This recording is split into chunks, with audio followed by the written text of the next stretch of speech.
Mm-hmm. And we are live. The post-credit scene yesterday was a huge success, oatmeal and all, and we are here with another Kings of Pop Culture. This is number 10. We have been together since 9, but those are like special editions. These are the cream of the crop kind of editions and all that kind of jazz. We have the GOAT to my left here, who's just gone off screen. We have Evan on the far left. We have the King down there, and we have Eagle in the far corner. Badass. Product placement. These are really good. Oh, yeah. Okay. So, before King reads out the list, Evan, would you like to say a few words? I'm off, guys. See you there. Enjoy the stream. Everyone raise a toast to our good man, Evan. You uploaded a video on Terry Silver today, so make sure you go and check it out if you guys haven't. Check him out, man. Make sure you do. If you don't, it's an act of war and it demands an immediate response. Absolutely. Get that on a shirt. I love that, man. All right, guys. Take care of him, man. Brother. Okay, and then there were 4. Speaking of The a original particular 4. Original 4. The original 4. So, King, would you do me the honor in reading out the brilliant list that you have constructed for us today? Well, of course, Mr. Jacob, I will do that. All right, guys. First of all, Happy New Year to all you beautiful people out there. Congratulations once again to Mr. Jacob for hitting 6K. Give this man a round of applause. I got 50 subs this week too. Oh man, that ain't nothing. Now, oh yeah, for sure. Now, but who got what? I got 50 subs this week. Oh hey, yeah, it ain't nothing, but it's a start. There was a time I couldn't It's a start. It's a start. Yeah. Now, let's get started on this list. Quiet. Yes, Sensei. So for today's agenda, we're gonna start this out a little bit different. So, like, I know Jacob is like into the theater scene a little bit, and I know some of you. I've been noticing some of you guys ask him a lot of theater questions. So, like, every once in a while, I'll probably throw something like, for today's first segment, Jacob, why is cinema important? That's going to be the first segment. For our DC segment, hopefully the Black Mamba will join, but we can all like get into that one. But like for our DC segment, we're going to be talking about the Flash movie and how bad it's about to fail. For the Marvel segment, we're going to talk about Spider-Man, like both Spider-Man movies that supposedly might be coming out. We're going to be talking about Spider-Man 4 for Tobey, and then we got Tasman Universe 3 for Andrew. So look out for that. Cobra Kai, my man RJ the GOAT is going to be talking about why is the Sam hate so strong, and then for the last part, in the last part of the segment is we're just going to do a little bit of Cobra Kai theory on who's going to bail out Sensei KREESE. Who's going to bail me out? Which one of you guys are going to bail me out of jail? So now that we got that over with, Mr. Jacob. Yes, Sensei. The dojo is yours. Yes, stop it off. I'll warm them up. Okay, all right, straight into it. I like that. That's good. I can just feed off that. Yes, Sensei. We got Robbie, we got Kenny, and we got Eagle. We're going to call you Eagle. I'm going to call you Eagle Yinko. So, how do I begin with this segment? Why is cinema important? Okay, so I've been asked this a lot in streams, gaming streams, video comments, even the Q&A yesterday. There is something about the cinematic viewing experience that cannot be trumped by what, if you watch it on this, it's cool, but it doesn't beat the cinema. It just doesn't. It doesn't beat going into the cinema, paying 50 quid for a bit of popcorn and water that you could buy cheaper elsewhere. That's always a bit of a pain in the fucking ass. Unless, but you go in there, you sit there, you go through an hour of bloody adverts of a bunch of bullshit that no one cares about. Then you get for a good half hour of adverts that people care about. And then the lights dim. The lights go down, and then there's silence. The rating comes up on the screen, and then bang, you're taken into a journey. Now, regardless whether you end up liking the film, whether you think the film's garbage or it's trash or it's the best thing ever, or if it's a 10 out of 10 or it's shit, then, you know, it becomes irrelevant when you're paying for the experience of seeing it. And there are so many movies like, you know, Avengers Endgame, No Way Home, that are meant to be seen on the big screen. Watching them anywhere else, because we are in the age of the streaming wars. Everyone's got a streaming service now. It's kind of weird. We ditched the cable bill, and now we've got a multiple streaming bill. It's really weird. You know, everyone, you know, cut their cable bill to prevent the cost of that. And now we're paying 8 times the money for 8 times the thing. It's really weird. And streaming has taken over, right? And rightly so. It's gone with the times. The days of Blockbuster and Love Film, you know, they are gone. But there is still something about that cinematic experience that even throughout the times of, and also we can't say the word because YouTube has this thing where it flags it up, where if you say the certain C word, demonetized, and that is C-O, yeah, C. Yeah. Oh. Yeah. So Yeah. we'll just call it C19 for now. That's the thing. Ah, the Mambas. Yeah. Perfect. Yeah, Your there he is. Your Well, flash segment's there he coming up, is. bro. I'm looking I'll forward to learn for code word. Just say sweet and sour sniffles. Sweet and sour sniffles. Shout out to Jericho Green for that one. Sweet and sour sniffles. Okay, we got to make that a thing. I like that. But you know, when you go and see those kind of movies, watching them on TV or on your phone, they don't hit as much as when you're in the cinema. You know, you've got the sound, you've got the bigger screen, you've got the atmosphere, you've got the audience. I think, you know, when me and Shamoon went to see No Way Home, the best thing about it wasn't even necessarily the fact that, spoilers, that Andrew and Toby showed up, or most of the original villains, it was the audience's feeling when they showed up. It was the emotion behind everyone that was sat around us when they showed up on screen. It was just like, oh, fuck yeah, man, woo! And then, you know, when Toby showed up, everyone was like, yeah! And then the moment later on, when Andrew saves MJ, everyone was like, oh yeah. It literally turned into you see that guy off the Looney Tunes, the one that's going, yeah, you know, gunslinging. It's like everyone in the cinema turned into that dude for a good like hour. Like the final 45 minutes of No Way Home, everyone was just like guns are blazing, popcorn was being thrown everywhere. I think some oatmeal was definitely happening down in the lower left. And it was just a great time. But taking, you know, with everything that's going on in the world at the minute, with the sweet and sour sniffles, it's a testament to how much the cinematic experience really means something to each and every single person. When even throughout the pandemic, we all made Fast 9 gross to a higher amount of money, despite everything that was going on. If it wasn't for sweet and sour sniffles, then No Way Home would probably be right up there in terms of breaking box office numbers. I think, you know, it still did, even in its first week. You know, it's incredible. Honestly, you can't even use the sweet and sour sniffles anymore because if people want to go see a movie, people are going to go see a damn movie. Yeah. Well, here's the thing, though. No Way Home made $1 billion. It made $1 billion, the same as Far From Home, and it hasn't even come out in the other countries yet. So, yep. Who knows what else it's going to make? And if it wasn't even for the sweet and sour thing, I guarantee you that could have been the highest movie probably of all time. So I think we're going to give it that title just by default. Sorry, Avatar. Sorry, Endgame. We're giving it to No Way Home just because I think that would have been where it happened. Darius, that shirt is fucking amazing. I love it. I just saw that. But yeah, for me, nothing will ever beat the cinema experience. And when C19 hit, I think the last movie I saw was Rise of Skywalker in the cinema. And I hadn't seen a movie for like a good year and a half. And going into the cinema to see Fast 9, no matter how stupid it was just like, oh, it's nice to be back in this space.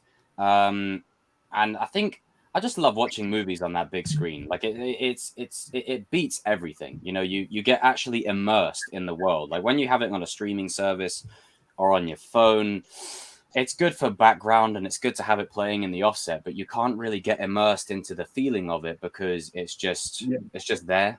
But when you're in the cinema, you're in the seat, you're kind of strapped in, you're built up into this ride. And as I said earlier on, whether you enjoy it or whether you think it's garbage or 10 out of 10, which no movie is, or shit, which quite a few movies are, then it's, it becomes irrelevant when you think about the cinematic experience and what that means to people. And then that links me to my next point with the bonding. The bonding that people have with movies in the cinema is something that will probably never be topped. I remember when I went to see No Way Home, like I took the day off work and everyone was like, oh, that's for kids, man. I said, yeah, it's a generational thing. I watched it.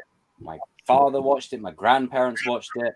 My siblings watch it. It's something that you pass down and you watch it to go, oh, nostalgia. But then you also watch it to pass on that feeling to them. And it was always a bonding experience for me and my mum and my granddad, because we always would go there like every other week. Even if the movie sucked, even if the movie was arse, which like a lot of movies coming out are going to potentially be.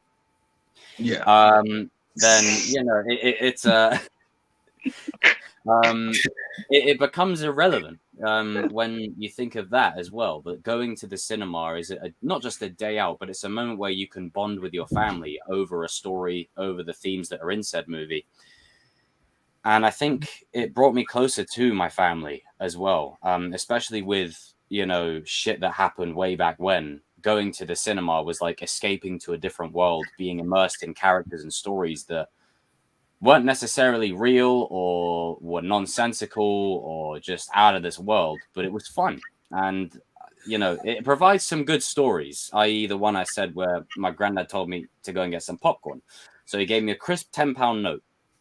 I go to the counter, I buy a bottle of water and a large popcorn. I come back with about £2. And he flat out says, where's the rest? And I said, and he said, oh, for Christ's sake, you're having a laugh. And so aside from the cinema prices of the concessions, going to see the movie itself, going to see the movie itself is, man, what the hell's going on in that chat? Going to see the movie itself is something that won't be topped. And that's a good point, Alexis. Seeing Infinity War with, I went with Stuart and a couple of others. And the minute Thor showed up in Wakanda, we were bouncing off the seats. We were bloody losing it. It was just such a feeling. Like when Thor showed up, the soundtrack's blasting through the speakers. Bring me. We were bouncing like up and down. We're like, whoa!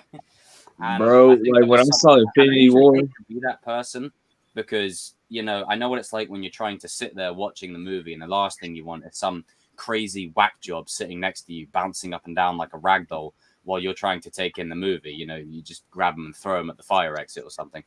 But in movies like that, I think there is an exception because there is that investment. It's a story that we've all grown into, and we're now passing it along to other people. It's a shared experience. And I'm sure it'd probably be the same for you guys as well with your cinema experiences, where the streaming's great and this is great, but nothing will trump. And hang on. Let me just drop the mic with that. Yeah. Nothing will drop the mic. Nothing will top that. Especially sometimes when you go to the cinema alone. Sometimes going to the cinema alone and having a whole room just yourself watching a movie. Oh yeah, I do that all the time. Yeah, me too. The best time to go watch a movie is on a Tuesday morning, like around 11 o'clock. No one's there, man. No one's there. You got nothing but old people. You got and nothing that's but old people. One thing that I when it comes to movie theaters, and I'm always a big advocate for the theater experience. It's just better. That anticipation, especially like when you're going to see like a movie that you're really anticipating, you've been waiting for all year, like even years. For example, No Way Home. The day it came, like I went opening night, but the day of I had to work, go in at 6 o'clock in the morning, got off at 4. Those are the longest hours of my life, because that anticipation, it gets to you. Like you can't stop thinking about this movie. You know, you have to stay offline, and because that's the day and age that we're at right now. Like you got to stay offline if you want to avoid spoilers, and you know, just going into it. You know, when I first walked in the theater, it's like I see like a group of people, and they're like dressed up. I got my fashion. Like everyone's there just to be in relishing in the moment, especially for something like No Way Home, because I mean, how many years have we been hearing about this movie now? You know, and all the rumors. It feels forever, but it's only been like 2. I felt so sorry for that day because you had to wait. Like I wore my Edith glasses. I wore my Spider-Man shirt. Wow, that's sick. I didn't even do that. Yeah, I wore my Edith glasses. I was at work that day because I couldn't get the day off, and I said, "Listen, no, mother, I'm going to see this movie. Oh, it's a movie. I don't care. I'm going to see this movie, and I'm going to leave work early today." So I told him I was going to an event, and I didn't tell him what I was going to go and do. I just said an event, and I literally went from work, ran to the train station, got on the fastest train that I could, ran to the cinema to meet Shamoon and the others. And we literally made it there. And then there was a screening that was before us. So we were the second one. There were people coming out saying the every spoiler under the sun. We were literally going, but once we got in there, it's the first time I've been in a cinema in a while where there was no adverts at all. It just cut straight to the movie. But there was like 100 people. Like, it was just, no trailers, no nothing. No, nothing. They cut straight to it. Like it was full on IMAX, like 3D. Like, no, we don't. They don't let that fly in America. They got to get every dollar. Like you gonna listen to every ad, okay? Like no. That Shamoon paid for, I think, were more money than a regular ticket. So I think it basically was covered in the ticket cost. But there was a whole cinema, like literally massive, like full of like at least 100 odd people. And for a good 10 minutes before the movie kicked off, everyone was just saying the same things. Man, if Toby and I know, right? Yeah, I know. Like people were screaming from like 10 rows up down to us. There was a guy that was like 10 rows up going, "Hey, yo, mate, you think Toby's in it?" "Man, he's got to be, of course." And then I was like, yeah. Like it was like 8 conversations going on at once. It was fucking amazing. Like it was like 9-10 o'clock or whatever. Just a brilliant experience. And that is why nothing will beat the cinema experience, because it's also something that brings people together. Where, you know, you go to the cinemas most times and you just watch a movie. But sometimes for those event films, you can find like-minded people, and that will also create friendships. Exactly. Yeah. It's like one of those, like, it doesn't matter what you look like. It don't matter what you like. It doesn't matter like, listen, we here to enjoy Spider-Man or whoever because we got the same interests. We're happy. Let's just have fun, bro. Like one thing that I like is that when I went there and you know, I just couldn't get the movie off my mind. I was in my own get up. I went with like 3 of my friends, and when we after the trailers roll, and you know, this is, you know, there are some movies where I'm like, okay, all right, let's get it started. Like, come on, like, and I'm like, another trailer, and they milk it just to wind us up. Right when the Sony logo hit, I was like, and the score kicks in, and then it plays up the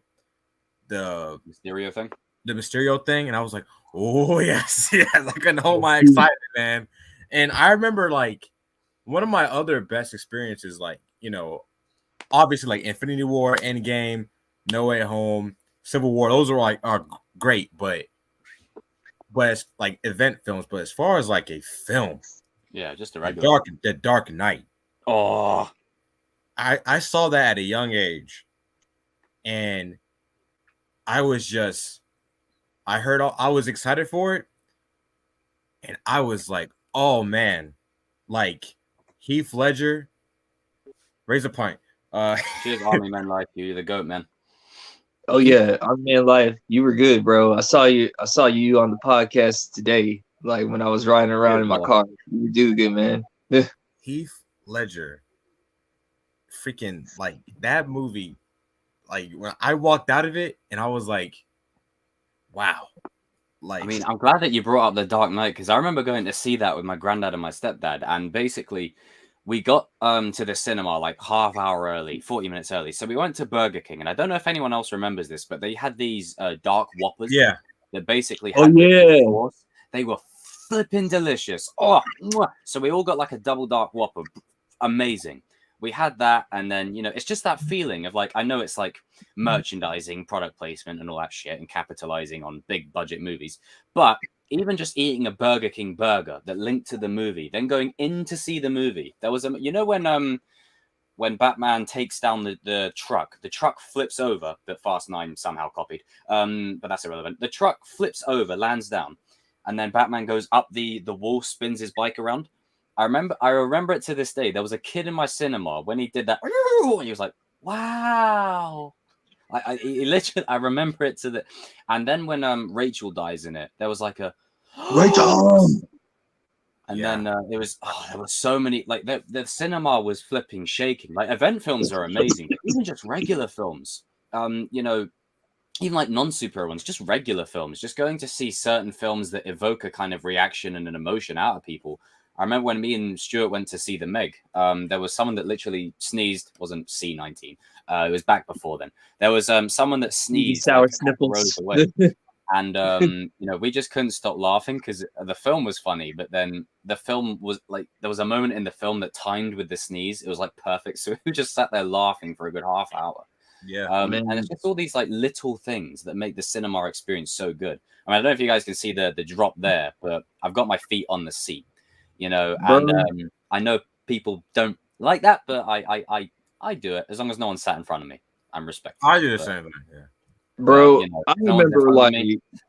the movie. My movie experience was like with Pirates of the Caribbean. Like all three of them, it was just a good experience. Especially the third one. Me and my homeboy was like, all right, let's get it, man. This is the third one. This is gonna probably be the last one. That's the last good one, by the way. But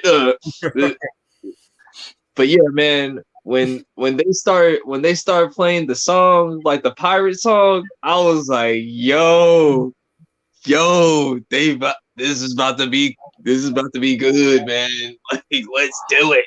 And speaking of that, Pirates of the Caribbean is a good example. Like soundtracks for those movies slap, but hearing a Yeah. soundtrack play out in the cinema, oh god! Woo!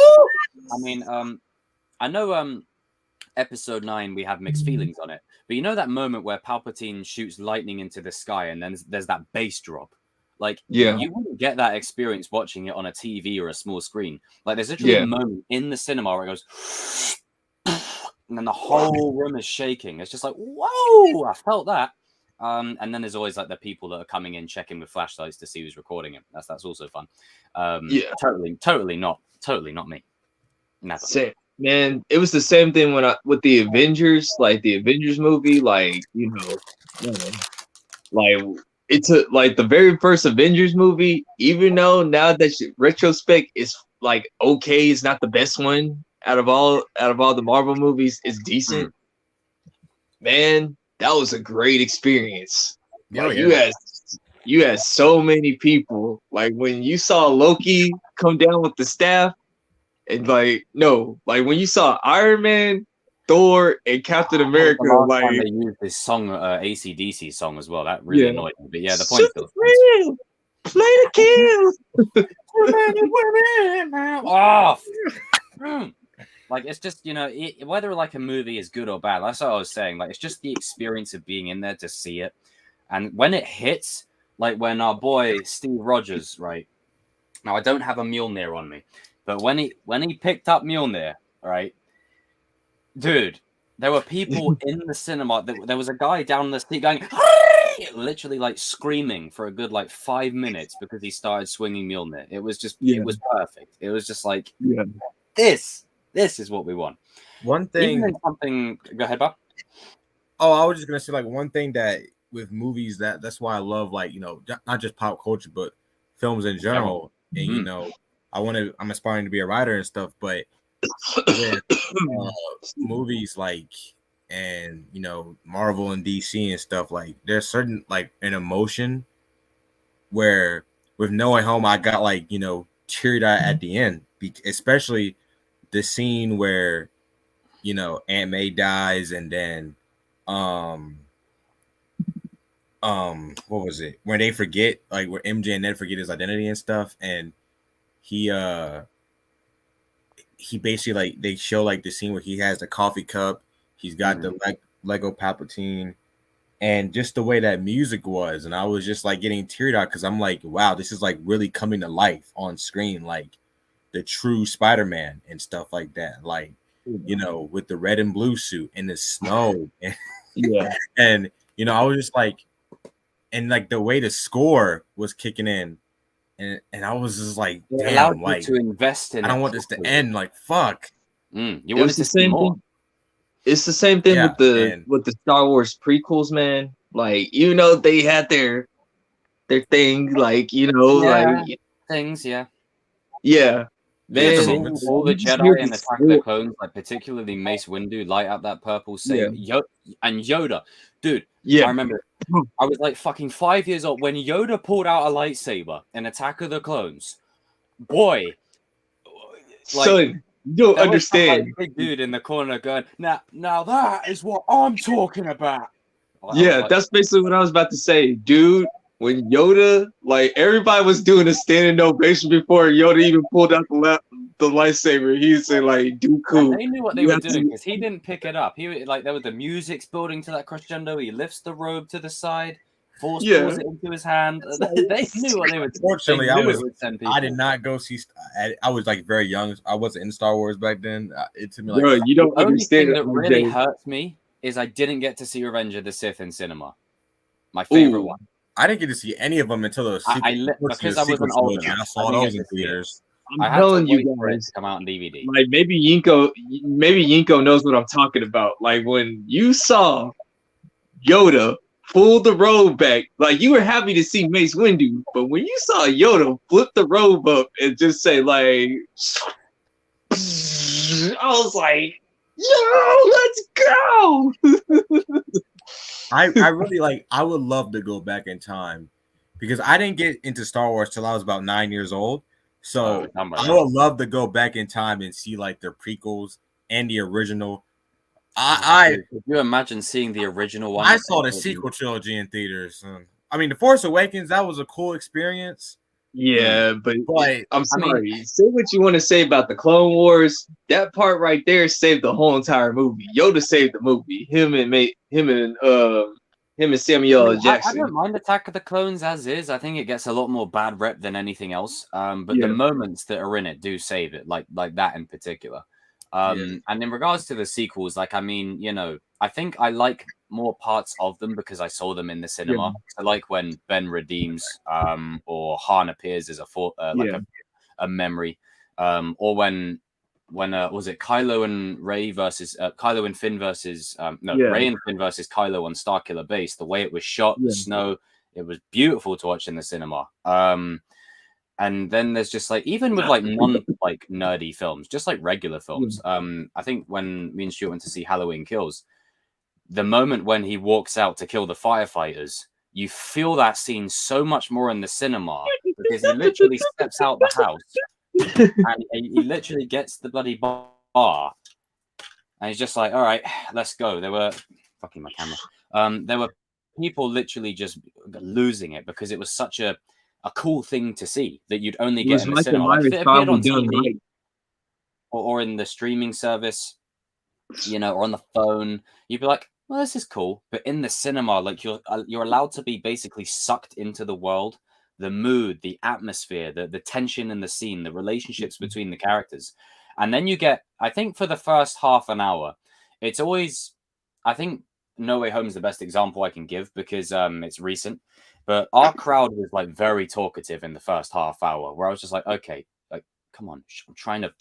That's how I was with you. I was like, Peter, you don't shut up. I'm about to walk out this theater, dog. Like, you getting on my nerves already. Like, like after the first half hour, people in the cinema were starting to really get invested. After the first couple of villains started showing up, and then from then on, there was only like screaming and cheering when moments happened. For the most part, everyone was so invested. And then when like Aunt May was killed, dude, there wasn't a dry eye in the cinema. Every single person was at least quivering lip, bawling like a baby, or just Yeah, that one tear, You or know just the you see scene- that Denzel gif where he's just yeah.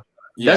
That's the movie off of Glory, by the way. Check it You out. know- It's pretty good. You know the scene where Peter like he like feels her wound and he's like, oh, like you're bleeding and stuff, and she's laying down, and he realized like she's dead, like she's about to die.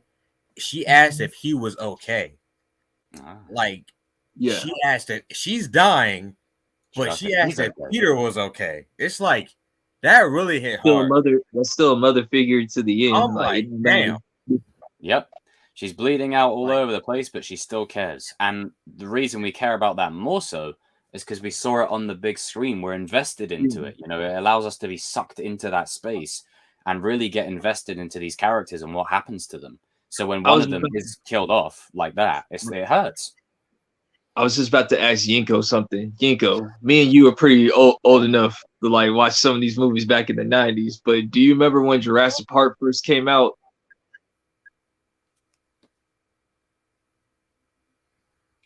You're on mute, I think, sir.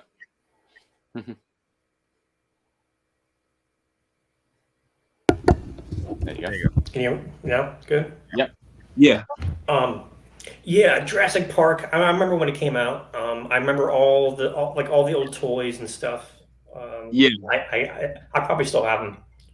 Bro. Jacob, I don't know. Nah, you weren't around. You did not Now- exist when I'm it first came 97, out. man. I'm 97. Did The you? one of the first movies I saw was Attack of the Clones in 02. Like, I mean, I was really young.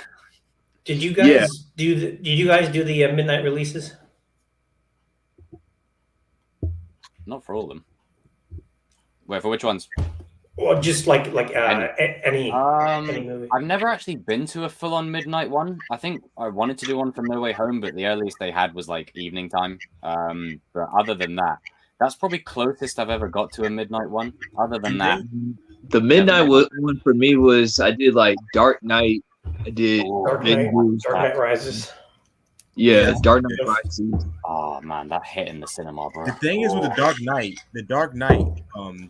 I don't know if you guys remember this, but like across like the US, it was hard to get a ticket. Yeah, Because they didn't like I remember Everyone from school was going to it as well back then. I was a little like salty motherfucker. Like I was mad because I was like I couldn't go see it the first day. History Wow. repeated itself with No Way Home there, eh? Well, no, at home I went opening night. I was trying to go to Dark. I was trying to go like the very Some of us first. got it a day early. Oh, fuck off. Anyway, I was trying to like go, opening night with my dad. And he's either gonna be my dad or my mom to take me because they don't care. They just want to take me to go see it. And I was like mad because my mom was like she couldn't get a ticket. Like it was sold out. Like, and she didn't want to go to like this.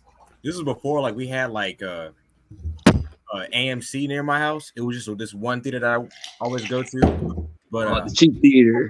yeah, No, I think so. but that cheap theater used to be the spot. Like back then, like everybody used to go over there. But Yeah. I was so mad, and I was like, man, this is unfair. I want to go. I used to do all that crap, and I didn't go to like about the next day. I remember everybody at school was talking about the Dark Knight. Everybody, we were all talking about it at lunch. I kid you not, we were talking about the Dark Knight for a good month every day at lunch. I'm actually being for real. Like it was. Like, come on, like it was really crazy. It was just Heath Ledger did such a good job as the Joker. He just made you invested. I didn't care about Batman, but I did care about the Joker. I didn't care about Bill, like what's his name, Bellbat, whatever his name, Smoke Cancer Boy. I'm a lovely man. Christian Bale.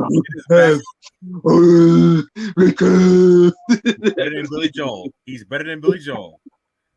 He is better than Billy Joel, but I'm just saying, like, I'm just messing with you. Yeah, I get you. But one thing I will say though, other than No Way Home, there was 2 movies before, like, the sniffles happened, and 2020.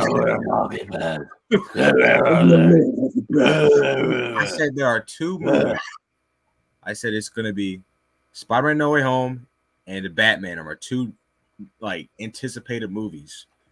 And if the Batman hits, and if I'm correct on what I've been predicting, oh boy, Oh, stream that Sunday. Oh man, March 4th. I'll came personally soon give enough. you a segment for that one, man. I'll Yes. let you.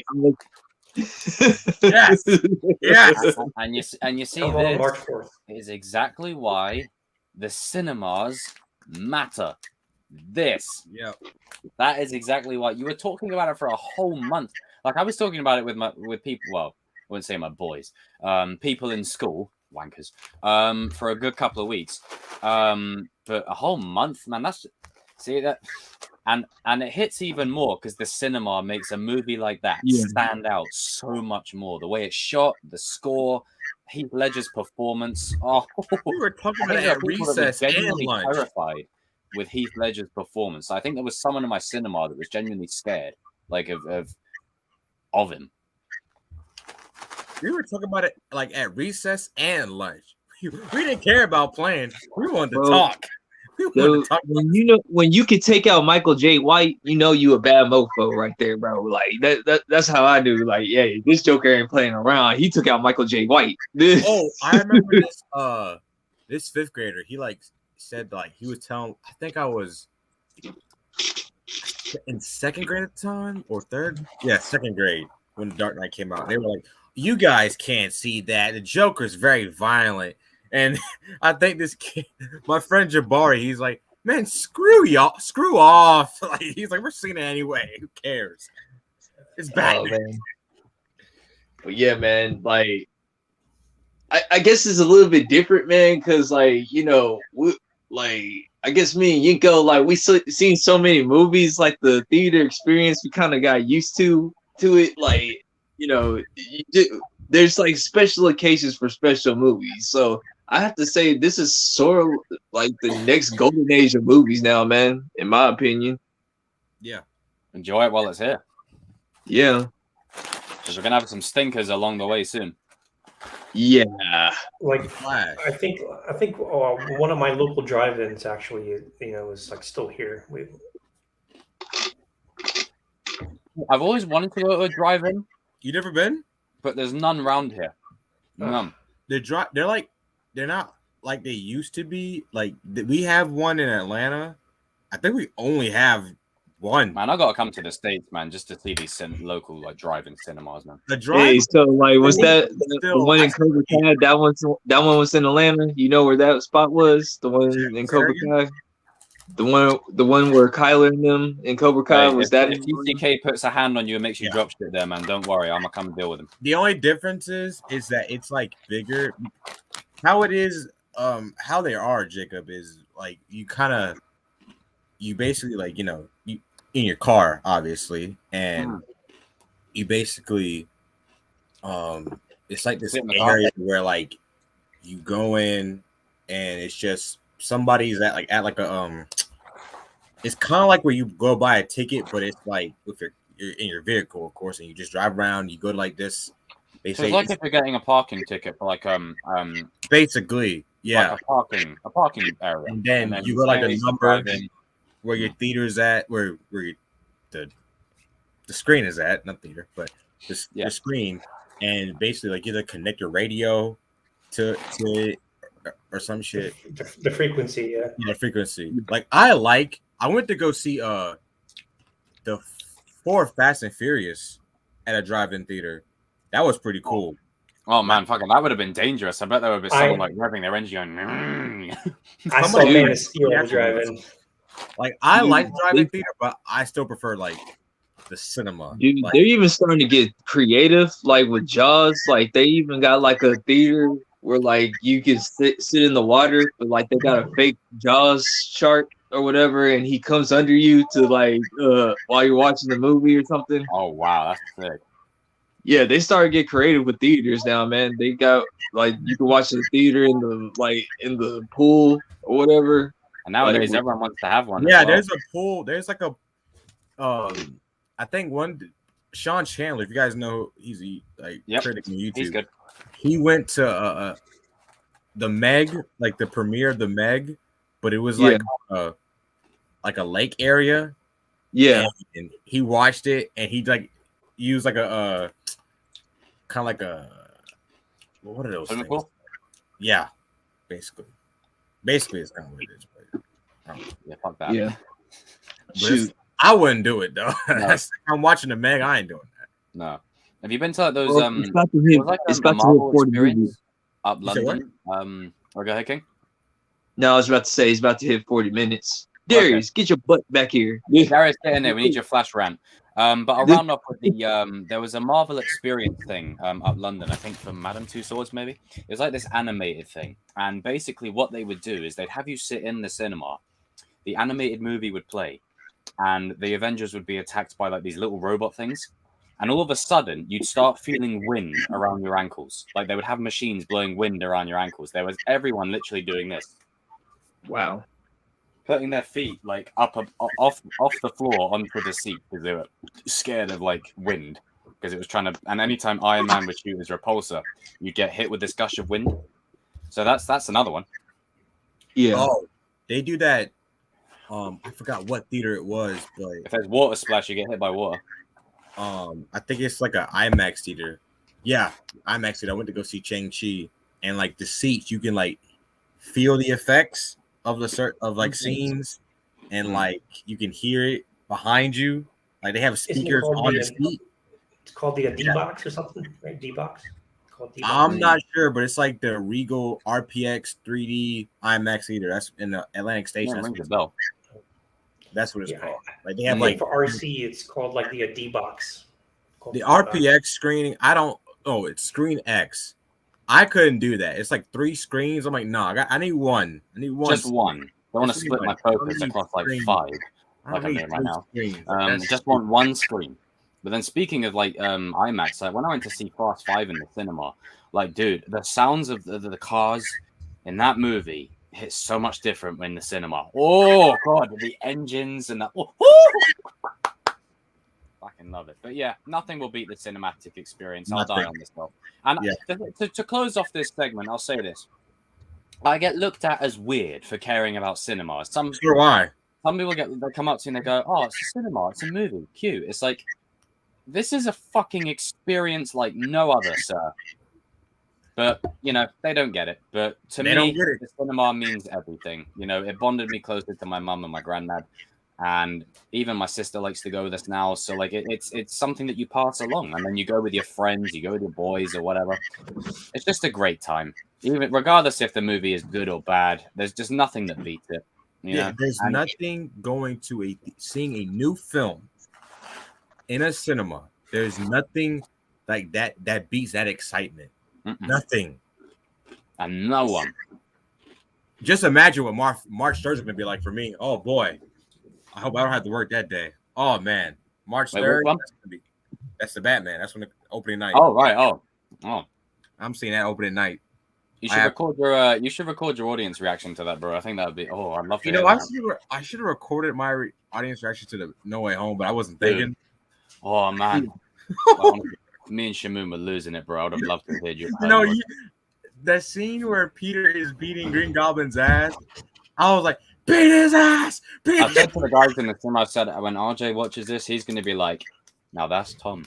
Yes. Oh man. But I suppose we can transition into the next topic. But yeah, cinematic experience, nothing beats it. Sensei. What was the second item on our agenda? Well, since the Mamba is a little late right now. Darius, the Mamba.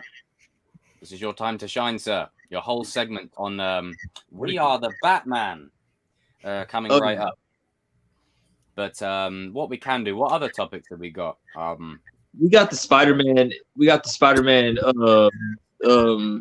Movie number 4, and then the TASM number 3. Like we're gonna, we could probably do that next then. Yeah, we can do that until he comes back. And when he comes back, like he can like give. They can always like if new people join, like you can always just like go back and like give your thoughts on it.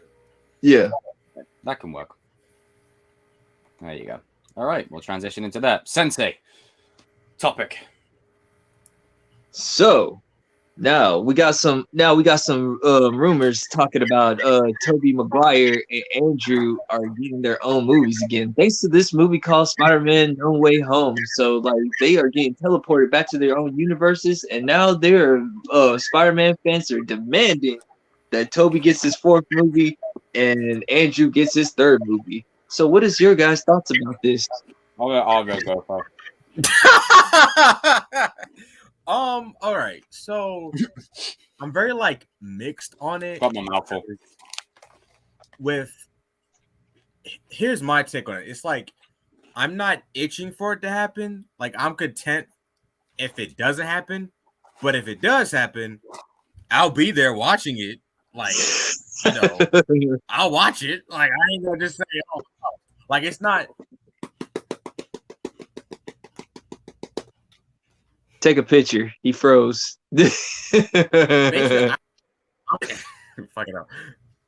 I'm content. Like I'm okay if it does happen. I'm okay if it doesn't happen. But my only concern is it's still Sony. At the end of the day, it's Sony. Like if Spider-Man 4 were to happen, but if it's Raimi, that's gonna be good. Like that'll be a good movie. All the pieces need to be in place. Yeah, that's it. Like I trust Raimi. Yeah. But with TASM 3, no. I don't care. You put in Spider-Gwen in there. Nah. There's already rumors about Morbius being delayed because they're trying to shove Andrew in there. Nah, I'm sorry. That'll be listen, I'll be happy for Andrew, but I gotta keep it a buck. Trash. I'm sorry. You know what I'm thinking they're gonna do? They're gonna have Madam Web be the bridge between the universes. And what's gonna happen is the symbiote that's now in the MCU, we will get MCU Eddie Brock, MCU Cletus. Like fuck for that, because that Venom 2 movie, I don't know what the hell they were doing with that. But with the current Venom that Sony have, I think they're basically now gonna say that's in Andrew's universe. So you have Venom, Venom 2, TASM 1, TASM 2, Morbius, all over there, which is good because then they can suck as much as they want and we don't have to worry about it because they're in a universe that's already messed up anyway. The only reason anyone's invested in it is for Andrew. And sorry, Andrew, like we love you, bro, but I think this means you will be Peter 3. I just, as much as we love you. He is Peter 3. Peter 3. He even said like, I'll be literally watching for Andrew, but I think it would, he's like, I want to fight an alien. I think they've done, I think they're doing it with that. But that also is a good thing because then MCU can do Eddie Brock properly, Carnage properly, and we can take our time with the symbiote saga. And because it's, to me, the symbiote saga and Peter, they go hand in hand. You can't have one without the other. It was weird watching the first Venom without Tom, being in it or Peter having this, because the key part of it all before it even goes to Eddie is it goes to Peter first. But that's always the centerpiece. So you remove that, it feels weird. So if you just leave everything over in Sony's universe, Sony, I'm saying this as an open disclaimer. I don't mind if you make everything a mess over there. You can bring Miles over there. You can bring Spider-Man Noir over there. Spider-Ham. You can have whatever you want over there. That's your sandbox. You can fuck it up as much as you want. I really don't mind. MCU has their own Eddie and Cletus and all that kind of jazz. Mostly Cletus, because they did my boy Carnage wrong, man. I'm sorry. I can't forgive them for that. I can't forgive them for that. That was strike 25 right there. That movie is what Thor Ragnarok is to TCK and Christian, and Zack Snyder is to Christian. That and you maybe like that movie is to me. Honestly, I've never been more disheartened watching a movie in my life. Like honestly, after the breakout scene, that movie had it was like okay, maybe we're going up. It's like, fuck you. Yeah. I was so just trying to figure out, like, okay, if Sony's Venom is coming to the MCU, how are they going to explain the age difference between Peter and? Yeah, because that'd be weird. Like I know a lot of people want to see that to happen, that's but why they shipped his bitch ass back over there. That's what that's 30-something-year-old man is like tangling with a 20-year man. It's like it's just weird. So when we talked about that before we saw the movie and the end credit scene rolled up, there was someone in my cinema that went, "Man, what the hell, man?" I was like, "Aha, good, send me back." Like, I love Tom Hardy, and I still think down the line they could have Tom Hardy's Venom and Tom interact in some way through multiverse or Madam Web or whatever. But but as of right now, for me, we gotta I want the MCU to have their own Eddie Brock, because now they've got the symbiote over there. We cannot have Flash Thompson as the MCU Venom. I wouldn't buy it. Oh no! Hell Oh no! Now, the Flash Oh Thompson, no! the Flash No, Thompson no, in not him. Tasman universe. If they bring that actor back to continue playing what's his name? Flash, you know the first Tasman movie, not your Flash, Darius. We'll get to that later. Flash in the first Tasman movie. I thought he was brilliant. I think he would be perfect for the symbiote. He would sell it. But the Flash that we have in the MCU, I'll take either Flash. Like, I'll take Raimi's Flash Me and RJ were talking the other day. You know, in the comic, Scorpion becomes Venom for a little bit. Yeah, that would be dope. And who haven't they used yet?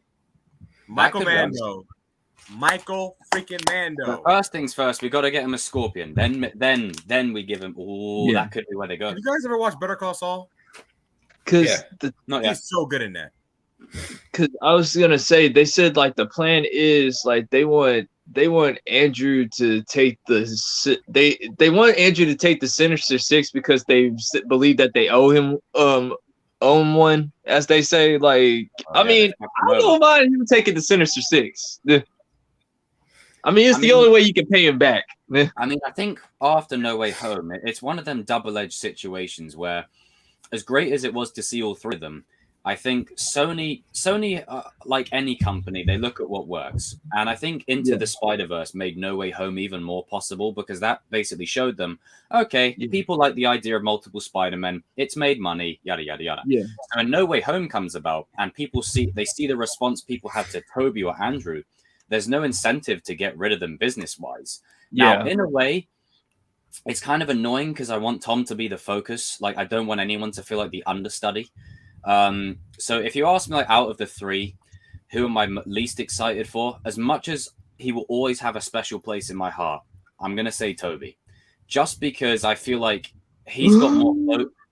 just because he's got more closure than the other two, I feel. Like, Toby, while his third film wasn't great, I feel like No Way Home definitely did a good job of giving him some more peace and closure. Yeah. And you could bring him back as like a mentor role in special movies. Yeah. But Andrew, he didn't even get any third act or any closure or nothing. Yeah. He just got left in the dust. Like, that dude got served a cold one. And No Way Home showed Sony. But Toby, people are interested. So, Toby even said, like, listen, you're a good Spider-Man. He basically telling all the fans, like, listen, he's a good Spider-Man. You guys better leave Andrew alone. Oh, like, if Spider-Man 4 does happen with Toby, you know I'm going to be there day one. That's my boy. But, you know, I feel like Andrew definitely deserves something more. Yeah. My whole thing with the Spider-Verse of all, like, when I heard, like, Andrew and Toby were going to be in it, I was like, okay, cool. I hope this is the only movie, because movies like this, where like team ups, like three Spider-Men, should only be once. I want to take away from the moment. Yeah, you know? it should only be once, because it'll take away. Like, if you do it again, it'll just take away. Like, how do you go? Yeah, like, how do you go bigger than what you just did, right? So if Toby does get a fourth movie, they better do it like soon, because he's damn near 50. Like, like a Logan kind of story. That would be if you're gonna do Spider-Man 4, it should be the last one. Like, no more after that.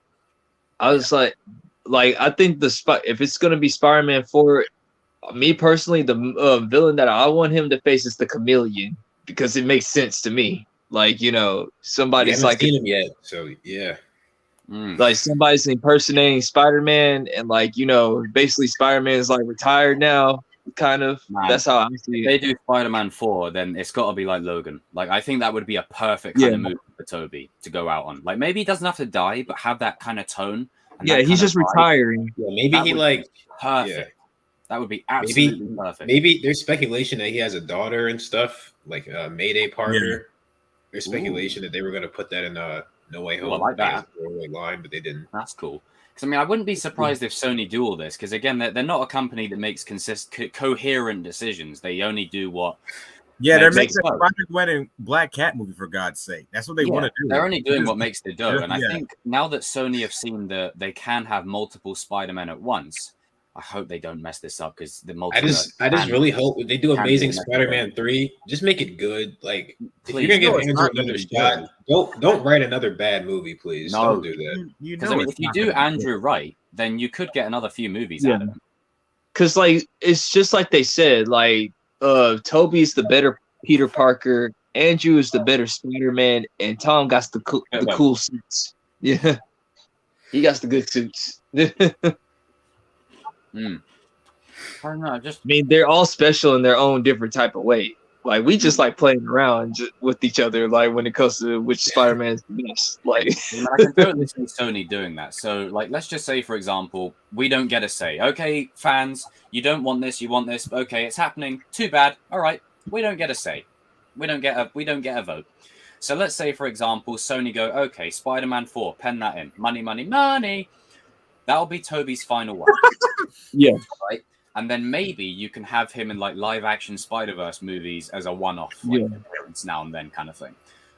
With Andrew, you give him a TASM 3 just to close out his arc, bring his closure full circle.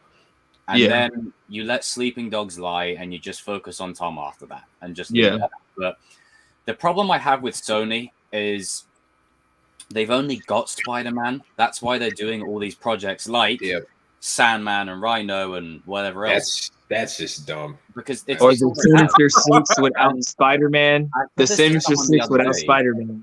Sandman, I mean, not Sandman, Spider-Man may have one of the biggest rogue galleries like Batman does for DC. Yeah. But what makes the villains work is they're against Peter. There's something about them that challenges him, or there's something about him that challenges them. That's why it works. Without Peter there, you have the villains like fighting someone who's more villain. Like that's what you have. Like with Morbius, he's going to be a villain fighting another villain. And then there's going to be, I don't know, Rhino, a villain fighting someone who's what? A more Rhino? Like it's you fall into that category. So essentially you have two antagonists in one film. And you Norman's on sabbatical, honey. Norman's on sabbatical. I don't want Sony to use up all the villains. So when we get to the MCU stuff, it's like, who's he gonna fight? And that's the other. Who's he gonna fight? Like D-list characters like Beetle and like Jack-o'-lantern. Like who's he gonna be left to fight? That's my number one gripe. If you do they've already fucked up Carnage. If you do Toby and Andrew, you continue them, and they're talking about like having Black Cat, Spider-Gwen. You can't have that in the MCU because that's stupid. Like they ain't gonna do that. Well, then you've got two currently at once. You know, it's just like who's the understudy? Like this is what you fall into if you have multiple versions at once. Sony wants to waste Anna Taylor-Joy as Black Cat, which is great casting. But they're gonna waste it in a movie that no one's gonna watch. Well, people are watching and never go back to. Yep. It's usually going to be the way. And what makes it even more heartbreaking is the fact that, you know, the Sony Marvel deal is they're going to be treading on eggshells because Sony have this thing where now they've seen No Way Home working. They'll want Andrew to, I mean, they'll give Toby his final movie because Toby, I think he likes playing the character, but you know, he's happy to have a conclusion. He's more money. He's more of like a theater kind of actor. Not that Andrew isn't, but Andrew loves the character. Like he really loves the character. He wants to be Spider-Man, just like Henry Cavill wants to be Superman. Like what Sony will do is they'll say, Andrew, Warner Brothers. Here's what's going to happen. Tom is going to lead the MCU Spidey stuff. You're going to lead our stuff. That's what's going to happen. They're going to have two running at once. I'm fine with that because that's not that confusing. Like I think the average audience member can understand. That, especially if they saw No Way Home. Like it just comes down to who's going to be training Miles Morales in the future.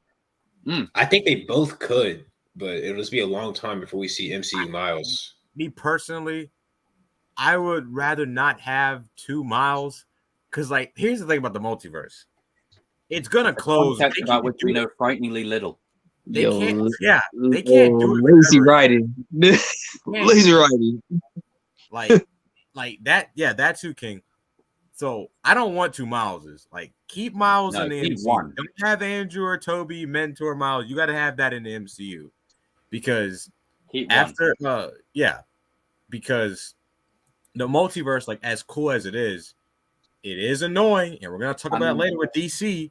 And I mean, another problem with it is that it can get confusing. Like, I mean, us nerds have no offense to us guys, like us nerds have a hard time trying to keep up with it. The regular person's going to go nuts. Like, it's if put it this way, if people are asking why isn't Jared Leto starring in Joker, then how do you think people are going to take this Spider-Man multiverse? They're going to go nuts. They're going to be like, look at Morbius. People are already confused about Morbius. Yeah, people are confused about that. How I much don't care. They actually know. Me either. Like, how much do they actually know about what they're doing? If you know what I mean.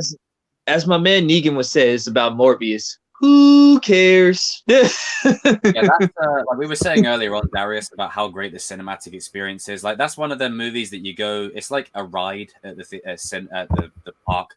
You ride it, you get off, you go about your day. Like, that's what Morbius will probably be. Never watch it again. That's one of the movies I watched one time, and it's on TV. I'll watch it again if it's on TV. But and who watches TV Basically, anymore? just how I feel about the Eternals. Never again. I will not waste 2 hours of my life like that. Nope. See, the first Venom I can watch because the potential's there. The second one, I can't do it. I can't. I can't watch Eternals, I feel man. physically sick watching that movie. Like, it hurts me. And it's a shame because I know Andy Serkis and the team who worked on it did the best that they could. But as usual, it's the suits, the Sony equivalent of the Sony equivalent of that shit, messing up these movies. So why is there no Spider-Man in here? How come we don't have Spider-Man? That's what I think is happening with Morbius. I know people will call us nerds for it, but it's like I was saying earlier. It's the characters work in the comics and cartoons because they're opposite Peter. Like, it's the two philosophies combating. Like, that's what makes it work. Without Peter, you've got a villain fighting another villain, and it's cool every now and then. When you have two, like sometimes when you're watching a TV show, and like you get a villain for a season. Sometimes you might have two villains for the season, and then what happens when those villains cross? That's cool. But if you always do it, like you're having, like how stories are designed, and you'll know, Darius, is like if you have two antagonists, like you have an antagonist that has protagonist sympathy fighting against an antagonist every movie, it becomes a bit mundane, a bit predictable, a bit boring. And it's what's going to make people, it's why people have such a dim view of the superhero genre. Yeah. Yep. It's too many superhero movies. And Thank you, Sony. That's why I just say I don't care about Morbius. Like, I could just care less. Like, I'm giving you the Negan treatment. Don't care. Where's Rick? Where's Rick? I mean, people might say, okay, so what about Iron Man? But Iron Man is a character that Iron Man was new and original. Yeah, new and original. But even in his comics, he had his own like villains and characters. He had his own story. But even then, Iron Man wasn't popular either. Iron Man was just taking a chance. Like, because Marvel sold other IPs in the 90s, so they had to like, what do we got? We got Marvel was broke. A lot of people don't know Marvel was broke. They were broke. They were around that time. Yeah, they were selling all their IPs to people. This is why Spider-Man is where he is right now. To be honest, but characters like Captain America, Iron Man, and Hulk. They may get like their own solo movies, but they have their own villains, their own characters, their own stories. Yeah. The villains have never really, like, there are comics to specific villains like Mysterio or the Sinister Six, but there's only so many times you can do that before people go, all right, where's Spidey? Yeah. Here's the thing. If you want to make a villain movie, make Doom, like Dr. Doom. That's it. That would be a good one. Can carry its own story. Infinity War may be an Avengers film. Doom done right, please? Can we get Doom right? Can we get Dr. Doom correct? Because the thing is, we're at the peak of superhero right now. There will be a decline at some stage, a major decline. Like, like how Westerns were like massive in like the 50s and the 60s and the 40s. And then they dropped off. I pray that decline happens after Doom is after Doom. I need my boy to be done right. Like, Doom honestly, if they do fantastic, this is the third time around. If Fantastic Four sucks again, it's cursed. Don't do it. Fourth time's a charm. Here's the thing. Thanos, Green Goblin, they're cool. They're cool. Great Doom, villains. You ain't got nothing like Doctor Doom. Doom is the man. Doctor Doom. Man, Doom Doom has magic to the counter Avengers, Doctor the Strange. He's X-Men almost at as smart once as Tony and Reed Richards. and Like, beat them. Doom dude is the fucking I'm man. telling you, people like Doctor Doom and Magneto and Phoenix and Oh! people like that. Like you don't fuck with these people. Like they are above. Like Thanos is cool. You know, Ultron is, I mean, cool. I mean, they could have done it better, but he's cool. And Kang's all right. But people like Doctor Doom take on the Avengers, the X-Men, and Fantastic Four Doom, by themselves at Galactus, once. Annihilus. Doom made Black Panther kneel to him, bruh.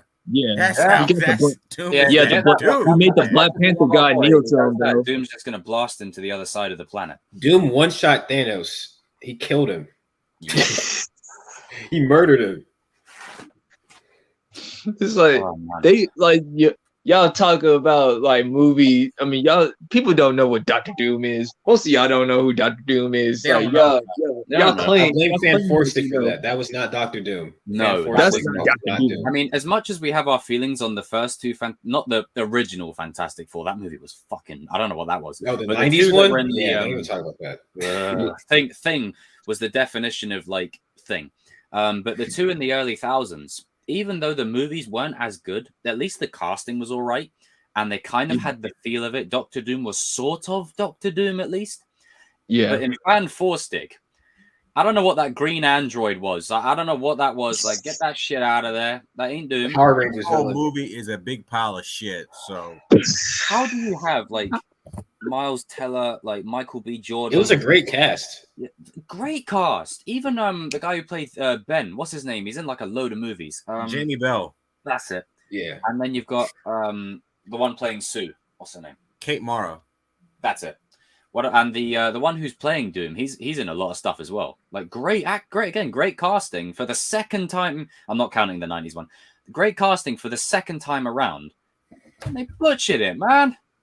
Yeah, I was just like, man, you guys don't know what the hell you're doing over I mean, there. apparently the director was showing up drunk and high on set. So Yeah, there's he your was. problem right Yeah, there. he was. It's actually true. It bleeds into the movie. And he makes bad movies.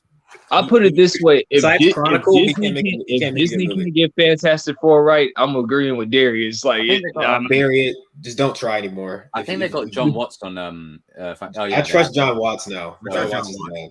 With that. So he'll the only thing that I don't like about it is Disney is doing it, and I know what's about to happen, but I ain't gonna get into it. Like,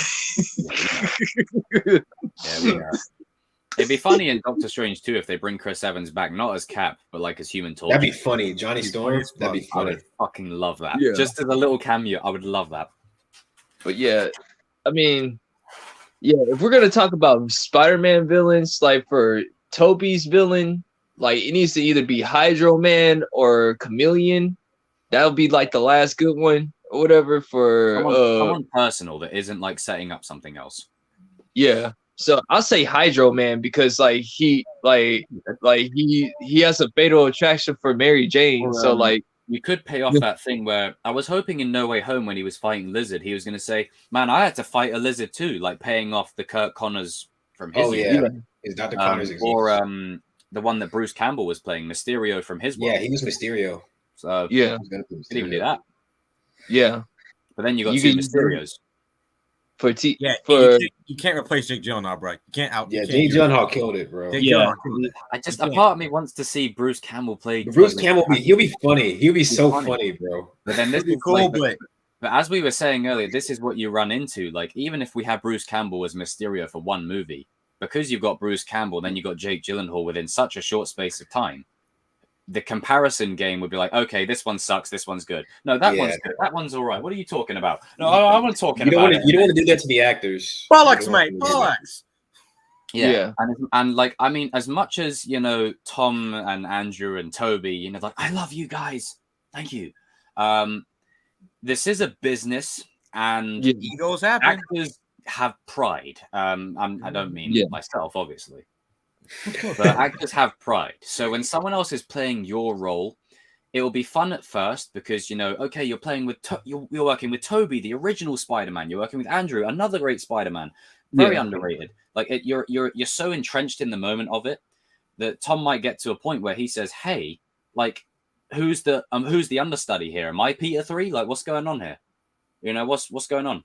I don't get Venom, but once again, we're dealing with Sony. Like, they don't have a problem replacing Spider-Man. Like, that's just my own thing. Like, here's the thing, though. I'm gonna just tell you like this. Back then, oh yeah, John Jameson exists. That's true. You could do it where, like, they almost replaced Toby in Spider-Man 2 with Jake Gyllenhaal. Yeah. Because Toby, there was two problems. He had an injury, and he was also trying to get more money. And they were like, piss off. And they replaced Andrew because the movie sucked, and piss off. They freaking wanted I didn't he missed a meeting or something, and he was sick, and they just used that as a scapegoat. It was stupid. That was dirty. Because for what I keep on hearing is like they said that they like Amy Pascal wanted like Andrew to go to the MCU, and then they just switch it off. I think that was the original plan, because that was the original plan. The first one came out 2012. Iron Man had already started in 2008, so I think that was possible.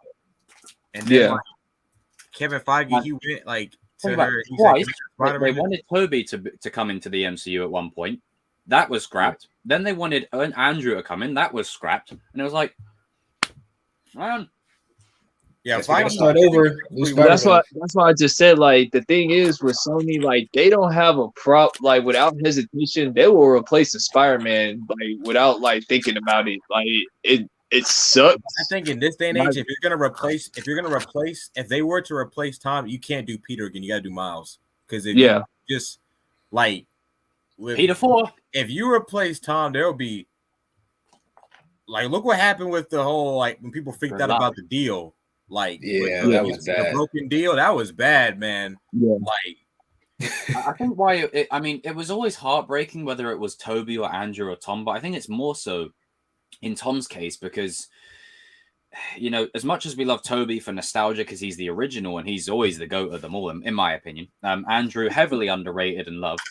But with Tom, because he's young, you know, and he's got that baby face, you can take your time with him and tell a lot of Spider-Man stories.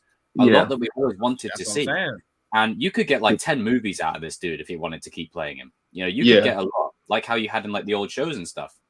And I think that's what everyone's problem was. And then also, as much as, you know, now he's kind of moved past the Iron Boy Jr. phase into Spider-Teen. Spider-Teen. There we go.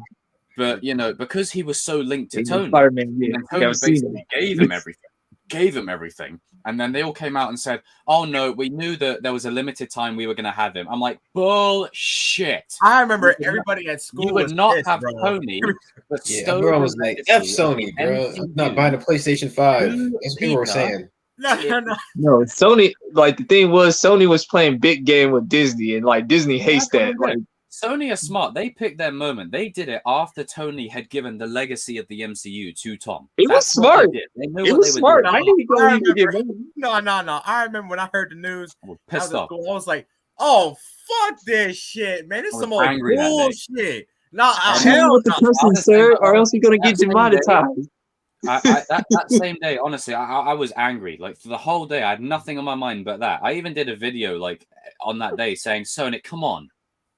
Man, I was mad. Everybody at school was pissed too. I was like, I was like, Team Xbox, bro. Forget PlayStation. I'm not buying a PlayStation, bro. That's how mad I was. Me and my dad were busting out laughing. We were like, you know what? That's smart on Sony. Like, they trying to play big ball with Disney. That's smart. Like hey, I ain't even mad about that. They were going to mess up the whole Infinity Saga because it's like, you know, it's like, how do you explain Peter's absence? If one of, like, let's say, King, you're Tony and I'm Iron Boy Jr. You bestow your teachings to me, and then all of a sudden the big suits come in and Yinko's just like, okay, now you got to go back here, and RJ's like, no, you got to go over there, and Darius is like, hey, what the hell are you guys doing? Like, it's just like, and then Kevin Feige said, oh, we knew there was a limited time. I was like, BS. Damage control. Yes. No, what happened is like you guys are just hoping that Sony will drop Spider-Man, but Sony said like, you know what? Nah, we actually won an Oscar without you guys. Screw y'all. this You need to leads me come my to the earlier table. point, is And that they because of had that- nothing to do with that Oscar. They had good writers. and this leads me to my earlier point that because of that, Hey, they it's all still a can't win. really Tom It don't matter. over here. Is Now, it a let win? Tom lead the MCU, but because they've now got Andrew, they won't mind that Tom's over there. Like, that's why I could see them making Andrew their center. Because Venom, as cool as Venom is, he's not Iron Man. He's not. I mean, we love Tom Hardy, but Iron Man's whole appeal was that he had badass rock music. It was a man in metal armor, RDJ. Like it was an anomaly. You can't do But that. you got the Mickey Mouse ears. You know, and Venom's got a finite lifespan before people are going to start to switch off before it becomes. People We've are already seen doing the that. next movie. The next movie is going to be the same thing. It's just going to be, was it Toxin that's coming up next, or is it? Yes. So Toxin's coming up next. Sony is and I don't care basically about Warner it. Brothers. I don't like that. Sony and Warner Brothers need to just team up. I'll just Sony tell is you. basically Warner Brothers. Oh God. That's why I just keep on telling everybody. Like, I don't really get mad at Sony for like flexing their stuff on Disney because Disney does it all the time. So I just say like, I don't care. Like, you know what? If you're gonna do that, you gotta be able to back it up. If you're gonna flex, other than Spider-Verse, you gotta make good properties though. You can't just flex without Into the Spider-Verse. Sony has hey, Disney makes bad stuff all the time, but no one doesn't care because it's Disney. But they got like Disney, like they a make whole good stuff like too. Disney do make bad stuff, but I think at least with the MCU, like, you know, you get hit or miss movies, but for the most part, at least the storytelling is consistent. Good track record. I'm just saying, it's just funny where like somebody actually like flicks back on them, and they do it all the time, and they just don't like it being done to them. So that's how I just see. Like, I think it's just from a business perspective, I do love the House of Mouse getting a big middle finger. Like, that is nice. I do agree with that, but I'm just saying, Sony. Yeah, that's all I'm saying. It's like, hey, we got Spider-Man. You can't have it. We're not gonna give it up. Nah. You know, like that episode in Family Guy where it was basically because I think the ratings were down or something. They basically killed off Brian. They killed off Brian permanently, quote unquote, for a good like 5-6 episodes to bring him back, and they did that because then the fans started a whole trend, bring Brian back. You know, the dog. So it's for me, it was just a full-on publicity stunt. But what upset me is I love Carnage and I love the other symbiotes, but you know, I should be excited for Toxin. This dude's a big bad. Like, it's like, I don't feel excited. I'm just like, okay, he's just gonna have a Riot appearance. Show up, be like Riot, get killed off. This is other than Spider-Man. This is my reaction when they announce a new project. No, this is Venom. This is Venom. This is Venom. You watching? Right? This is the whole movie where it's like, yo, I now know who I am. Yeah. It's like, I don't need to see that. I don't need to see that in a Venom movie. I don't need to. This is the same company that wants to make a Jackpot movie. They almost made an Aunt May movie. They wanted. You know what will piss me off? If they make that movie, it would be that thing I said earlier. Stop killing off characters and giving them prequels. It's annoying. They killed off Han Solo, give him a prequel. Kill off Black Widow, give her a prequel. Kill off Aunt May, give her a prequel. Like, I'm ready for the Sinister Six movie that doesn't have Spider-Man in it. That's just gonna be hilarious. I'm gonna watch it on the links. Yo ho, yo ho, ho, ho, a pie is like for me. I mean, that's the thing. Like, the Sinister Six, yeah, they're a cool team, but they're not Marvel's Suicide Squad. They need Spidey. Like, that's what makes it. That's what makes it so symbolic. Is the 6 of them have been getting their asses whipped by Peter for a good while, and now they're like, okay, we're teaming up on this motherfucker. Time to jump him. All right, let's jump him. Like, time to jump him, like Hood style. You know what I'm saying? Like 6 on 1. We're gonna take his ass out. Yeah. Gives me a headache. So like, I don't mind. I say Andrew should get the Sinister Six in my opinion, because like, you know, he deserves it. He deserves something, like, you know, and give like Andrew the Sinister Six and give Tom the symbiote. We can get the Green Goblin back, the alien. Bring back Dane DeHaan. Hey, I'm just saying. Hey, Harry's dead. Hold on. Harry's dead. If you're gonna bring back Andrew, you have to bring him back. About Sony doing the Amazing Spider-Man, like if Venom, if we're to be basically believe it, Venom is in the Amazing Spider-Man universe, just for instance, then that universe is effed up already anyway. So I say, embrace the absurdity. Bring Dane DeHaan back. Like, screw him. You can't. Crackhead Goblin. That ain't redesign him. Redesign him, please. Redesign him, please. Jamie Foxx is Electro and Kirk Connor's Lizard. Dad. Like, they would have been like, if you're gonna do Sinister Six, like Lizard and Electro in TASM universe would have been perfect for that. But now they've got closure and they've got a happy ending. Like, now you've got to basically build up another 4 villains or another 5 villains. Another Doc Ock. Like, I think No Way Home, as good as it is, I think No Way Home is going to be a double edge because now it even further cements that no one else can play Ock or Goblin. The only one I see coming back is another Norman Osborn. There has to be another Norman Osborn. Yeah, but other than that, I just William Dafoe like comes back as MCU Green Goblin. I'm gonna be like, I think they should do that. I really think honestly, they should. Yeah. The same guy. Replace Dafoe, bro. Like, that would be such a great story arc for Peter. Like, Peter recognizes him instantly, and then maybe in an effort to prevent him from becoming the Green Goblin, he actually ends up setting him on that path. Like, that would be like, such a great arc. Think about it like this: what if MCU Norman Osborn was like a good guy? You know, like the whole like Iron Patriot thing, where he's trying to be a good dude. Amazing. And then like Peter's suspicious of him the whole time. He tries to like ruin his reputation.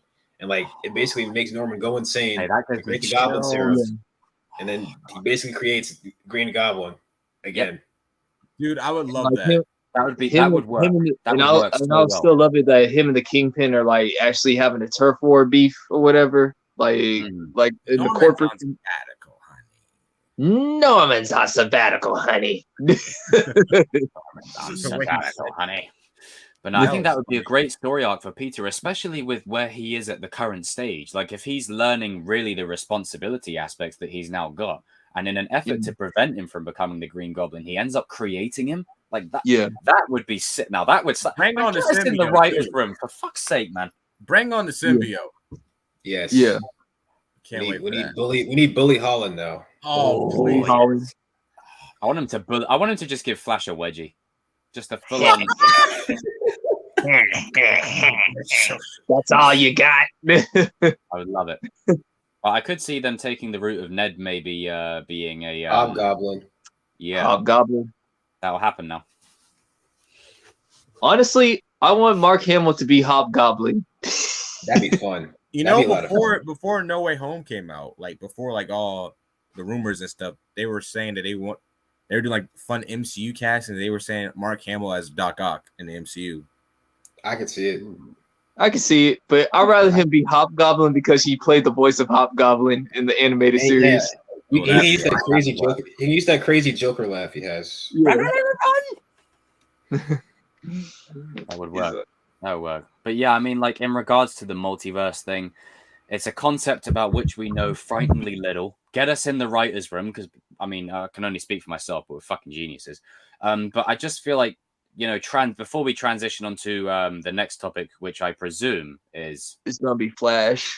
So just before we transition into that, I think a good starting position to sort of naturally transition from Spider-Man to Flash is with the multiverse. As great as it can also be an absolute double edge. And we've got more Miyagi-Do representation in here right now. Look who it is. Yes. You know what? Fuck TCK, what happened to the Ravens? Sorry, that's your Ravens loss. Don't even mention that. So, TCK, what's your thoughts on the multiverse? Very messy, but when done right, it's good. Done right. When done right. Black and yellow, black and yellow. Man, I need to upgrade my headband, man. You guys got like the proper ones, man. You know, what it is. Black and yellow, black and yellow. Hang on, let me just move around the order. There we go.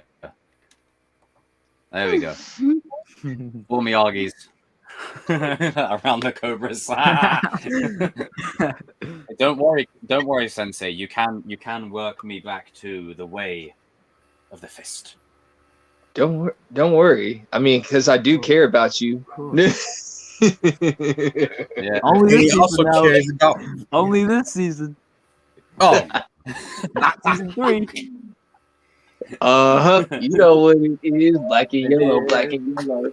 Terrible towels, right? Oh my. But yeah, it's a good transition to our next topic. I mean, like with Spider-Man, they just got to be careful. That's all they've got to be doing. And with Sony in it, it's going to be fucked up. It's not a case of if, it's just a case of when. So, when. So we just have to ride the wave, and we just have to hope it doesn't become too messy. It might not be messy now and sunshine and daisies at the moment, but sooner or later, instead of running through the meadow, we're going to be running into some cactuses. But we'll cross that bridge when we come to it. Yeah. Sensei.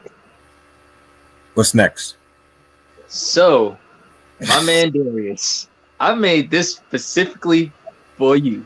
Ooh. So, This is we your time, have bro. a problem in the DC universe as we speak. This is a travesty.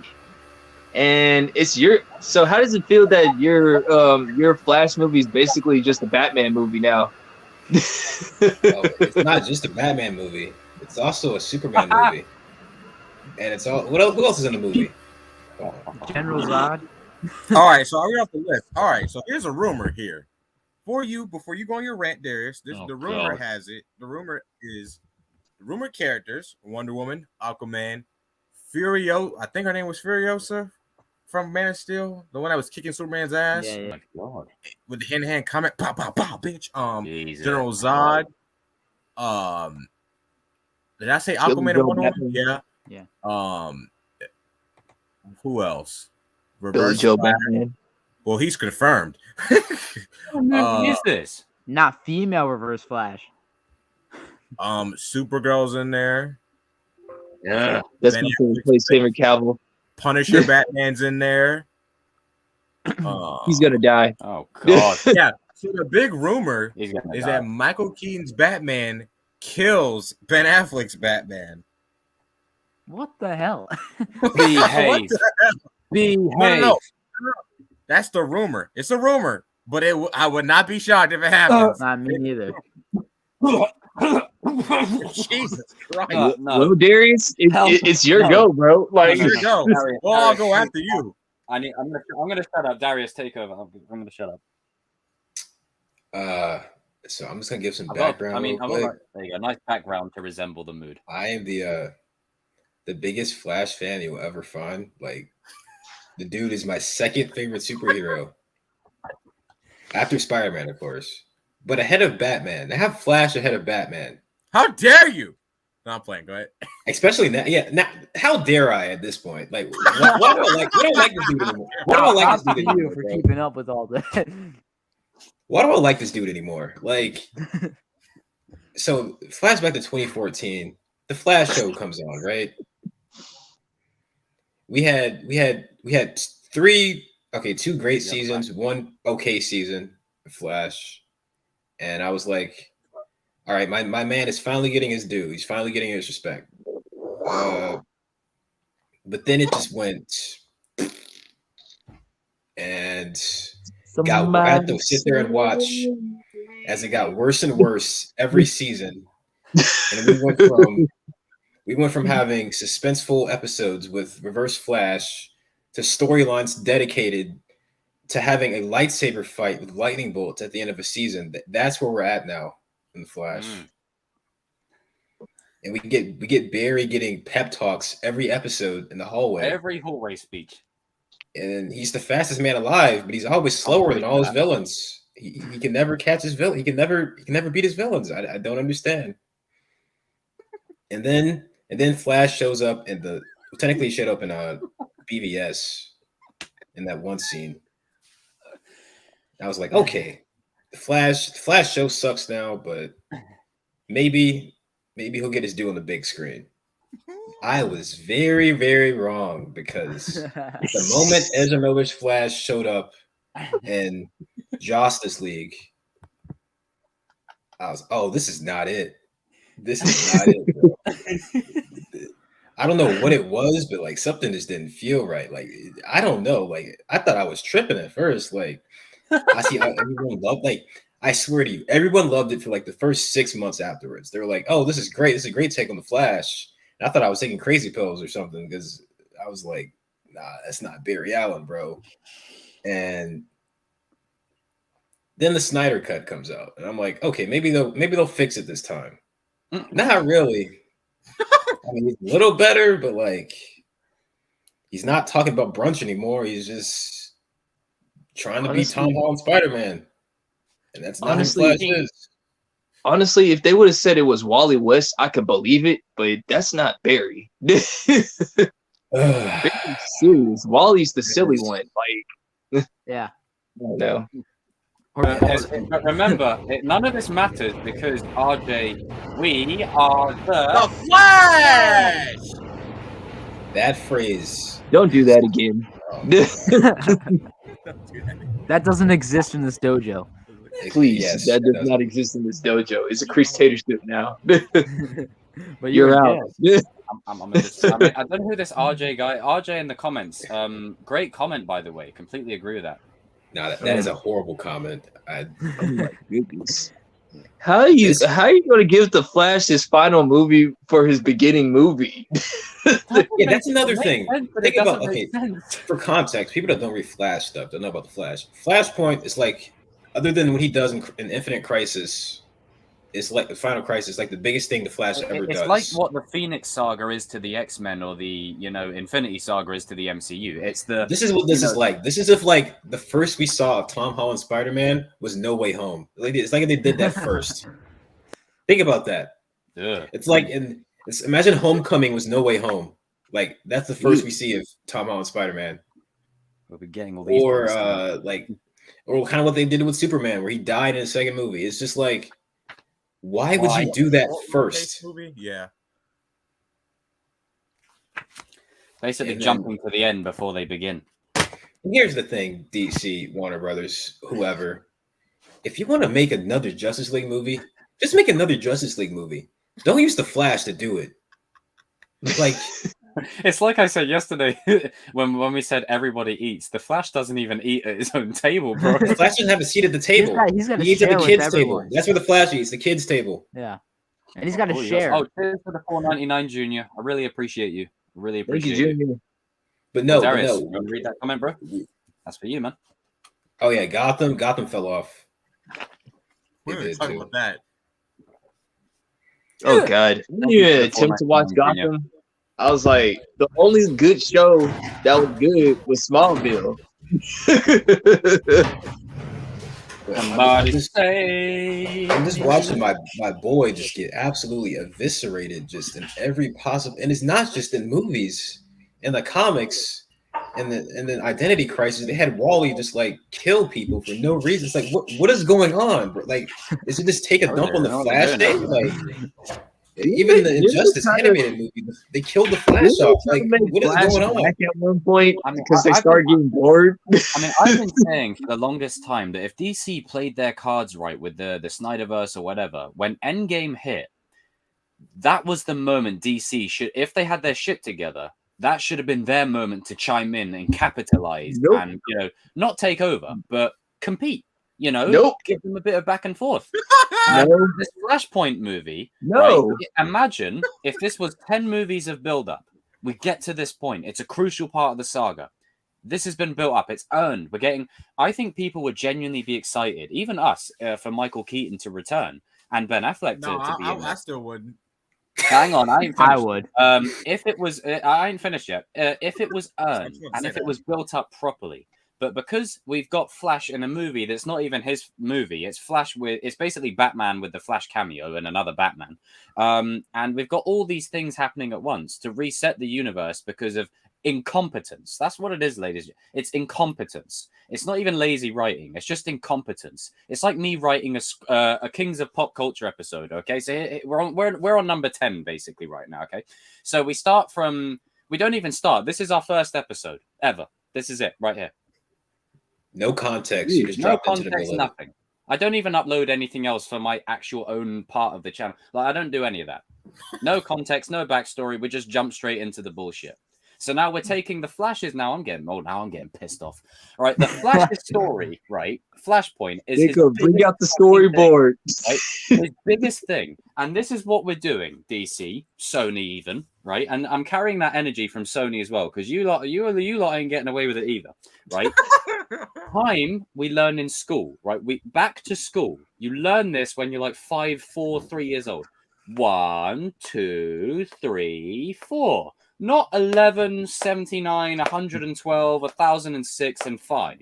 It doesn't work like that. You can't do that. You can't do that.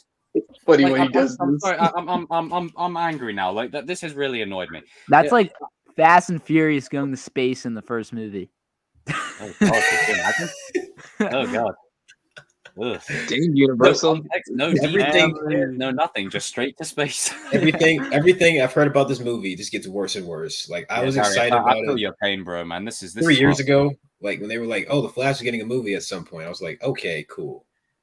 But okay, first off, they announced it was Flashpoint. I was like, "That's a little weird. You don't do Flashpoint first."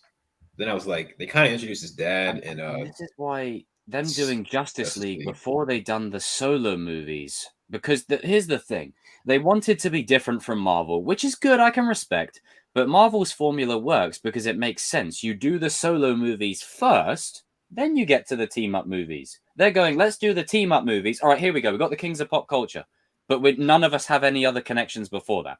And then after this, all right, RJ gets his backstory video, TCK gets his backstory video, like King gets one, Yinko gets one, Darius gets trilogy. one. And then there's a Flashpoint movie in there that erases everything. It's like, so let's say, for example, this Flashpoint movie, it happens, okay, resets everything. Flashpoint. It resets everything, right? Let's say, just for argument's sake, this movie is good, okay? And then we have a good 5, 6 movies, maybe 7 or 8. Let's just say 10. 10 movies that are good from DC back to back. They're building the Flash up for a great story. What are you building to? You've used his biggest fucking arc. You've used Flash's biggest story. You blew your load too early. I'm sorry to say it like Way that. too early. All over the place. Family Channel. You made your oatmeal too early. Yeah. Right. Yeah, shoddy job as well. Here's the thing about this film, movie, whatever you want to call it. I don't even want to call it a movie at this point because it just sounds a movie. It's just a cameo. Batman with the Flash. When I first heard about it, I was like, okay, we're finally getting a Flash movie. This is long overdue. We should have been had this. Should have been had this. As much as I like Batman, I do want other like DC characters to get their movie, especially if you like Darius to say because he's a Flash fan. But when I heard that Billy Joel was coming back, I'm like, what the hell? Like, listen, I'm not a Billy Joel fan, but I guess the 80s kids, I mean, happy for you guys, I guess. I'd be excited. This is like Tobey Maguire of Batman, you know. I'd be excited for this if they built up to it and earned it, but they're shoehorning them in, you know, just for the sake of, hey, fan service, because the movie's going to be arse. We're going to screw it. You know what this Flashpoint movie should do? It should bring back the mullet. Everything, including the current Flash. The movie ends with a new Flash, and then we start fresh. Everything. Hold on. It can't just be. It just can't be the Flash. It has to be a female Flash because we got to be inclusive. If that's true, they're making the reverse Flash female. Yeah. What do you call Ia Bertha Thawne? Like what's the name? Like, what do you call her? You do. You don't even make it a female Flash. You just use the multiverse to bring over, because they already connected CW. You bring over Iris West and you have her be the Flash. I would literally. I can't even say that on this. This is a family-friendly channel. I can't even say that on this channel. I can't say it. But like when I heard Billy Joel's come back, I was like, why? Haven't seen him since 05.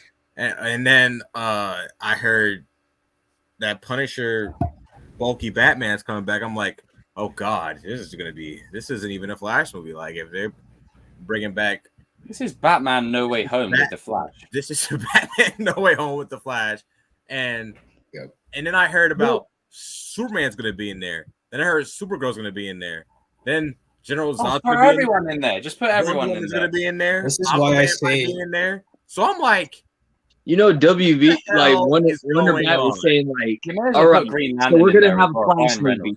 How can we put in Batman? Because I'm like, what the hell is going on? Like, is this even what is this? Like, the more I hear about this movie, I'm at the point where like fuck this movie. Like, I don't want to see this shit. It's because it's not earned. It's not earned at all. Like we should be saying, even if you're not the biggest fan of Michael Keaton, you could, like, if this was earned, you'd be like, okay, Michael Keaton, okay, OG, maybe they can make him a badass. You know, this is like a just don't bring it. This is a coming of all together kind of thing. You know, this could be like, if it's earned, it can work. But this isn't earned at all. This movie's gonna be a Link movie, by the way. No, it's not. It's worse than that. They're not even treating the Flash like a character. They're treating him like a plot device. He's not a character. Overshadowed in his movie for their mistakes. Like, listen, I'm not the biggest Ezra Miller Flash fan, but I do feel bad for him as an actor. Like, he's getting overshadowed in his own movie, and I don't think lead actor should go through that. Like, he's getting overshadowed because people are going to you can't make Flash Ben Affleck. You can't make Flash Spider-Man because that's where Static Shock comes in, because he's your Spider-Man for your DC, you moron. It's like, come on, like. But I think when the Flash first came out, it was supposed to be just his movie, though. Plans changed. You know why plans changed? Because they found out about No Way Home, and they were like, "Oh, what do we got to do to compete with that?" You don't compete with it, you idiot. You make your own movie and you can do it down the line. Civil War was releasing. They were like, okay, we're only the second movie, and let's have Batman versus Superman. Like, they're basically trying to compete again, and they're fucking. Yeah, they're just they're looking at it, somebody's paper, and they says like, "Yo, they're doing Civil War. Okay, who should Batman face?" A courtroom case for a title. Batman v Superman. That's a courtroom case for a title. Bro, it should just be called Dawn of Justice. Yeah, like, that's a way better name. Better if it was called that. It's basically Justice League. Even TCK, he's only 16 years old, and he came up with the better title. I mean, this is why we love you, TCK. You give us hope that there is nuance left in the world. Because I mean, this is ridiculous. Like, honestly, I mean, I love the Flash, but he's not like one of my favorites. But I can empathize with Darius on this point, that a character you want to see done right, at least us with Batman, there is at least one good Batman movie out there that one of us likes, or version, or whatever. The Flash has been screwed over consistently for years. And thanks to CW, who are now up for sale, no one buy them. I don't want anyone buying them. I'll tell you what, I'll buy them. No one bail them out. Let them drown, bro. Let them drown. Let them be homeless. Most likely, Universal's gonna buy them, because Universal's about to buy DC and Warner Brothers. So that's a big waste of money. Big waste of money buying CW. Yeah. Oh boy. Oh brother. You buying Riverdale? You buying Legacies? You buying all of these terrible shows? Buying Batwoman? Big waste of money. Oh god. Down the drain. Thank you, CW, for making DC characters not being taken seriously. Thank you, CW, for Smallville. The rest of them, I don't care about. I mean, like, Smallville, it has its cheese, but at least it's good and you can watch it and it's entertaining. Like, I mean, CW, like, it's the CW effect, isn't it? When they brought the multiverse in, this is what they've basically done now. Is now DC, Sony, or whoever the fuck authorized this shit. It's just like, okay, now we've got to do it. It's like, you haven't earned the right to do it. No Way Home earned it, because, I mean, as I said, like, when No Way Home opens up, you have a good movie in there of Spider-Man being on the run. Like, there's a good movie in there. But you also get No Way Home. So there's, it's earned. Multiverse. This is not earned at all. It really isn't. And they're using the Flash as a plot device for their incompetence.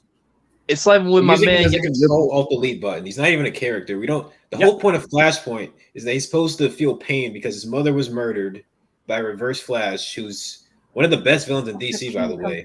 To his character. His mother is murdered by the Reverse Flash because he just wants to ruin his life, and he has to deal with the fact that his father is locked up for it, and he knows it's not his father that did it, but no one believes him. So he spends the rest of his life trying to fix it. Like my mom, my man, Young Ripper says, like, man, you just got trash artists. That's all it is. These guys suck as artists. They don't know how to write. They're horrible writers. He'll start his videos just like, so I was browsing the internet today, and I came across this great article. I think it's god awful. And then he just reads this. I love this video. But like, we don't even get any of Barry. We get that one scene in Justice League with his dad, and we get nothing else. We don't know how his loss of his mother affects him whatsoever. We don't see any of it. So now he's just gonna make this decision to go save his mom, and it's not going to so be anything. And in the animation, he's so good as a character. Yeah. Yes, that's what I'm saying. 100%. Like, if they would have made Ezra Miller's Flash like Wally West, I can believe it because that's how Wally acts. Like, he's that's how Wally is. Or It's the Critique. fact that they wanted to bring back Christian Bale for me solidifies that this movie I'm is just gonna be ass. This is why I hate DC, bro. This is why I hate them. If it was earned, Christian Bale, Michael Keaton, and Ben Affleck sharing the screen, that would be fire. If it was earned. But with the way that it is at the moment, I hope Christian said, I don't want your stuff associated with that brilliance over there. You stay over there. You haven't earned that. Go over there. Like, away. I agree with FaZe Cloudy in the chat. Like, Ezra Miller's Flash was good in the Snyder cut. Like, I liked what they did with him in the Snyder cut. Oh, yeah. He was not as annoying. Yeah. And he actually He's did not- something important. He saved He's them not all. as annoying, but my nitpick is that he's not Barry Allen. He's Wally West. Yeah, I agree. But at least, like, he did something. Like, he saved. Yeah. He saved them everybody. all. He saved everyone. That's probably but- the most Flash we're gonna have from him. Yeah. Is in that movie. He's good in that movie. It's just, I think know what- we stress this all the time. It's like DC. You're sitting on like on a gold mine of stories in your entertainment. I mean, in your animation vault. You can like literally pull a story out of that and put it on live action. Do a copy. You know what the problem is? They try to rush everything too early. You know, you can take this all the way back to. I'd say Man of Steel was a great starting point, a brilliant starting point for everything. Yeah. And Batman versus Superman, you have a seasoned, older Batman, which is cool on paper, but we don't get Now to grow he's with killing that Batman. people. No, I'm going. Go ahead. But we don't get to grow with that Batman. We don't get to invest in him. And then you're bringing in like the Justice League. You haven't earned that yet, you know. Yeah. So that Like, where did Wonder Woman come from? I mean, I love Gal Gadot. She's fine, but like, dang, man. They basically ripped themselves into a corner. The only way they have two options with this. They either do a Flashpoint movie or they just keep moving forward in limbo, not knowing what's connected to what. So this Flashpoint movie, unfortunately, is probably going to erase a good 80% of the Snyderverse. And that's the thing about this. It's going to follow, though. The number one name, his name is Matt Reeves. The second person's name is Robert Pattinson. Third person is Zoe Kravitz. Fourth is Paul Dano, Andy Serkis, and so on. That's what I'm following in DC land. Everybody else, if you want to go follow the DCEU, you go right ahead. You can go on a sunken ship. I'll be over here with the Matt Reeves universe. Holla at you later. Peace. That's what I'm saying. I changed the background to that as well, just for you. Yeah.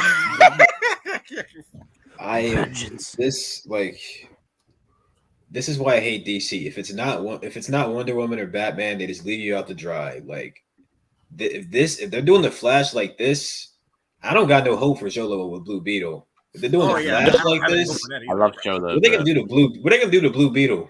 Like, sorry, Sholo. What are they gonna do with Static Shock? Like, what are they gonna do to these other characters? Like, they don't even care about Superman anymore. I know. At this point, they may as well bring Green Lantern back in this movie. It's not good when Harley Quinn is the face of the universe. No. PCK, what have we established about Birds of Prey? Shit. The big rumor is that this probably is going to happen, and he's going to get replaced by Supergirl in the movie. And here's another thing: like, even if the movie's somehow good by some miracle, like, I don't know, people are going to hate it anyway because it erased the Snyderverse. So they shot themselves in the foot. Even if you make a good movie, people are going to hate it because it erased. You gotta remember, it's like RJ. What do you say about Zack Snyder fans? Zack Snyder got hoes, man. I mean, he does. You think this is gonna be bad? Like, Snyder fans are gonna be like mad. You erased the universe. You know how you said that with the shocker. I'll chase you into the earth. With Snyder, they'll defend you to the end of the earth. That's what it is with them. Like, good grief, man. This is horrible. Who came up with this? Who said that we need to erase Zack Snyder's universe? I am like, this movie at this point has made me numb inside, bro. I don't even care anymore. If it sucks, I'm gonna be in the theater and I'm just gonna be. I'm not even gonna care anymore. Oh no, I'm numb. I can feel you. Something in the way. Because my thing is this: like, Like we had a chance. We had a chance to have Darkseid be in like 3 movies, Yeah.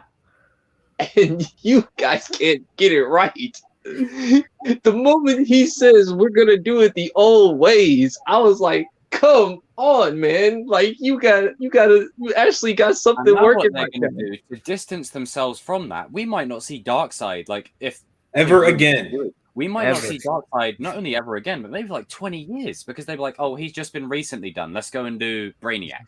You know, it's like, but Darkseid, like that's the Thanos of DC. Like, what oh, He can man. beat Thanos. That's just But my thing. we got female Reverse Flash. Fuck that shit. You know, Dude, I like though. You like can't that tell Matt me Reeves when you universe. saw Like, he's putting Dark. over here. Oh, don't just wait, RJ. Just wait, RJ. They're gonna ruin that somehow too. The They Flash is can't gonna ruin that. They can't ruin yes, they will, because they're gonna bring No, him to 'cause the he's got DCEU. creative They're gonna bring it into control. the If DCEU. this reboot brings in Robert Pattinson's Batman, then No. Matt Reeves made it clear. He said, no. This is separate. This is It's my not. It's thing. not up to him. It's up to Warner Brothers. He It's almost walked not away. up to him anymore. Screw the pooch. No. Bat family. I want to see Nightwing. I want to see my boy Red Hood. I want to see Yes. all of that. And it gives them more creative freedom when it's not attached to a multiple universe. I mean, look, as much as Sony's universe is messed up with Spider-Man and Venom 2 as a pilot, I'm not going to get back into it, but at least it's still tolerable. This is not tolerable because at least Carnage and Venom look sort of like Venom and Carnage. Like, this doesn't look like a Flash movie. Like, it's like this. All is you the have to do to Flash. make a Flash movie, it's so easy. You just have Captain Cold or Gorilla Grodd or both or Just something. the Rogues. You could just do the Rogues.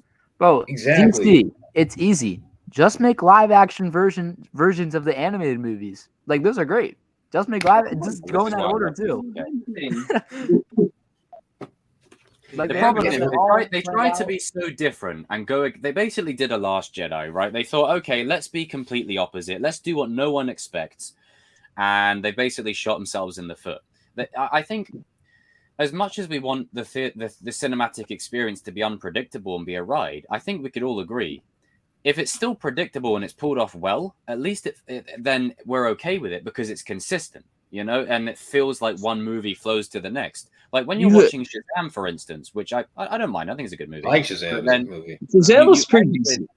You end with, you know, Superman there, but you know it's not Superman because of all the bullshit that's going on. It's like, Yeah. you know, all that kind Why of did they stuff. even put that scene in the film? That was so stupid. They should have just left that out, if I'm being Because honest. DC does not know what they're doing, bro. Like it's Dude, so obvious. Why They they don't know. treating At Henry this point, Cavill like that? DC just needs to make He's James got Gunn pictures. He's and Matt got- Reeves he- like a team. That's all I see. Like they need to make those two. I had a teams. question though. Did DC Henry is Cavill, dead. like, Like, Fuck it, I'm doing a Like- Chosen live in the midweek. I'm going on a full rant on DC. did Henry Cavill like have like relations with somebody's wife in Warner Brothers or some shit? Because I don't. That's the only understand. explanation. I don't. Like, I don't understand why okay, they want. can I like say one point?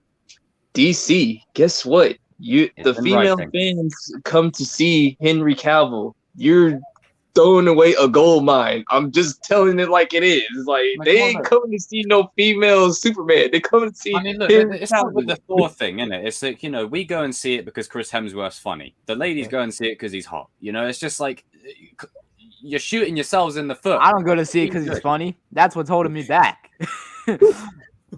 He said For all women, intents and TCK.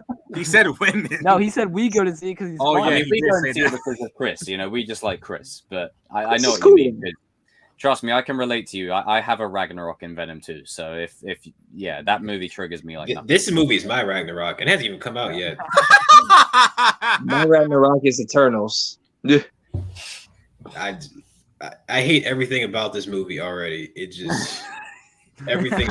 I'm this close to losing it. Like this close. I'm at my parents' house right now. I can't do that. If I Explain was at to my me. dorm room. Oh my god. Explain to me how you're gonna bring Michael Keaton and you're gonna make a Batgirl movie, but you're not gonna make a Terry McGinnis Batman Beyond Oh, movie. let's talk about that. Did you know? Hold on. This is did you hear about this, King? The Batgirl movie, right? Oh, Is yeah. they got J.K. Simmons in there, as you know, What? from from because he's playing Gordon. Yeah, he's playing the Gordon from the Justice League. He was in Justice League. But get this, they got Michael Keaton's Batman in there. But how does that make any sense? Wait, what? Did he kill Batfleck and take his place? Did he murder Batfleck and take his place? Keaton's he's old. And another thing, it's not even Barbara Gordon. It's tokenized Barbara Gordon. No, he's in. It's confirmed. He's going to be in Batgirl. It's confirmed. Oh no! You don't have tokenized. You don't have tokenized Barbara Gordon. That movie's gonna suck. Oh no! You know what they're basically doing with this? They're kicking out Ben Affleck and they're making Michael Keaton the Batman of the DC. Oh no! Why? My Batman is in Matt Region. Oh, no. Billy Joe Part 2. Bro, Michael Keaton is just hopping across the multiverse. He's in Morbius. Shout out to Michael Keaton. Get that bag, bro. Yeah, shout out to him though. But no, you need to earn Michael Keaton to come back. You don't just do this. DC. Oh, no, I'll tell you what. Midweek, Chosen Live number 44. I'm going in on DC. You're gonna have old man Billy Joel Batman with the tokenized Batgirl with the crappy with SJW J.K. Simmons. Like, this movie gonna suck. You know what's looking bright though? That Matt Reeves universe. March 4th. You know what, RJ? That's why I just keep on saying Warner Brothers just hire James Gunn and Matt Reeves and just call it good and let them be in charge. You know what, DC? Hire me. Because I will write a good Flash movie. Hire me. But all jokes aside, though, I don't like this for Darius and other Flash fans. Like, this is horrible. Yeah, like, I feel for you, man. I wanted to see a gorilla. I wanted to see a gorilla god. As much as it's going to annoy me, I feel for you more than anything because this is your guy. You know. We joke around with Darius, but no, we actually feel sorry. Live action, just as bad as he is. Like, this is terrible. This is stupid. This isn't good. And even if the movie ends up being good, just for instance, it doesn't bode well for the future. Yeah, it really doesn't, because you've taken the Flash's biggest story arc and you've used it already. So where do you build to? Reverse Flash. Okay. Here's another thing. Flashpoint has Thomas Wayne, right? Like an alternate version of Thomas Wayne where he's Batman. Why the hell didn't you just use Jeffrey Dean Morgan? Why didn't you just? You could have used, instead of just two Batmans that are not really Batman. You could have. Fuck this man. Negan wanted to be accurate to the actual story anymore. Thomas Wayne. That's just the thing. Like, you could have. Yep. You know what? You paid Jeffrey Dean Morgan to die in that one scene. You know what this is? You know paid what him to die in that one scene. How do you waste Negan? And a comedian. This is. Do you know what this is, right? Do you know what this whole movie is, right? Not only is it No Way Home, the movies that we've had before No Way Home, just picture this. Spider-Man 3 and The Amazing Spider-Man 2. That's all we've got before No Way Home. Oh, man. That's what this movie is. Ew. That is it. Because think about it, Tom Holland, like, he's basically Ezra Miller. This is his first outing. So now he's got two other versions of the character coming in. So Iron Boy Andrew and Toby, basically, it's basically that. How awkward does that make No Way Home? But it's like very weird. You could easily just all right. Well, why didn't they just go this? Why didn't they just go the simpler route? You could have just used Jeffrey. Imagine Jeffrey Dean Morgan, Thomas Wayne, Flash. That would have been cool as Batman. And also, it doesn't overshadow. It's a win-win for both, unfortunately, because it's you. DC, they put their. You could have a Batman in there, but it doesn't overshadow Flash. But when you put in Michael Keaton and Ben Affleck in there, it overshadows the character of Flash because the actors and their versions of the character. But no, we gotta put those two in here. We gotta think about it. You got Jeffrey D. Morgan, like basically like Thomas Wayne with like a gun, like Negan with a gun. Dope. That's cool. And then you have, and then Martha Wayne is the Joker. She could have had, I think, the girl who played Maggie. Yeah, Karen Joker. That would have been cool. And not only that, like Flashpoint is so. We gotta make it right. Like, we have to make it right. like Flashpoint is so linked, not just to the Flash, but We have to make it right, Thomas. Every time DC builds up to it, like even in the animated versions, as key as it is to the Flash's character, like it's his like Phoenix Saga, whatever, but it is intrinsically linked to the universe as a whole, because this is what you get. You get bloody like, things with Aquaman, things with Superman, like it changes the whole landscape. And that pressure that's put on Barry's shoulders, knowing that he's basically changed everything, is a key part of this arc. And they're just basically going, we don't need any of this. And out it goes. Here's what we're doing now. You can't do that. You can't do that. So not only are you doing Flashpoint too early, you're not even adopting the actual Flashpoint. You're butchering the actual thing that you shouldn't be doing in the first place. This movie is strictly relying on nostalgia between nostalgia bait. Yeah, like, listen, I'm not a fan of either of these Batmans, but I gotta admit, Michael Keaton's Batman is iconic. It is. Like, yeah. It is. Not my favorite, but it is. Not my favorite, but he is iconic. Yeah. But it's just really sad that they're doing this to a character. Like, you're adapting Flashpoint the first. That's already bad enough. I mean, they're wasting it. It's like, I think like No Way Home is probably just the best way to compare it to is like, you have Toby that comes back, and regardless of what everyone thinks of like, Toby, he is like, even newer fans are like, oh my God, Toby's back, because it's earned. When you bring Michael Keaton back and everything, it's like, it should be a moment that everyone celebrates. But now it feels like we're basically doing damage control, and the Flash doesn't even get to be the Flash. You know what this movie is? This movie is the worst possible thing No Way Home going to turn out to be. Like, if No Way Home is like the worst possible version. Thank God, didn't go that route. Like, you had a chance to have Captain Boomerang. You had a chance to have Gorilla Grodd. You had the chance to have Reverse Flash. Like, he could have had like Captain Cold. I mean, not the Trickster. Oh, and FaZe brought up a good point. They were gonna make a Flash movie, right? With the writers from Spider-Man: Homecoming. That was gonna have Captain Cold as a villain, and they fired them because they didn't want to make Flashpoint. What? Oh my God! Oh God! I hate this studio, man. Oh, that actually pissed me off when I saw that the first time. Okay, I'm gonna. So I was looking the other day I was looking at the DC slate and the Marvel slate, right? And I'm not sold on Black Adam. I think it's going to be another Dwayne movie. It's going to be a Rock. And that's another problem. Is as cool as it will be for the first movie, because it's The Rock playing him, he's going to turn to a good guy. That's not Black Adam. Oh. He's supposed to be Shazam's black arch enemy, but now they're just going to do the Batman v Superman thing. At the end of the movie, he's going to be, "You're all right, Shazam. Let's be a team." It's like, so I was looking at the slate. With DC, I was comparing them. I was looking at Flash, Batman. This is DC Flash, Batman, Black Adam, and that's basically it. With Marvel, is Doctor Strange 2. We know it's going to be good. Yeah. The Marvels, I could care less. Only watch it for Monica. The reason they're putting the others in there is because they know they haven't got two of the biggest movies of all time to save either side of it to protect it from criticism. Thor: Love and Thunder. Not excited for it, but I'm gonna give it a shot. You, TPK? I'm not excited for that at all. He's gonna end up loving it. Yeah, care about this new suit. We also have a bet on that movie. Also, we do. Oh, it's not the holiday special again, is it? No, it's. I think me and TCK. If it's good, me and TCK have to like. Oh yeah, you have to trash. You have to trash Mary Mauser. I'm not. No. No. Sam Russo, not Mary Mauser. That's not too easy. No, carry on reading out the slate. Read out the rest of the slate. You have Black Panther: Wakanda Forever, which unfortunately retired that movie.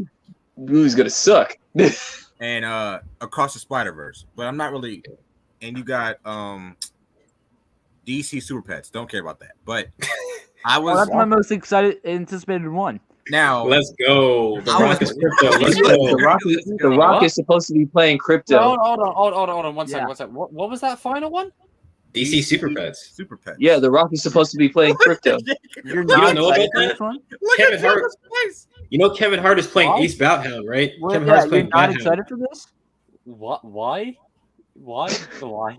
Wait, you said Kevin Hart is playing who now? Bathound. Ace He's Bathound. playing Ace. Oh, stop! So we're getting Bat-Hound, and they haven't even sorted out Batman. Oh god. Carry on. No, but they're Nah, making Kevin Hart's Bathound like comedical. Like Ace is serious, just as serious as Batman. Now, I Jesus think that Christ. Marvel, I think they blew all their loads last season. Like they had all the shows, they had No Way Home, Shang-Chi, you know, they had everything. Good year. They had a great year. This year, Except I that think they're relying heavily on Doctor Strange 2. Yeah. carrying. Heavily. Crazy. Like after I Doctor Strange expect a 2, lot of cameos in that movie. yeah. Oh like, yeah, that's they're also reshooting Captain Marvel because they Yeah. said that they have to Marvel. add more stuff. More Yeah. cameos. Probably They Nova gotta add stuff. To another be honest. Marvel. Eh. Probably Nova stuff. Thor, I'm not excited for. But if it's like Semi the decent. thing that concerns me with that is that he's writing the movie too. Doubling down. And he's Can't wait for more 'cause tampons. last Joe. time he didn't yeah, like he's writing DC. Oh yeah, Marvel has a lot of He's writing shows the though. movie. They have a lot of shows this year. Right. This year too. It's not Like, gonna, I was there's gonna be saying- a single serious line in that movie. So I was just thinking to myself, like, okay, if the Flash is not trash, if it's not trash, That rhymes. It's a big if. that's a big if. That's a huge if. I mean, that's probably like the biggest if of all time. Of all time. So, Under but the question, what if? if it's not, what if the Flash did That's gonna be suck? an episode in season 2. if it's not trash, I view it as a win for DC. The Batman will be great. We all know this. Yeah. If Black Adam exceeds our expectations and it's won't. really good, You know what? that's a big if too. You know If what? those- I wouldn't if be surprised if Black Adam does good, just because you got Rock fanboys that like. well, drool it'll do over- good money wise. It'll make money, about the it movie. won't. Like, They're gonna drool. They're gonna drool over Rock. Oh my gosh, Dwayne Rock Johnson. I want to be like him. now, It's about I time. think It's about what I power. was saying, now those two ifs, along with the Batman and Black Adam and the Flash, if they are good, along with the Batman, I think that's a win for DC. I think they beat Marvel for the year, just the year. Yeah. Just Not like- counting like- the shows though, because If Yeah. big if, Disney Plus Big shows. but Isn't also Aquaman because supposed to Marvel be got their foot off the coming gas. out this year? yeah, like Marvel Aquaman- got their is foot that off the gas this year coming up. as well. 2023. I think got delayed. Oh, Marvel really have the foot off the gas this year, so DC. Yeah, that's do what have an I'm saying. opportunity. That's what I'm saying. Yeah, They do have a chance. You yeah. want to repeat what John? Marvel's doing? Very slim chance, but they have a chance. Very slim chance. Yeah. But it's DC, so here's what's gonna happen. I already broke down the formula. It's one good movie and two bad movies. That's how it works. So one of them is gonna be Batman's good, gonna be good, and the other two are gonna suck. That's So how what? DC rolls. because we had the Suicide Squad that did good, and we had the Snyder Cut that did good. Wait a minute. So that means Well, the Snyder Cut doesn't really count because that like already Yeah. existed. That was a non-event. That was a yeah. What was I'm the- counting it. I don't care what you guys say. I'm counting it. we had Justice League and Suicide Squad. They both sucked. Donkey balls. also here's another problem. It's not even It's just another DC. movie. I'm making a hot take. No, I'm gonna say it right here live. Warner Brothers is the number one problem for DC, but I'll tell you what the number two problem is: the fans. Because you all know why? All they care about is cuts. Yep. Let's Don't get me started on that Aya cut. We please. already talked about that last year. Yeah, want sorry you that. didn't show up for the We want sequel. that. Like, Right. We want okay. the air cut. We are 10 days We want into the new Joel year. Schumacher cut. We do not need a cut, right? That like here's the thing, okay? And I want to just bury this suicide cut bullshit, right? there is no version of that Suicide Squad movie that will change my opinion of it. I don't need a scene of Harley and Deadshot shacking up. I don't need a scene of Joker killing people. It's not going to change my opinion of that movie. The Snyder Cut was meant to be the original intention. That had The to David Ayer cut, it wouldn't change it at all. And I'm happy for creatives to get their full vision. That's as I believe anyone should. But it still wouldn't, like, the way I see it, it's in the past. We're 10 days into 2022. Let's continue forward. Leave that shit over there. The Suicide Squad wasn't amazing, but it was a step in the right direction. That's that. Thank you for coming to my chosen TED Talk. You know what people want now? You know what people want now? They want a TASM 2 web cut. That's what people want now. We don't. Get the hell out of town. Man, I can't wait for No the Way Super Home Pets cut. already dealt with that movie. Either we do a TASM 3 or we just don't do it at all. And also, Yeah. what's up with these? Who cares about a Peacemaker show? Oh Who my! think- Why is it happening? Because it's John Cena. I mean, the reviews Because are it's John good, but Cena. I don't People trust have any people review. love John Cena just like people like The Rock. I don't know why, but it is I what like it John is. Cena and The Rock. The double edge for it is that, you know, when they play characters, because they are who they are, they're not going to Oh, look stay at this. What? Look what he just put. I didn't mean to interrupt you, Chosen. I just saw this. He said Oh, if you the can call me Flash Jacob. is good, y'all got to do a watch party of the Keaton Batman movies. Hell no. How many times we gotta go through this with this kid? Listen, Actually, I wouldn't mind. You would. again, No, seriously, I Hold wouldn't on, mind. hold They're on. a classic. Abbas. I don't hate those movies. They're They're good. overrated. They're good for what they I mean, are. back to what I was saying beforehand. When you have like someone like The Rock and John Cena playing a character, right? You know what you're in for. Like The Rock Don't let me isn't get gonna, started on Keaton. The Rock isn't gonna stay a bad guy. So we know that Black Adam is gonna turn face and be a good guy. And that's not. Where's Christian when I need him? That's not the character. That's not the character at all. DC, you don't know what the hell you're doing over there. Listen, this is how I would have done it. You just get the hold on, give me 1 minute. I'll be right back. I'll be right back. Basically, if you want the real formula DC for success, everything that you are doing, stop doing it and do everything Do that the you should. opposite. Do the opposite of what you're doing right now. When you get that little voice in your head that says go one way, go the other way. This is how you do it. You get this. You get these. You do this right here. Like you are sitting on a gold mine. What? This That's what people don't realize. It's Talk about that balancing characters. Not only does those two shows have like the main 8 or 9 characters, you have other characters in there, like another 20 characters plus. They still feel like the characters. This is the first series. This is Justice League. This was Justice League. Hey, I'm a highlight you, Sensei.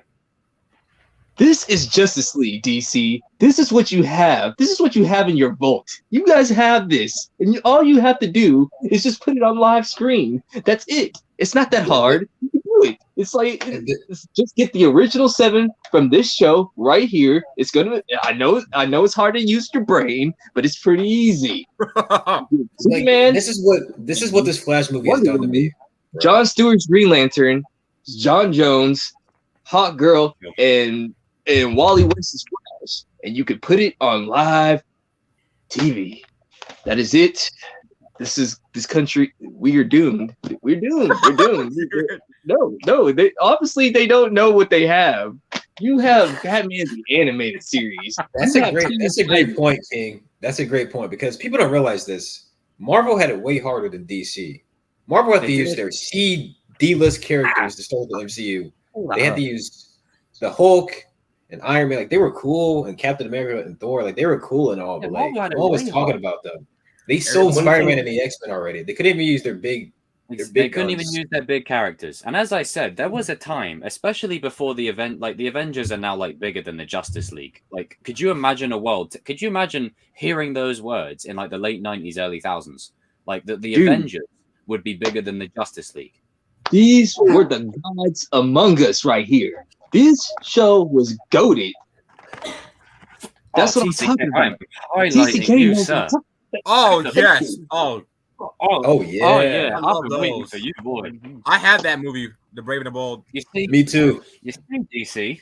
You see, TCK, here's another problem. right, is 16 years of age. You're all like 30, 40. You know what the hell you're doing. TCK, Darius, RJ, King, and Yinka, and myself. We just basically need to go in there, kick them all out, and we take over because they don't know what the hell they're doing over there. It's like you just get you're sitting on a gold mine right now. It's like, yeah, but those are for kids. Yeah, guess what? Half those kids have jobs now. Now, if you want them to give you guys money and have a decent product, this is business 101. You give them what they want. He's get the money. Here you go. There's another bit. Here you go. There's another bit. When you have an event like DC Fandom, and we covered DC Fandom, y'all remember when you have what was y'all our got main racist, boy. When you have the people in the chat just saying all they care about is the Batman trailer, that's how you know DC is trash. Yeah. Yep. I'm like, oh my god. Oh my goodness. You know, one series that I wish would get more love. That's the Fantastic Four. Oh, that series was good. You mean the animated series? Yeah, that series was pretty good. Well, yeah, the animated series. Like for movie wise, did you guys know that one came out? Yeah, one came I out back in '94. Yeah, I watched that one. That was pretty good. That was pretty good. Yeah. They should just do that. The Flash has turned me into a Cobra Kai, bro. I used to be on the light side of the fist. Shout out to Strike. I used to be the nice guy on the crew. But this is what it's done to me. Look at this. I didn't have this shirt until I heard about the Flash. Yo, this is the first bit of Cobra Kai merch you've worn on stream, isn't it? Exactly. I had to. They were talking about the Flash. That's where I'm at now. And then we mentioned like Venom 2, and I take this off, or Ragnarok. So DC, if you want me to have a redemption arc, the Flash better be good. The Mamba redemption. Flash better be good. If I'm it's bad, trying to figure it out. Like, what is so hard that you can't just go into your animated series, like your animated series vault, and just like pick something? Just pick something, anything. Like, it's because they don't care about any. If it's not Wonder Woman or Batman, they don't care. Remember the scene, but King, you'll remember. You know that scene in the series where Batman sat on the swing with that little girl, right? Yeah, Ace. Yeah. Oh yeah. Oh, I remember. Even you. Oh yeah, that was sad. That was sad, bro. That was heartbreaking. More emotional than anything DCEU has done. Yeah. That was on Justice League Unlimited. About a little girl than Superman dying. Yeah, Superman dying was not as sad as that little girl, bro. Like that was sad. Like she was, like Ace was saying, like, can you please be with me for the last couple of seconds? He says, yeah, I'll be with you. I was like, wow, bro, I totally forgot about that until you said. Bruce Timm knew how to do it, man. Bruce Timm and his crew knew how to make stories. Okay, hire them. Like, get some intake from them. They will help you out. But no. Their shows are for kids. They make cartoons. We make dark and gritty movies that are not good. Yeah. It hits like nothing else ever. It's just that's on Justice League Unlimited afterwards. Like it's just, bro, Justice League Unlimited was so good. Yes. Because Justice League Unlimited wrapped up a lot of things. Like they wrapped up the last episode of Batman Beyond, and they also wrapped up the last episode of Justice League. Heartbreaking. Yeah, it's better than what they. Shoot, in the part where Superman fought Darkseid, he just said, like, "I'm tired of holding back. I've been waiting for this day right here." Like, he was like, I've been waiting for you. Lex dude, when he just like cracked when he called Darkseid. Man, y'all don't understand. I'm so old, man. That show's so when good. Lex Luthor, I remember watching when Lex Luthor, Batman, and Superman, when they all teamed up, it was like that blew my mind, bro. Everyone split up, but the three of them were together. I was like, damn. Yeah. Yeah, boy. Dude, and the glory days. Yeah. And the thing was, that's when Lex Luthor in that series, he was like the most dumbest smart guy that I ever saw, dude. Like he kept out doing dumb stuff, but like he's really smart at the same time. Yep. It's like, you unlocked the dark side, you moron. Like They struck a good balance with him in that. Yeah. Oh man, but Man, I think we got to transition onto a new topic soon. Yeah, RJ, RJ, get over here. RJ, get over here. Mary J. Mary, do we need to play your song? I've got a special video from Thingy. Where is it? Hang on. If you don't get back in here, I'm going to play this song, RJ. It's like, RJ, get your butt over here. You guys are Kenny, I'm going to come over. I'm going to fly to Atlanta now and drop your ass again. If you don't get back in here. Hey, bring me with. Yeah.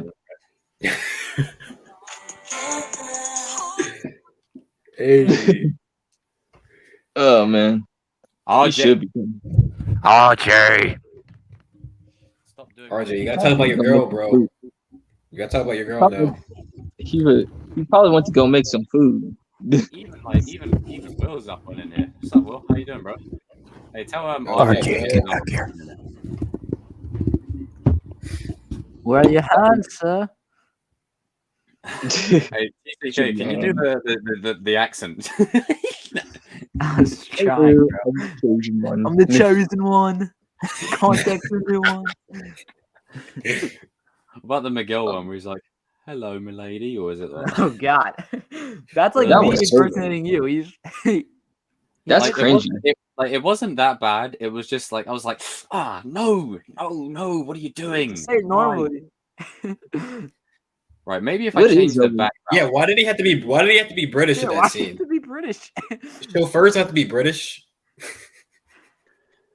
Trust It's so like, funny this is that- what I mean about everyone looking at like the UK, like that's how we are. Like over here, that's not how we get a taxi. We say, "Hey, bruv, come here." Like that's how we do it. We don't go, "Hello, sir, can you drive me to the local venue?" You do it the same way people in New York do it. Hey, yo. Yeah, just call them out. Hey, speaking of New York, like who's that guy that you were talking to? His name was Frankie something.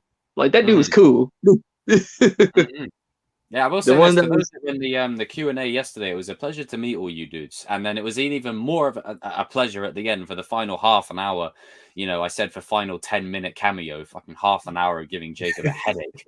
We're like No Way Home. We didn't just give you a scene. We gave you a whole trailer for today. Yeah. Yep. Well, we decided to return. What happened? It's your turn. It's your turn, Buckaroo. Judge Mathis. All rise. Come back, baby. All right. Since we're in transition, let me do my thing. Turn that shit up. So, all rise for the Honorable Mathis.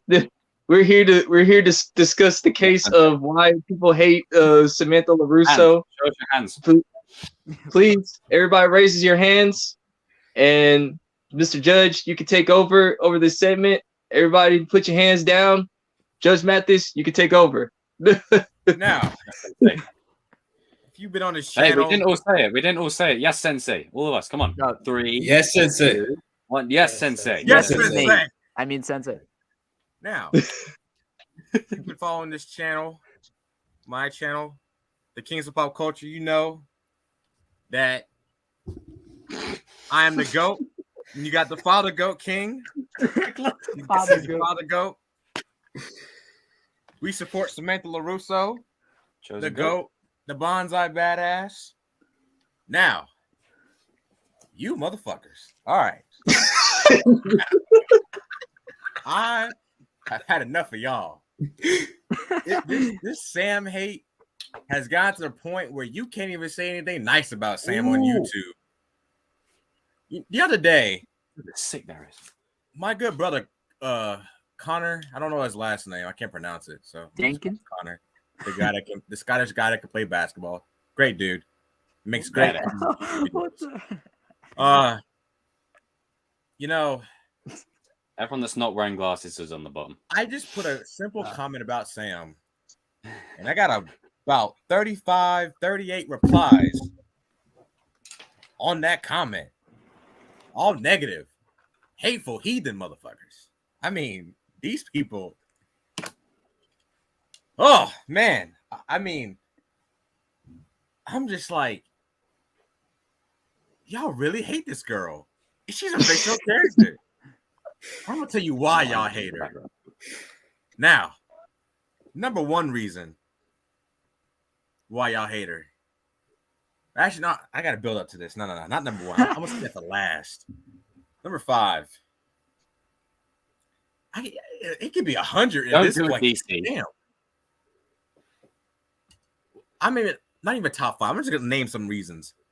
The biggest reason is because you're Peyton List fanboys out here, where it's the actor that's in a show, a popular actor that's in a show or a movie or any franchise, right? Jacob Angel. And that character, you guys automatically like that character because of who the actor is played by. Like who the actor is, like, you know. And it's one of those situations where, okay, if anything happens to Tori, then I just support Tori because she's played by Peyton List, not this and that. And that is a fact. Like, no disrespect to Peyton List. She's a phenomenal actress, good-looking woman. But let's be real. If she wasn't, if Tori was not played by Peyton List, the Sam hate would be died down a little bit. It'll still be there, but Tori wouldn't have this much defense. Number one, there wouldn't be that much fans for her. Let's be real. That's a fact. Like, this is a fact. Like, come on. As much as I love Zendaya, there wouldn't be that much people like in her MJ in Spider-Man because true. Why? Played by Zendaya. No disrespect, but that is just a fact. But that when you have an actor apologizing for her character being hated, yeah, she shouldn't apologize for it. Oh, strike the wife. Strike. It's still stupid where you have to apologize for that because you got these stupid fans who don't watch the show. It's like with Wyatt Russell and Walker, isn't it? Yeah, who don't understand it and don't understand the perspective. Because that's what this show is mainly about, perspective and life. And clearly haven't watched my videos. Another reason, no clear good and bad. Yeah. It's main character bias. We all know that Cobra Kai, you know, Daniel, he's more so like the Luke. He's basically what Luke Skywalker should have been in the sequel trilogy. The overseer. It's not his time anymore. He had his 3 movies. It's Johnny Miguel's show. It's basically what, you know. But they still give respect to Daniel and his legacy as well. So people, this main character bias, and there's another example I bring up all the time with people, is anything that happens to a main character in a show by another character, that character is automatically hated. So in season 1, when Sam and Miguel broke up, everybody hated Sam. Season 2, when Miguel got put in the hospital, people blamed Sam, even though she didn't physically put him in the hospital. They said, oh, if Sam didn't do this, then as she didn't kiss Miguel, even though they both kiss each other, you know, they say that he wouldn't have ended up in the hospital. That is stupid. Because if we're going to use that logic, then if Tori didn't start that fight, he wouldn't have been in the hospital. Hold on. Can I butt in real quick? Go right ahead. Go right ahead. I've said this before in the past, but if anything, Miguel carries more blame for kissing Sam because she left the party because she knew she was drunk and she was trying to get out of that situation. And Miguel just goes up and he knew she was drunk. He was like, hey, and he was sober. And he was sober. A better entrance than Thor. And also, go ahead. Here's another example. Oh, drop the mic. Who has watched Breaking Bad? If anybody in the chat has watched Breaking Bad, tell me if you hated Skylar. Just put it in the chat if you have. But anyway, Skylar White was annoying. I'll admit that. She was annoying. But her actions, I don't blame her. Because I am the one who knocks. Walter was a drug dealer. He was a drug kingpin. Like, what do you want her to, like, what do you expect her to do? This isn't a cake party. I brought this stupid hat for nothing. Sorry, Karen. And people across the Breaking Bad fandom hated Walter Jr. Don't know why. He was funny as hell. Yes, I'm being serious. They hated Walter Jr. They hated Skyler, which is I don't think Skyler should have. I get it, but it's still unwarranted. Yeah, Skyler doesn't. I don't think she deserves hate, but I can see why people dislike her because she did a whole bunch of. Wow, you didn't go. Wow, that's just history repeats itself. You did it again. Wow. Anyway, wow, I'm going off on it, mother. Christ. Why during the best segment? Jesus. Actually, my foot was hitting the sheets. Okay. So Oh, Yinko's good. Yinko didn't do it this time. Oh, It was God. exactly my foot. So I have to. Oh wait, Yinko, your thing. he's still muted, bro. He's still muted. Still can't hear him. But no, I think that when it comes to Breaking Bad, Yeah, there we go. Skyler is annoying, but she doesn't deserve all the hate she gets because everybody in that show is bad. Everybody was in that show was bad. Let's be real. But on the case of Sam, everybody in Cobra Kai has made mistakes. It's the facts. Like it's true. So when people just blank these brain dead idiots just blame Sam for everything, when okay, where is that energy to characters like Johnny?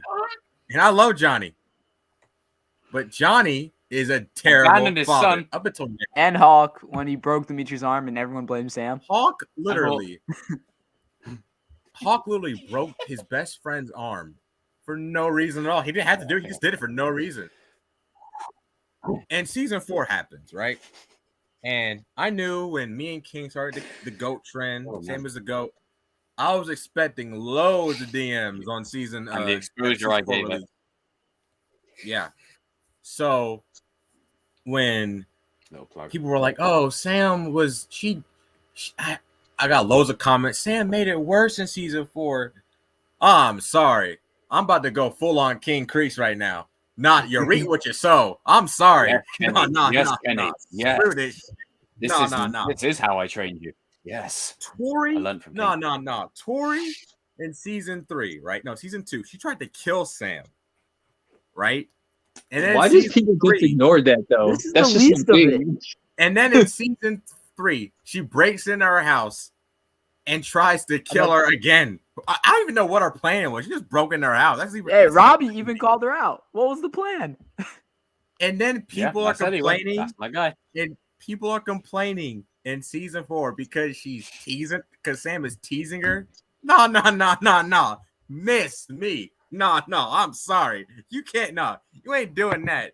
And then she had the nerve. Now I feel bad for Tori's home life. Don't get me wrong. Well, I mean, I still think Tori's arc in season 4 was badass. Oh no, it was good. Yeah, it was good. Yeah. But I get what you mean. People are using it as because I've got a video dropping tomorrow about Tori's arc where I say that Sam did kind of get on my nerves this season in the first half. Here's a little secret, guys. I didn't like the petty stuff in season 2. I don't like it here, but I understand why Sam is doing what she's doing. That's the difference. I like this version of Sam. I do too. It's fucking amazing. Anyway, that's right. Evil 10. Sam. It was when she said, I wish we'd have posted our reactions, but when she said, "I'm coming for you, bitch, Tori." Oh yes, yeah, she was. But no, if you so much as look at me funny, I think I have that episode. I own you. But listen, when I'm sorry, when Tori came to Sam's house, that's the worst. I don't know what she was thinking. Then I could have hit him for coffee. Nah, Tori, nah. You ain't getting away with this. Nah, Amanda had to get rid of Tori before Sam went nuts because you ain't gonna come in my house. Yeah, you're lucky Amanda answered the door. Could you imagine come in my house and ask my mom for help when you try to kill me? Nah. Screw that. I love Amanda and Tori's arc, like that dynamic, but nah. Miss me. No, we ain't doing this. And also, the All Valley fight. You can't even argue that Tori's better. She lost. It's true. She lost. They had to rig it. She did. Had to But, rig it. you know, it was rigged. Only KREESE was confident in her. Silver, he knew. Even Silver knew. Even He's Silver like, no, we're gonna lose, dog. He said we're gonna lose. He was Von scared. Barbada? He- Yeah, right when Hawk beat Robbie, he was scared, bruh. He was scared. But I will say this though, if it was just the Tori in season 4, I don't mind her winning. But in 2 and 3, Tori this season was like, you know, better. Saturday She wasn't morning, doing that much. Saturday Stuff she morning did in cartoon season 2 and villain, 3. you know. But no, And like, I think like for season Tori. 4 and 5, her progression will be good. Once It's again, we just- got to go back to we're like in a me, transition. We're in a transition. RJ, and the other Kings. We don't hate Tori. We just said we just wanted a better arc. Like y'all don't be And we listening. got it. And we I got got- it. I got yeah. what I got like what I Tori this season. Yeah. But no, I'm sorry. I got There's another exactly what I reason why I like Sam's character. Because and Mary Mauser as an actress. Painless, Jacob Bertrand, Cholo, Tanner, they all got their fans, right? They all got the fan favorites. Like, everybody loves them. Cholo, And that's fun. because he's played by Miguel, like he plays Miguel, the main character. Johnny, William, like they love him. Like everybody, like she doesn't have. And that's fun. Yeah, that's fine, but she doesn't have that. You know, I root for the underdogs, man, and I just think that this Sam hate is just gone way too far. That it's Mary hate at this point. Like, it's ridiculous.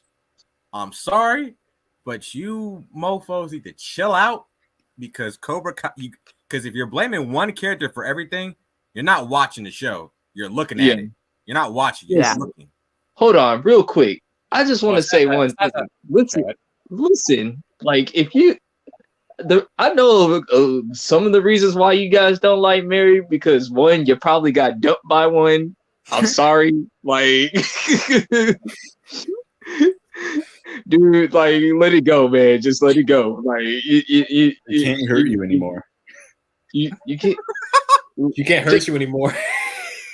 Just let it go, man. Like, listen, I understand you got your confidence build up. You had like you put on your nice shirt, your nice jacket. You actually brushed your teeth and put on deodorant, comb your hair, got your shoes on, and you say like, I'm gonna ask so and so to the dance and see what she happens. And then like she politely tells you no.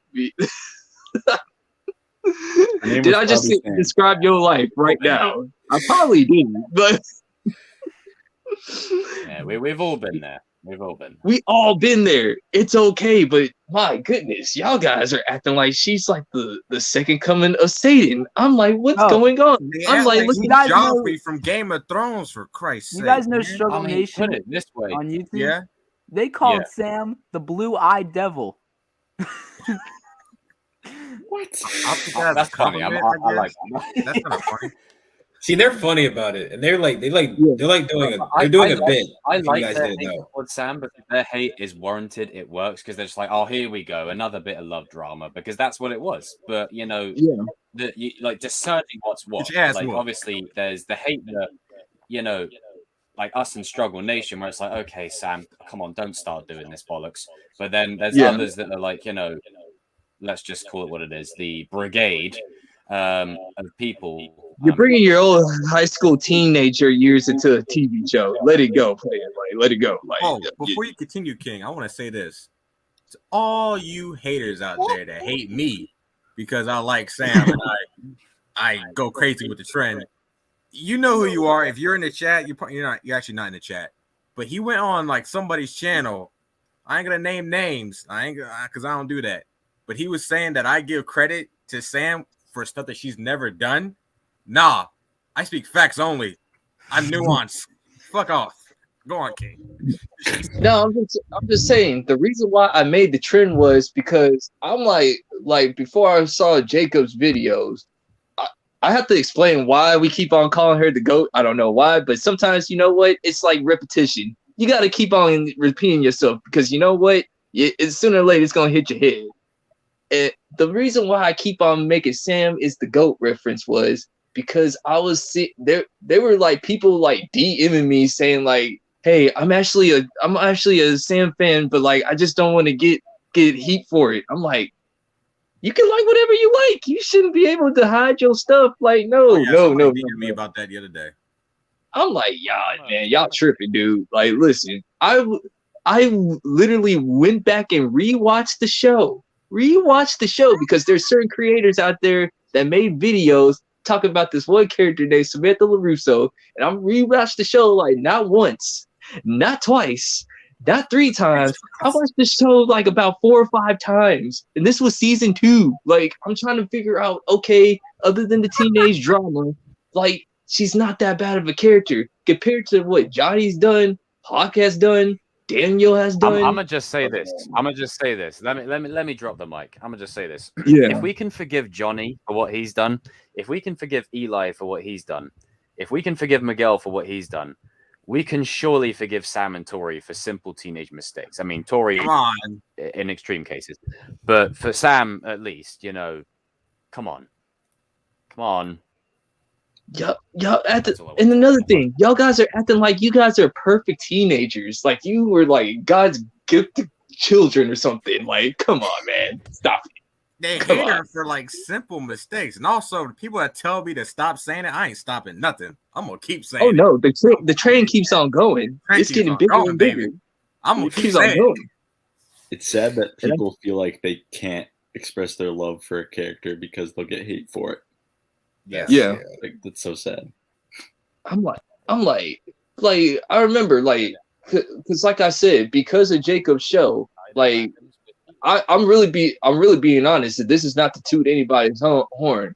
I think because of Jacob's show, I think you got more Robbie fans and you got more Sam fans that are actually starting to come out. And I don't care what nobody say.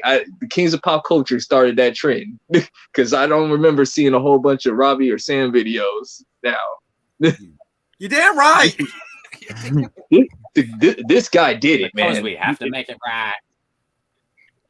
It was really Jacob that started it. People are missing the mark is that, you know, is when when Sam and Tori are finally on the same page. I hope people still don't miss the point that it doesn't matter who's who. They're on the same page. Yeah. They're gonna be on the same team regardless. That's why I just said it needs to happen. Like, I'm tired of like debating with you guys on this subject. Like, listen, you can like Tori and not like Sam. You can like Sam and not like Tori. But damn, just keep it real. That's all I ask. Just keep it 100, man. Like, yeah, or just like whatever part of it that you like, but be open-minded about it. Just be open to accept that. I mean, I've been labeled as a Robbie fanboy consistently. We know this, but I have said ad nauseum, he still needs to make up for the fact that he nearly killed someone. Yeah.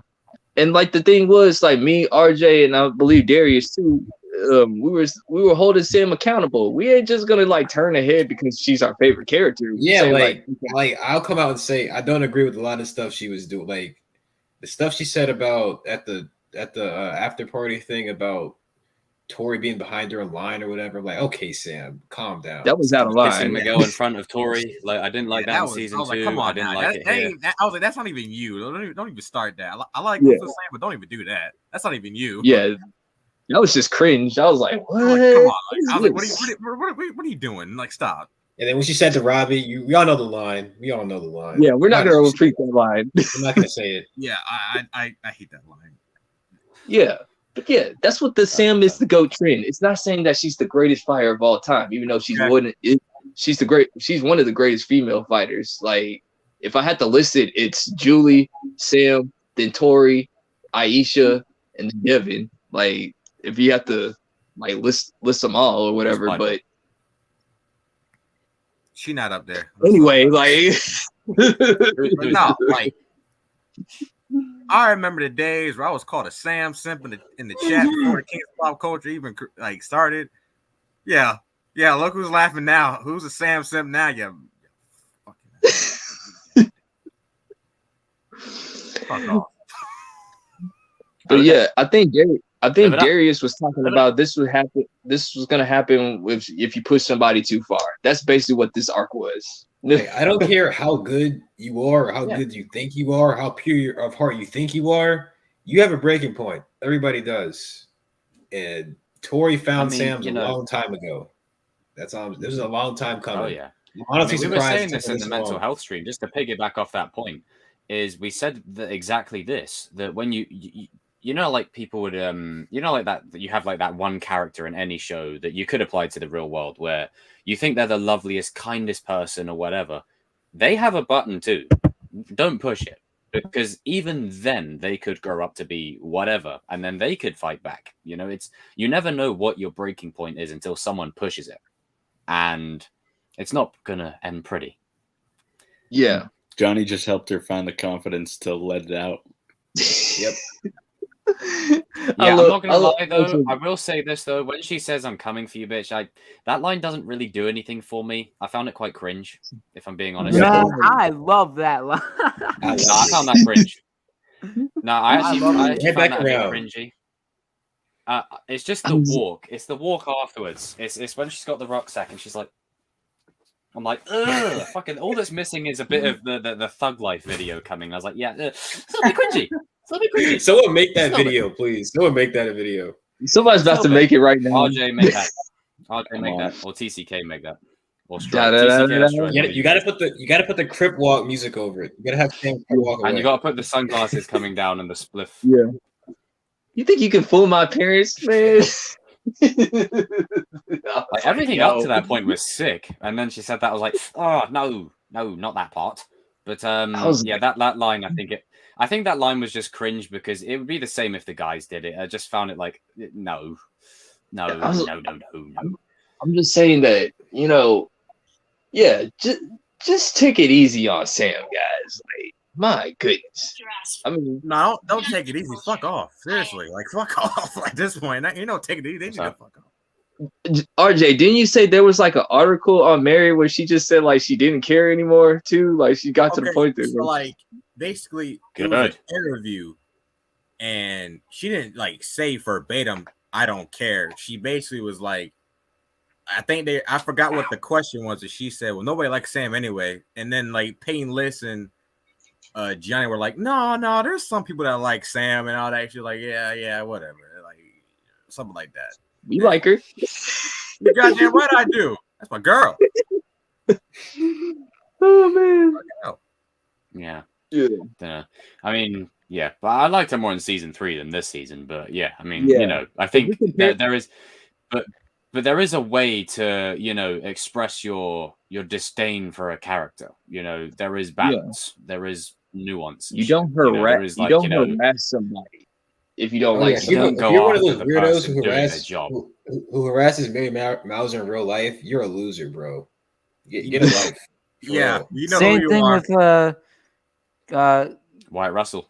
Yeah, Wyatt Russell. Yeah. Wyatt Russell, Daisy Ridley, Kelly Mary Tran. Best. If you mess with any of those, if you mess with anybody, even the guy who plays Eugene on The Walking Dead, like when his character did that turn with the saviors and stuff, everyone was sending him death threats under the sun.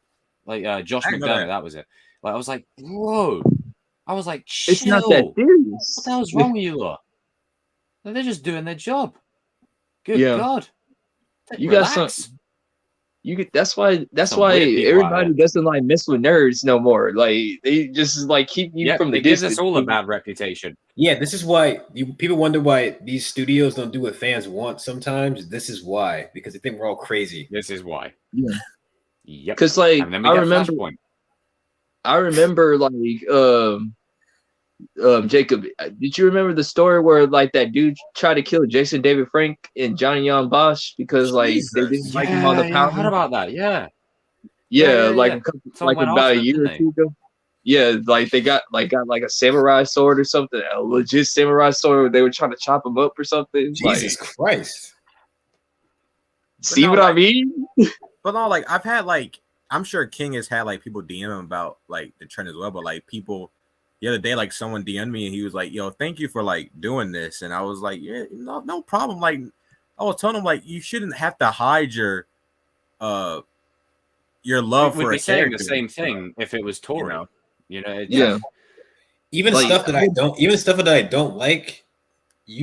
I'm not gonna stop you from what you like. To like it. I'm not gonna stop anyone from being able to like what they like. Like if you like something I don't like, exactly. I'm gonna fight for your right to be able to like it. Like. Yeah, it's subjective. It's like when you walk in a museum and you look at art pieces. Like I may look at a painting and that's the beautiful thing about amazing. And then TCK might go, that looks shit, you know. But then, you know, we go, you know what? Let's go have a pint anyway and talk about it, you know. But my thing is this, like, so how? Tell me how this is fair. Like, it's okay that you can dislike a character, but you're a simp because you showing the positives on liking a character. I'm just saying, it doesn't make sense. 35 replies on this one comment. I wouldn't reply to none of them. I didn't. You shouldn't be calling us simps when we point out all the good qualities of Sam. We don't talk about her attractiveness. You know, just saying. Yeah. I mean, I do. Well, it's part of the joke. It's part of the joke. It's part of the joke that we did. It's part of the joke. Because we know it makes some of you haters mad, so that's why we just gonna keep on doing it. Because if I could get a reaction, we live in a world where sometimes all you've got to do is say, you know, apples.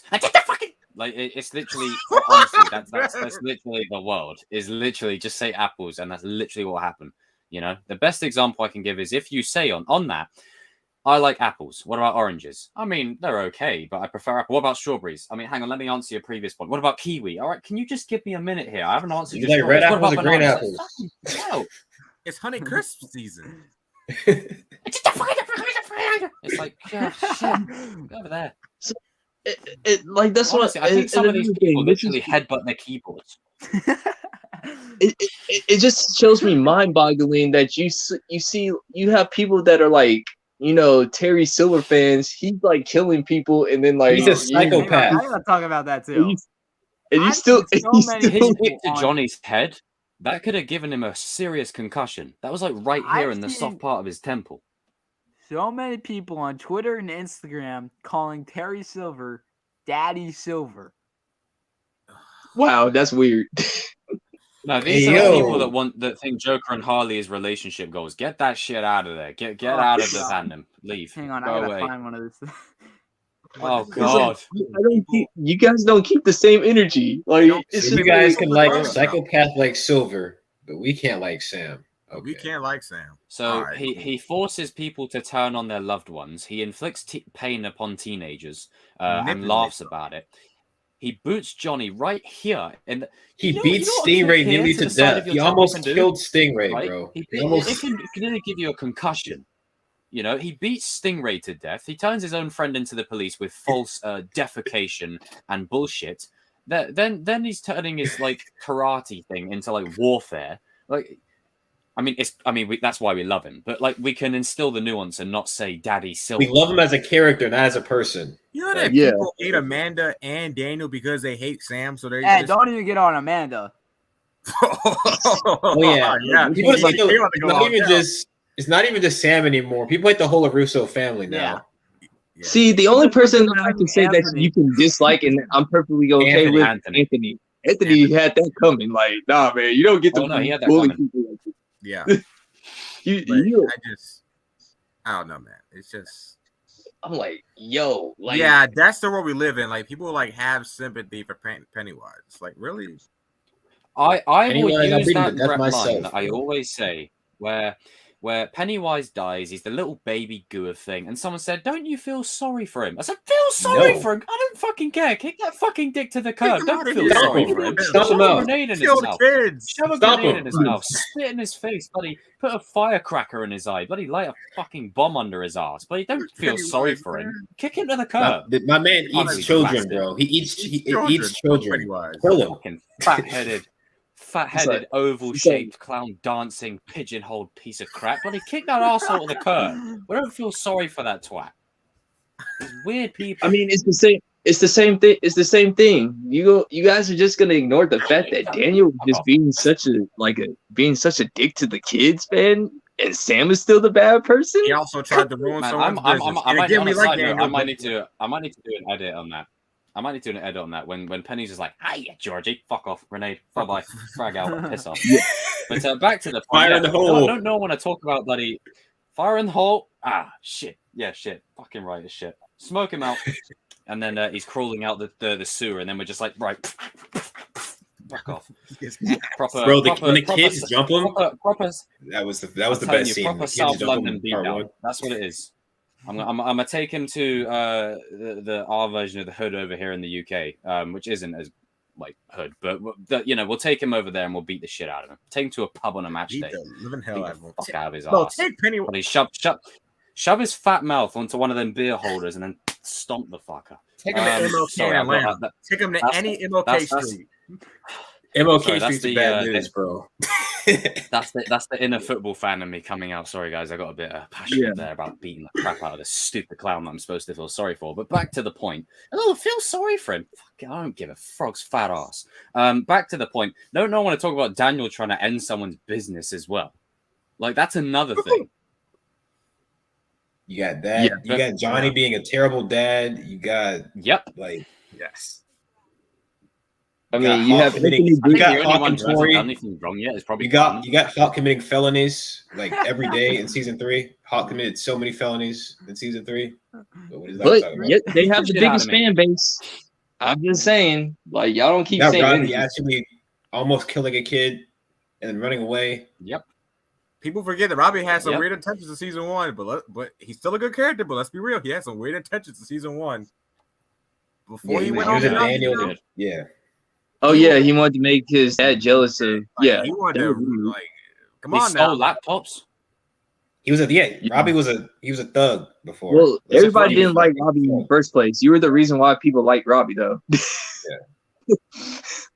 And I didn't like Robbie in season 1 either when it first came out. Like I was just like, oh, here we go. Love drama begins. And then season 2, I was like, oh, get him off the trailer, get rid of him. Look where we are now. But that's because character development, people. See, I liked the Robbie in the first. All right, I liked the Robbie already. I was like, okay, I like Miguel is cool, but I'm just gonna side with the cool kid. Like I like Robbie. Like Miguel is alright, but like Robbie's my dude. Like, Pennywise was hungry, leave him alone. I don't care if Pennywise was hungry or not. Let that fucker starve. But Robbie in season 2, I still think it's trash. I prefer Robbie season 2 over Robbie season 4 in my opinion. Well, I disagree with that. I disagree with that wholeheartedly. Bro, Robbie with an edge, so much better. You see, I agree with TCK. Oh, the edge. I'll say this: the edge is there in season 3 and 4 because of season 1 and 2. Yeah. The edge was always there. Okay, with me, I didn't dislike. I didn't dislike Robbie. I will say this: I just wanted him to go all the way. Hold on a minute. Before we all get into another, we're agreeing with you. This is a good time, just right now, to say this is what happens when you debate fictional characters. You can see all sides of you without being a dick. Unless we're like us, we're just assholes to each other anyway. But this is a good example. Yeah, you keep me in the face. This is how it should be. You were in my way. I want to deserve it, Kenneth. Screw you. You deserve it. I didn't end up being a champion though, did I? But this is how it should be. When you debate fictional characters, it's supposed to be fun. Yeah. And Eli got the dub. Well, with me, like with Robbie, it was very weird. Like I didn't like or dislike him, if that makes sense. Like I just he's just there. Yeah. Like he's Miguel's rival. But then in like season 3, I was like, oh, he moved up to like my top 5 favorites. I was like, yeah, like that's how I feel about Miguel. It's like I don't hate Miguel and I don't like him either. I was just like, he's cool. Like I ain't got a problem with Miggy like that. Like Miguel's my dude. Robbie says to characters in season 2 in particular pisses me off. In the scene in is it the hair flowing? Oh, that's don't even. I just like Home Depot with I Johnny. just say like he's better than Miyagi though, in my opinion. But like I just feel like if he would have went all the way in Cobra Kai, I would enjoy it more. But he did it, so that's why I just say Sam went more all the way than he did. Yeah. Love that. Yeah, that's what he did. I don't know about that. He shaved Hawk's hair. That's kind of messed up. He shaved Hawk's hair. No, if they would have beat him up, and then shaved his head, then I would agree with you. But they just shaved his head. They pussyfoot in that scene. No, I don't agree with that. I don't agree with that. Yeah, and also Robbie. What he did, I don't know. What he did to Kenny was pretty messed up. I'm coming to the bitch line is cringe compared to what Robbie did. No. Hang on. Robbie, Robbie cut this guy's hair off. Like, no. Yeah. I mean, yeah, but they could have made Sam it better by wishes- just beating him up. No. Hang on. He also destroyed Kenny, bro. He like No, went, that would break the rules. He kicked your ass. he went. But Robbie was supposed to go all in. He didn't go all in. That's what I'm He didn't sorry. really go all Terry in. Silver He kinda said- like- say- he kinda just been I like, did say, don't be I'm good. surprised if he comes home at the end of season 4. I did say that. No, Karate but like, Kid No, 3 we're not extended. disagreeing Yeah, with they you. said- We're just saying like we We're wanted to see. saying it we're all Here we in. go again. that was an episode. Hey, episode in my 5, recent it's not video, what episode did I 10. say? I said that I wanted more for Robbie to go into that kind of dark side route before he redeems. Yeah. But That's all I'm saying. I said Apples like and I prefer Miyagi-Do Robbie. Like I think he's more interesting in this one. Like And That's that's just- why Badass- I haven't Badass said Robbie. about Robbie. our end game. Don't, Jesus Christ. Of bro. course, right? You got Oh it, bro. my God. You got not it. This again. You got it. Right, King? Tell him. Bro, don't start with Sam this and bullshit Robbie. again. Bullshit. Don't start with this. oh yeah, bullshit. the end game, of course. No, No. But anyway, Look, bro, Miguel is gone. Miguel ran away. So, like, I mean, I'm just Now, saying. Robbie alright, and Sam we're gonna are transition. endgame. We're gonna And transition. We're gonna I'm transition. muting This is gonna everyone be the who last segment. disagrees because this is a dictatorship. This isn't a democracy anymore. It's a creatorship. Crease Let's dictatorship. Let's unmute them. And like Kreese, like Sensei Kreese said in season 4. Bullshit. Okay. Wait, what sense? Hey, yeah, this line's your end game. Yeah, this line's your end game. Yes. Oh, that's you want to what talk it about is. Miguel and Yeah, that Sam's was- lines? that was You want to talk about amazing. Miguel and You saw Sam's the lines, passion in TCK? their eyes. What? Thank you for proving my point. You want to talk about does he Miguel and have Sam's passion? lines? Of course. What Yes. about I'm gonna what about say what this. Miguel said in Drop the season mic 3? on this What whole about thing. that? Wait, hey. The eyes, Chico, they never lie. Exactly. Just like Miguel and Tori's. eyes, They were looking Chico. at each other. Hey, They're like, you- oh. no, But you can't neither say do that. the lips. And where were Sam's lips? With Miguel. Not Yeah, Robbie. they're like siblings. Goddamn right. Oh Lord. What? Okay. Yeah. You Oh don't Lord, know. hold on. Whoa. What are you talking about? They're like Siblings. siblings. Like it's a cringy relationship. What? Yes. That's Robbie. That was Robbie and Sam. They were siblings. What are you talking about? No. I was gonna say You talking this about like Miguel half and 3 in Sam the morning being here. siblings? We make Yes, no jokes. How can they be siblings and Miguel's like not No, even? it's like a sibling relationship. I don't know where you got Well, that what from. kind of You're like, relationship do you have with your siblings? yeah, what's wrong with you? I don't know I don't know what you're on. Can we transition to the I last don't know about topic? you, but Miguel. Can we transition to the last topic? I don't know about you guys, but Sam and Robbie is endgame. That's it. Dropping the mic. Next topic. Go ahead, Sensei. Read it out. Next topic. All right. The Fuck, say final anything. topic is who's gonna bail out me out of jail? Hang That's on, I basically had what it to is. say something about Robbie, but I was muted. No, we did Fuck, not. you know. I was muted. I just had to know. I think we'll all agree on this. Just say it. Robbie, shut up about saying. You remember what happened last time we fought? Miguel beat you. He showed mercy. Yeah, Then you what? kicked him off. That was a weird line. That was a weird Remember line. what happened last time we fought? Yeah, you That was lost. a You could have weird broken your line. arm. I think Well, he's trying to make technically- Miguel mad. I think he's trying to make Miguel mad yeah. with that Yeah, line. no, but that Robbie- was. Robbie- was a See, bit- like I always tell people this: they both did dirty stuff to each other, so they're technically either 1-1 or they're King just is 0-0. nuanced. Nah, Miguel That's how I see it. Like I'm not even going to try to He's debate killing it. Miguel won. No, Miguel won the school fight, but he ain't won the tournament fight though. He ain't win that. Let's just say it like this, okay? This is gonna basically end this. This ends tonight. Miguel may have done this, that, and whatever to Robbie, but Robbie's crippling injury has basically put Miguel out for 2 seasons. Yeah. Can't really argue with that. You can't argue with that, bro. Yeah. Just Well, stop it. can't Let's go to the next one. But I just want to say Miguel before we showed mercy. transition, Miguel and Robbie are going to be on the same page next season anyway. Those are my boys. Dream That's Goku team. and Vegeta No, right not there. according to some of you guys who think he's going to get with Miguel's sister. Oh, God, don't start that bollocks again. Don't even That start was a that. joke, but okay, that was a joke. Yeah, so just like Robbie dancing with Moon, eh? Next topic. Hey, just like Robbie Sam being endgame. Oh Lord. Watch your Robbie and mouth. Sam is in game. Next topic, Yeah. Sensei. I don't know So, what that Sensei, that call for relationship order. is. So the final topic is like for our Cobra Kai theories, and like I think this is the one that everybody wants to know. Like, who's gonna bail out Kreese, and is there gonna be like a prison fight for Kreese? Like, what do you guys actually think about that? Yes. You know, Yes. who wants to start that Yes, out? Sensei. Yes. Yes, Sensei. Yeah. Yes, Sensei. Anybody? All right. I'll go. Wait, what? I blanked out. What happened? What did you say? Oh, Lord, Kenny. Oh, hold on. Robbie Mr. hit you Payne, fucking Junior. head. Thank you. Mr. Payne. Cheers, Junior. Mr. Payne. I'm sorry, No. I didn't know. That's a good comparison. No, it's basically like Go cry to mommy. Bye, little bitch. like for the Cobra Kai theories is basically who's gonna be bailing out Kreese, and is there gonna be a prison fight for Kreese too? Do you see that happening? Like, Yeah. Yes. Yeah. Both. Yes to both of Oh, those. I want Yes. Kreese to be slamming people into the bars. Oh, there's 100% going to be a jail fight. I hope Dutch comes back, but I don't think it's going to happen.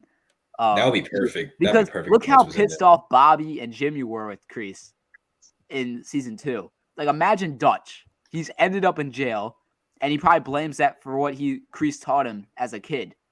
So just imagine true. that fight. A Dutch versus Kreese. but you know what Kreese is gonna do is I didn't tell you to do that. You did that on your own. Like, Kreese will Bobby. Kreese will Bobby, but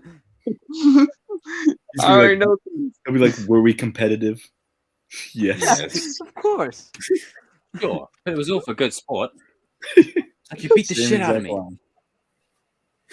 Yeah, it's whatever. As for who's gonna bail out Kreese, Yeah, that's my what bet it is either But no, there's got to be a Daniel or jail Amanda, fight scene. I guess. You know, like the one opens up where Robbie meets Sean, where he's reading his book, you know, and then it's Angel, my sweet, sweet angel. That's my table, homie. In this instance, it's going to be someone walking up to Kreese at the table, and he's going to be like, "Oh, I don't care if it's your table or not. I'm just going to put your head through it if you keep bothering me." And after he It's does going to it, be Armand's nephews again. No, Kreese That'd is be funny. We didn't I don't see think they're Armand gonna this show season. the- Maybe he's in prison.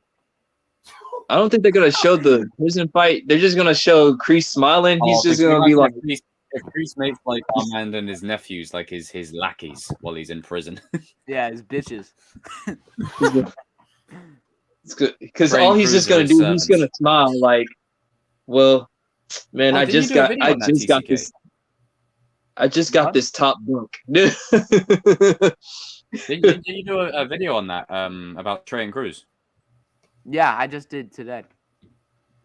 Because Yo, watch that said video if you haven't watched it. I said this last night too. Like, what if Kreese sees Cruz's ponytail from the behind and he thinks of like Silver right away, and he's like, "This guy got me in jail."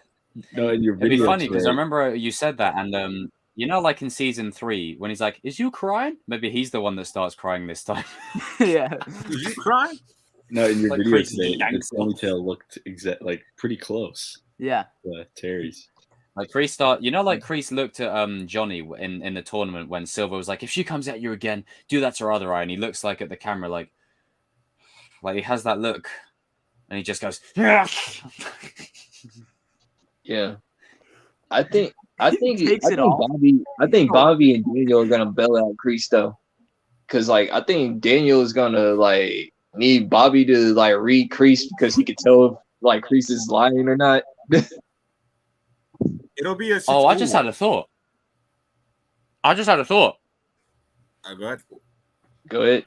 You know how like Chosen's going to be training Miyagi-Do, right? So he's taking care of Daniel's contingent. What about the Eagle crew? What if Kreese takes care of that contingent? Yeah, Yeah. that's what I keep on saying. He's gonna like look at them. He's gonna say like, doing "Oh, that you shit guys down are a in- bunch I'm of writing different that down. fighters." I'm writing that down. I I'm can right see there Because now. I keep on trying to tell everybody, it's rope. It is Magneto in the freaking X-Men. I'm telling y'all. Stop playing with me. Like, And then what happens is Tori reveals that Silver rigged it, and then Johnny and Daniel get reinstated. But that's like later on in the season. But you can have a portion of the season where Chosen takes Miyagi-Do and Kreese has Eagle Fang. yeah. Oh, that would explain why Daniel was at Like that. in that one picture that got leaked. where Daniel is at the dealership in his suit. Maybe he has to go back to the dealership because he can't teach for a while. So he's like, let's go back to work. Well, that was a video they did for Andrew Garfield. That was. Oh yeah, it was. So that was because like just think about it. Like you're gonna have Sensei Kreese and you're gonna have Sensei Chosen under the same dojo, bro. Like those kids are gonna be ruthless. Yeah. About the like who's gonna bail him out, I think it still is gonna be Daniel. I think what's gonna happen is Kreese is gonna call Daniel, and like Daniel's gonna believe him at first. Like you're in jail, good, stay there. And then Kreese is gonna be like, "You want this deal to be off? You want to train your students? Come visit That's me." a good point. And maybe Bobby and Daniel could have a reunion too. Yeah. And then Daniel goes like I and said, Kreese is like, "The deal's off. You can train your students. Just take this motherfucker down." Like, because the thing is, Bobby can read Kreese pretty good too. Like, he's telling the truth. What? Like, no, seriously, he's telling the truth. I know when he's lying or not. Like, and Bobby is a pastor too. Well, he's a priest. But... Your wang can still get tang. Nice.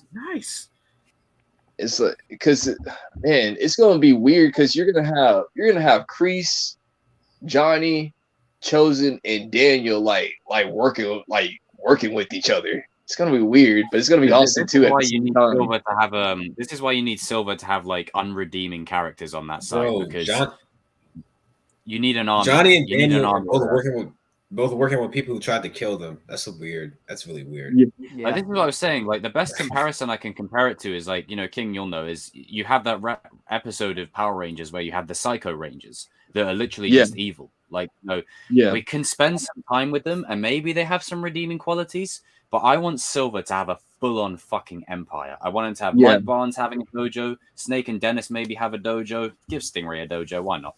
And then, you've got literally the students spread out, you've got multiple armies. And this is why, in regards to someone like Sean, I would actually like him to be with the good guys, because then, everyone's going to be basically Miyagi-Do at the end of this anyway. You have literally Silver, Barnes, and that army versus everyone else. Like that would be sick. Because I don't care what nobody say. I think Sean is going to redeem Kenny. I just got this vibe. Like, I think it's going to happen. Like, they teased it that Sean was like a good guy. Like, the reason he's in juvie isn't like he didn't do anything bad. I love that scene where basically Kenny tells what happened, why Sean's in. I think Sean is meant to be like Hawk, where he like was a good kid and he just like hung out with the wrong group. I mean, they could still have a moment where Sean and Hawk probably have a bit of a scuffle and a fight just to pay that off. But, I don't see Sean staying a bad guy forever. No, he'll probably start out as a bad guy, but like, because the thing is, like Sean's number one thing is he's still Kenny's older brother, and he's the thug of the family, but he sees hope into Kenny, so that's what's gonna happen. Like he's going to like what's great about it, and one line that the moment I pick up on is when he's like when Kenny says one of them even knows karate, and Sean's like, shit, it's almost as if. He's like, not just that I know a guy, I've got a friend out there that can help you.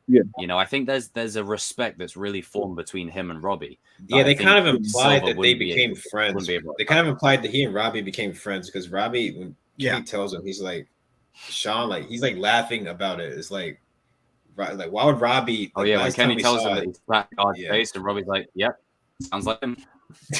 How did Kenny know to go to Cobra Kai though? Because Sean didn't know. Because Sean told him to. No, but probably told him off. He probably told him off screen.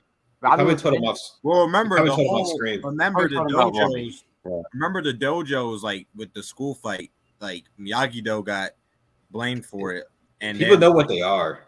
And the Cobra Kai and stuff, so they knew that. I mean, it's as I said. I think one missing bit of information could be we don't know how many times KREESE visited Robbie in juvie, so maybe multiple times. Robbie was always gonna end. Maybe the idea of Cobra Kai was always floating around while he was in juvie, and maybe that's what Sean remembers. I think we're getting the deleted scenes for season 3 this week. Yeah. There's probably quite a few. Oh yeah, from the DVD, right? Yeah. Yeah. I know there's plenty for season 4. Exclusively on the home entertainment release. Yeah, I can't wait for the ones for season 4 because there's a lot of stuff that just Sam training need explaining. Why did they cut out with Sam, Johnny, and Miguel. I never forget that. What's in Because they had to have that stingray scene. I think I know why they did that. Is they wanted it to be a surprise when Sam. They wanted it to be a surprise when Sam pulls out offense. That's why. It's my 3 favorite characters, and they just. We just had to see Stingray. I mean, cheese Danish. not forgetting that my 2 sons almost had a conversation, and then Stingray walked in. Stingray ruined it, bro. Leave Raymond alone. He's just a big kid. Nah. It's screw Raymond. After what he did at the end, screw Stingray, bro. Yeah. After what he did at the end, I'm sorry. After what he did to you? Yeah, look, he puts you in jail. You a jack? What you mean? Leave him alone. Okay, also like taking the priest thing off. Like, Stingray a dojo. We've got to give him a Cobra Kai dojo. We've got to give him one. Yeah, Terry Silver's gonna do it. No, Terry Silver's gonna do it. Out of the hospital, sure. I don't know when he can get out of the hospital because he's gonna be in there for a while. I don't think he's coming back in season 5. Yeah, that's why he was away for so long filming Dancing with the Stars. He probably doesn't have as much scenes. Yeah, KREESE is not gonna be back for a while. I'm telling everybody, like we're gonna get like Stingray. Oh. I'm talking about. I'm going back to KREESE. I'm just saying, like he's gonna be like in like certain episodes, like maybe 1 or 2, and then like you'll see season 5. Now that's when he's it's gonna be like how season 3 treated. It's gonna be like how season 3 treated Robbie, where he's like in some episodes he disappears for like 3. Yeah. It's like what happened to him? I was like, oh, there he is. Yeah. So essentially, KREESE won't be. It's just gonna be like how KREESE makes his appearance in season 1. Yep. He's gonna walk into that back of the Miyagi dojo. That stogie, like. I don't want any new characters in season 5. Like any new. I don't want any more new characters at all. I think we need new characters for like. I think we're good right now. Villains. I think we need new kid villains for Silver's army, though. I think like, the only new characters that we need is villains. That's it. Just villains. That's it. We don't need any complex. No more new good guys. We're good. Like everyone else that isn't Terry Silver, Mike, and those guys, they are on one side of the fence, and those are our guys versus. There's gonna be one more cut. It's gonna be KREESE's students. Like KREESE's students are gonna be cut from Cobra Kai because once again, Tyler working with the rest of them. Oh God. Gonna redeem. No, I don't want that. No. To be fair, when Kim was interviewing Joe the other day, I super chatted so he would ask him about the Redeem Rhea thing, and Joe did say, "Hey, anything's possible." He did say his favorite scene in season 5 was coming up. No, let one go, RJ. I know what you're thinking. Let one go. Because I know what you're thinking. Sit down. Sit down. It's the art of war. That's what I'm saying. My bad. I'm sorry. I didn't mean to interrupt you. It's the art of war. Like you don't keep. Oh no, I was going to say basically all that needs to happen for me to let Kyler redeem is you need Sean to throw him through a door. Yeah, beat him up. Then you can. Are we forgetting beat him up first? Like 5 other people that need to beat his ass, like Dimitri. Dimitri never got a shot. I mean, to properly. Kyler has been avoiding serious ass whooping this entire show. I want someone to lay their smack down on his bitch ass. And I think Sean would be the perfect one to do that. Yeah. You know what scene we didn't get that I was surprised we didn't get like a scene like of seeing Brooks. Yeah. I think he might be. I think he might be dead, bro. That scene should have been to Robert. He's still laying on the mat. He's still on the mat, bro. He's inside. I think Hawk might have killed him. I think Hawk might have killed him, man. Bro, they just put his body in a trash can. It afterwards. And that's another thing. Like, as cool as that scene is, Hawk nearly, like, those punches, they're not going to leave just a mark. That you nearly killed the guy. That definitely leaves. What did KREESE tell Brooks' parents? Like, what was that conversation like? Your kid. They probably signed a waiver. No, he probably signed a waiver before, like. He signed a waiver. No, that's what they do in martial arts dojos. No, like they make you sign a waiver. He's giving out a waiver. Okay. Here's the thing, though. You can sign a waiver, but when it comes to that, the waiver goes out the window. The waiver protects me. No, I'm serious. Like the waiver. No, the waivers protect you, Like, so as like cool you as can't that get scene sued is, no matter what. Like is you art. agreed to this. You agreed to this type of like damage or whatever. I So. mean, I get it's karate, but like you don't get paid. You don't pay to get your life I like mean, right. the way Like this that's show is like carried injuries, when someone gets like maybe a broken wrist or something, it sticks. Brooks got beat the shit out of. Like he was to the point that he would be in hospital. Like I mean, it was at the point where Christ. was this. Like he was like just doing this. I'm like, yo, what the slapping him. Hey, Like by that point, like his face would be swollen. You see, like there's like that. It's swollen definitely all like over that. his face. It's So I'm definitely like, honestly, all if the Chris show is just gonna say is, "Hey, he signed a waiver. You can't sue me." Like, if the show was on Netflix, if that season had been done by Netflix, they might have shown his face. Yeah. Yeah. I don't know if they could even do that. oh, there should have been On a cameo of Netflix? him this Oh, season. Netflix, just you'll showing be up with, like, surprised. stars. They will show some stuff. But I feel like most of the cast is like kids though, so they might. Yeah, it's true. You know how Well, it's many a not shows teen- Netflix where the Mm. cast it's is a kids? teenager show. Like, At the Stranger I think- Things. But then again, you know, I mean, I'm kind of glad So that they dead didn't in that show it show. because it leaves the ambiguity to it. Like, oh my Yeah. god, I don't even It's want to like- see how bad he's been fucked up. it's Like, the I same mean, thing with Crease when he's facing Ahmad's nephews. They just cut it away. well, they I cut think it it away also because added they more can't. we Let's be know they cut what it away went 'cause down. They cut it They didn't away. want to. They didn't want to choreograph a scene that showed They an didn't- old man Martin beating Cove, up two he's- giant they can't- Russian dudes. They were Yeah, like, come we on, can't like, do that. They can't show like it's hard to film Martin Cove like I'm telling Like, you, I love Martin those Cove. things, those knuckle braces they put on their hands. I guarantee you, he took one of them off and then went to town on them with that. Yeah, yeah. Boom, boom. like I love Martin Cove, but let's be real, they cut that scene out because he can't like he don't have the Yeah. physical, He like, couldn't He film doesn't that sound scene. like Can't that. dance. the fights. Man can't dance. He can't fight. Yep. Like, Man, he can't dance. I he think can't that's why fight. Creed is always seems to look a bit underpowered in his fights. I think it's because they do the best that they can do because of his age. Yeah. I'd say they do Yeah. a good job with it. You know, They if do a there is good job, if yeah. there is Do the best they a can. Crease fight in prison, then expect that to be. You know, like you can tell when it's his stunt double because the hair, like at Yeah. the back, is always Yeah. like kind of Yeah. Yeah. You can tell that Johnny And he's fight. also And- extra and- skinny too. You know, like, Yeah, that Johnny fight in season 3, With, like that one shot in the Johnny- hallway. I was like, that's not Martin Cove. That's not Martin. That's not Martin. Yeah, like you can just see he's let me like find extra that bit where skinny, he and when Martin Cove is like he's a really bigger dude. Like You got like a tummy coming out. He's Like, just he's- moving so much faster than him. Like that. Yeah. Yeah, like that one punch. He's like, that's not Martin Cove. He didn't punch they that did fast. a good job in the season 3. No, You season 2. remember in the one season fight with 2 him and Johnny. Yeah, fight. that was good. Yeah, that's because it was really Oh, that's just because it was about really to say- dark just though. It about was to say dark. that. It was easy to hide. You know when he's like moving his arms down like that, and then after it cuts away and it's his stunt double. Yeah. They did a Alright, good job boys. with that though. They did a All right, good boys, job I'm with heading that. off. I gotta get some rest. I just wanted to Alright, ask one question. Like Oh, this is the like bit. since This is the Daniel bit gonna here. be talking. That bit. Yeah, that's not. Yeah, Grease. look how That's skinny not- he is. That's not Martin Look Cove. how skinny that guy is. That's not Martin Cove. All right, I'll see you No, guys All right, later. TCK, you say Peace All right, hello. out. TCK. See if you- Robbie All and right. Sam. Oh, everyone raise Yeah, a toast to Eli, not just for winning the trophy, but for a badass video that he did recently. TCK, you are the Yes. fucking man, Thank you, sir. sir. And per your the DC discussion earlier, you give me hope that the younger generations have the nuance to call these Hopefully. companies out on their BS. Got these. But before you go, Triggered actually, the deepest why are part you of my leaving early? memories with those Stupid haircut? DVDs. Yeah, you ever wanted to talk, Robbie? Season 2? Freaking curls around your ears? Yeah, No, you're supposed to boot me in the shoulder.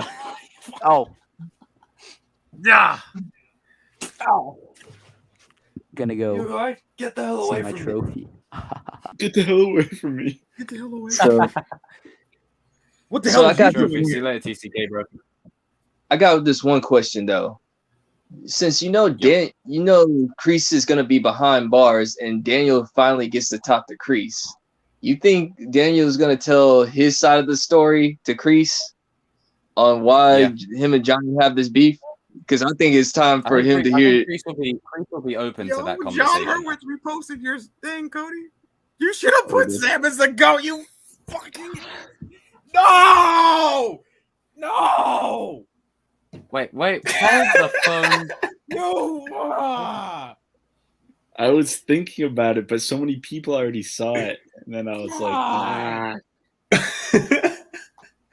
Oh my god. No, this is sick. We were literally saying this earlier on that we should do that, and you did it. Oh shit, Cody, that's sick, bro. No, we were literally saying this earlier on that that someone needed to edit together Sam having the thug life bit. That's what I was doing for the longest time. I was trying to put it together. Oh, that's sick, man. Hey, listen, I don't want no one staking a claim for that. That happened here exclusively on the Kings of Pop Culture. That was developed in real time. Developed in real time. Right, you fucking legend. That's sick, man. That's dope, bro. Oh no, that's awesome. Like, don't get me wrong. Sam is the GOAT would be the cherry on top, but I mean, come on, the video in isolation speaks volumes for itself. Brilliant. Oh, that's sick. Damn, I'm kicking myself now. RJ's real life depressed over there. Oh, don't worry, RJ. They know the GOAT trend. They know. We know, man. Don't worry. There'll be plenty of opportunities to spread that bonsai badass love. Don't worry. Go on, John Hurwitz. Go on, strike. Well, love it. Woo. Oh, that's so good, man. I love how, like, when I stream with you guys, like, sometimes an idea will just come up.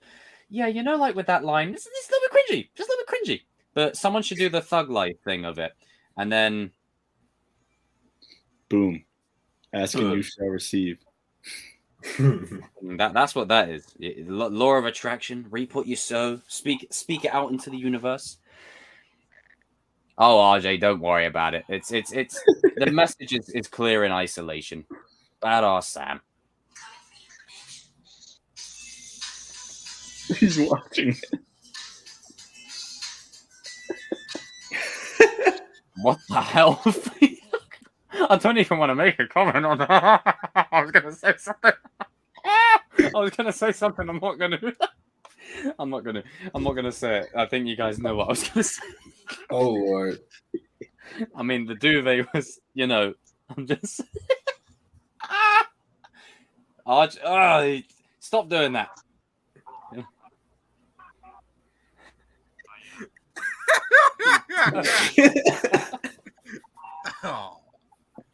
Oh God.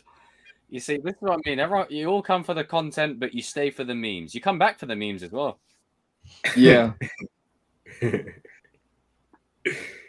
Oh, nah, that's actually really sick. I love that. Within literally a few minutes of like talking about it, John Hurwitz has put it up, and you made it. And that's brilliant.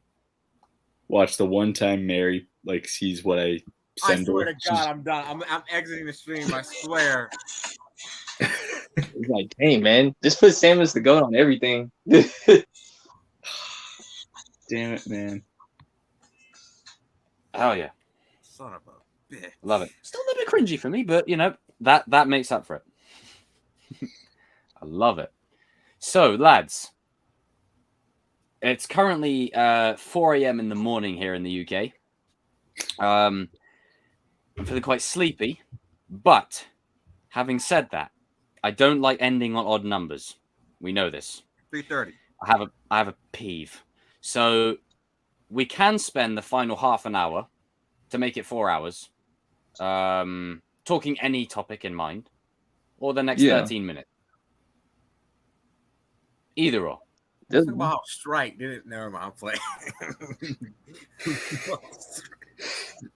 Yeah. RJ, you know what you need to do?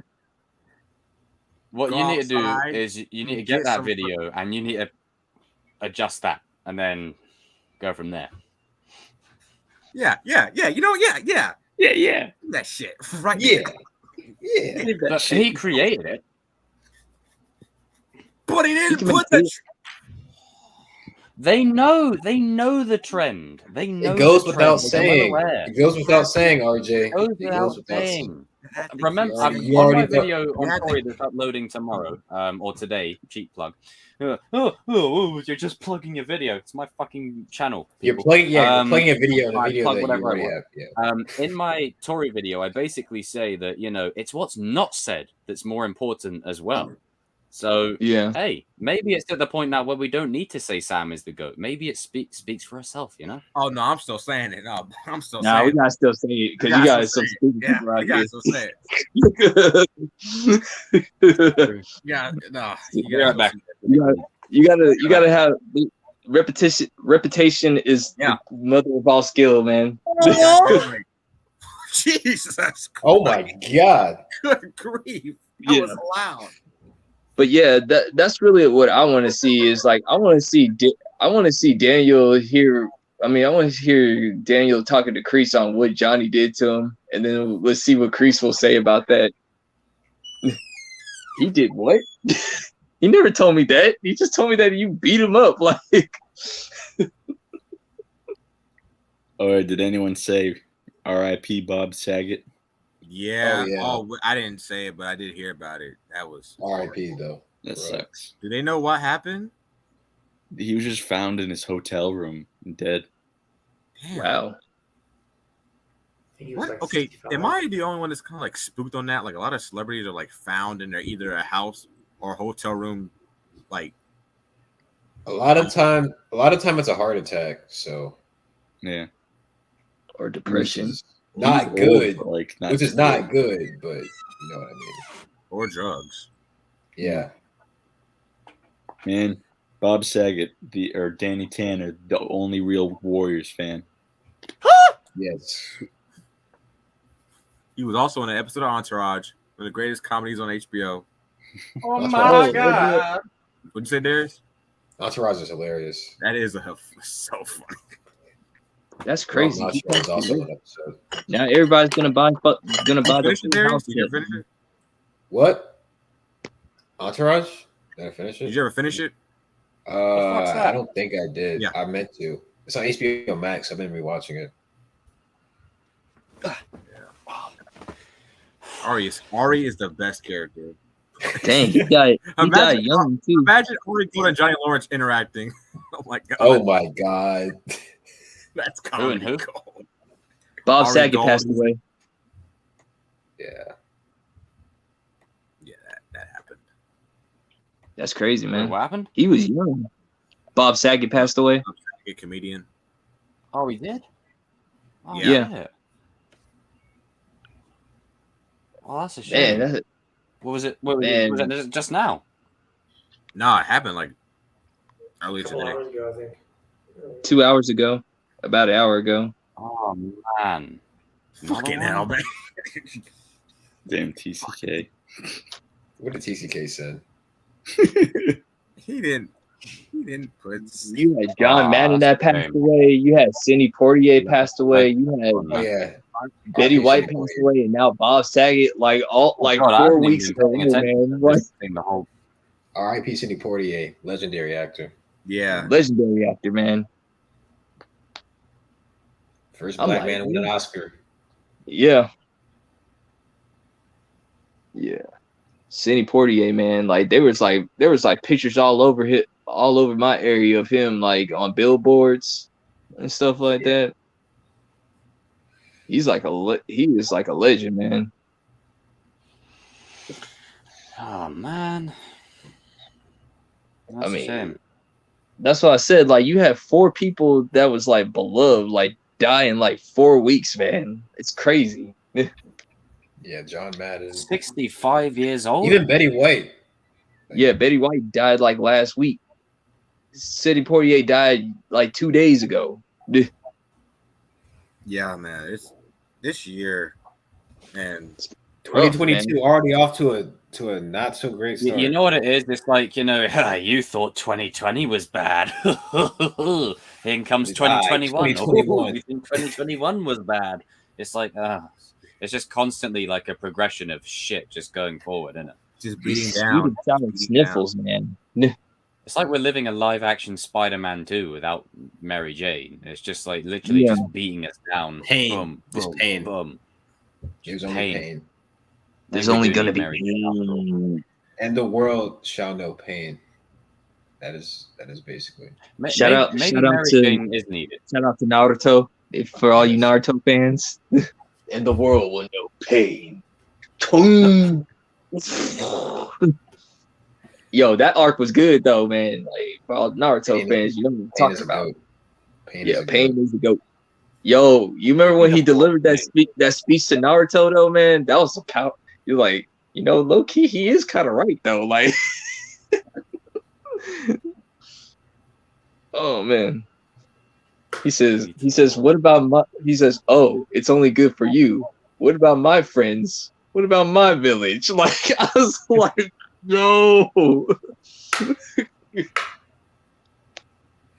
Yeah, Pain. Yeah, Pain was that dude, and Madara, he would. Now Madara was the psychopath. Now I'm gonna agree with Toby Rama. Yeah, Madara was just crazy. Are you God? Toby Rama was right about the Uchiha. I'm sorry, like for all the Uchiha fans out there, man. Toby Rama was right. Like y'all guys was crazy. Y'all guys with my eyes. Woman. This is about me. It's about my career. Oh Lord. Jesus Christ. Turn that bullshit off. But this isn't about you, RJ. This is about me. It's about my career. Dude. Like you think we can get Cobra Kai like season 5 80% correct again? Or you think we can do it again? This season is hard. Season 4 was a bit easier, I think, to predict just because we all knew the attention was the All Valley. And I was rewatching season 4 earlier today, and we did say that mid-season there'd be something that would happen that would cause a problem. Hawk getting his hair shaved, the dojo split, like that. We called that. So there's a lot that we called. I'd say about 80% of it. But I think season 5 is so it's so unpredictable. I love it because I mean, well, actually, it's a double-edged sword. As much as I love it being unpredictable from a fan's perspective, because now we have no clue, it means the door is now wide open for theories about for a lot of dumb stuff to happen. Relation a lot of dumb stuff could happen on the table. You know what? We were talking about this earlier in the chat. You know what? F it. You know what? Tori and Mike Barnes, you know what? They might just be related. I think that's going to happen now. I think that's the thing is, though, I don't want it to happen, but it's not bad, though. Because it doesn't make the show worse. I don't want it to happen. It doesn't make the show worse by happening. At all. But if it does, then... Okay. I guess. They didn't overdo it. To it as, when Kylo says to Rey, "You're a Palpatine," I'll just be like, "Yeah, okay." Yeah, that's what I'm saying. They didn't overdo it. Exactly that. You get what I'm saying? Yeah, it's just gonna be like, yeah. I mean, they might do it. I mean, they've done the Star Wars parallels. Like, I mean, come on, it's so on the nose now. I mean, it's like, they're just like. The show is doing. People that hate it. They hate it. I don't know if you guys think this is a good idea. I don't know how I would feel about Mike then, because even with Terry Silver, they gave him a moral gray center conflict. And as much as Mike may have patched things up with Terry, because as we know, Terry has changed between 3 and season 4 of when he's brought in. Like before, let's just backtrack that a bit. I said before it wouldn't make sense for Mike and Silver to work together because after Karate Kid 3, they would have hated each other for it. With Terry, when he was brought back in, I could see Terry would have worked things out with him. So that would make sense. But I don't know how I feel about him walking out on his 2 kids and his dying fiancé. So here's something I noticed with the storytelling now. Like, I don't know if this is a good thing or bad thing. I guess I want to get you guys' opinions on it. Like stuff that like offhand comments, like so flashback to season 1 when Carmen's telling Johnny about the situation with Miguel's dad.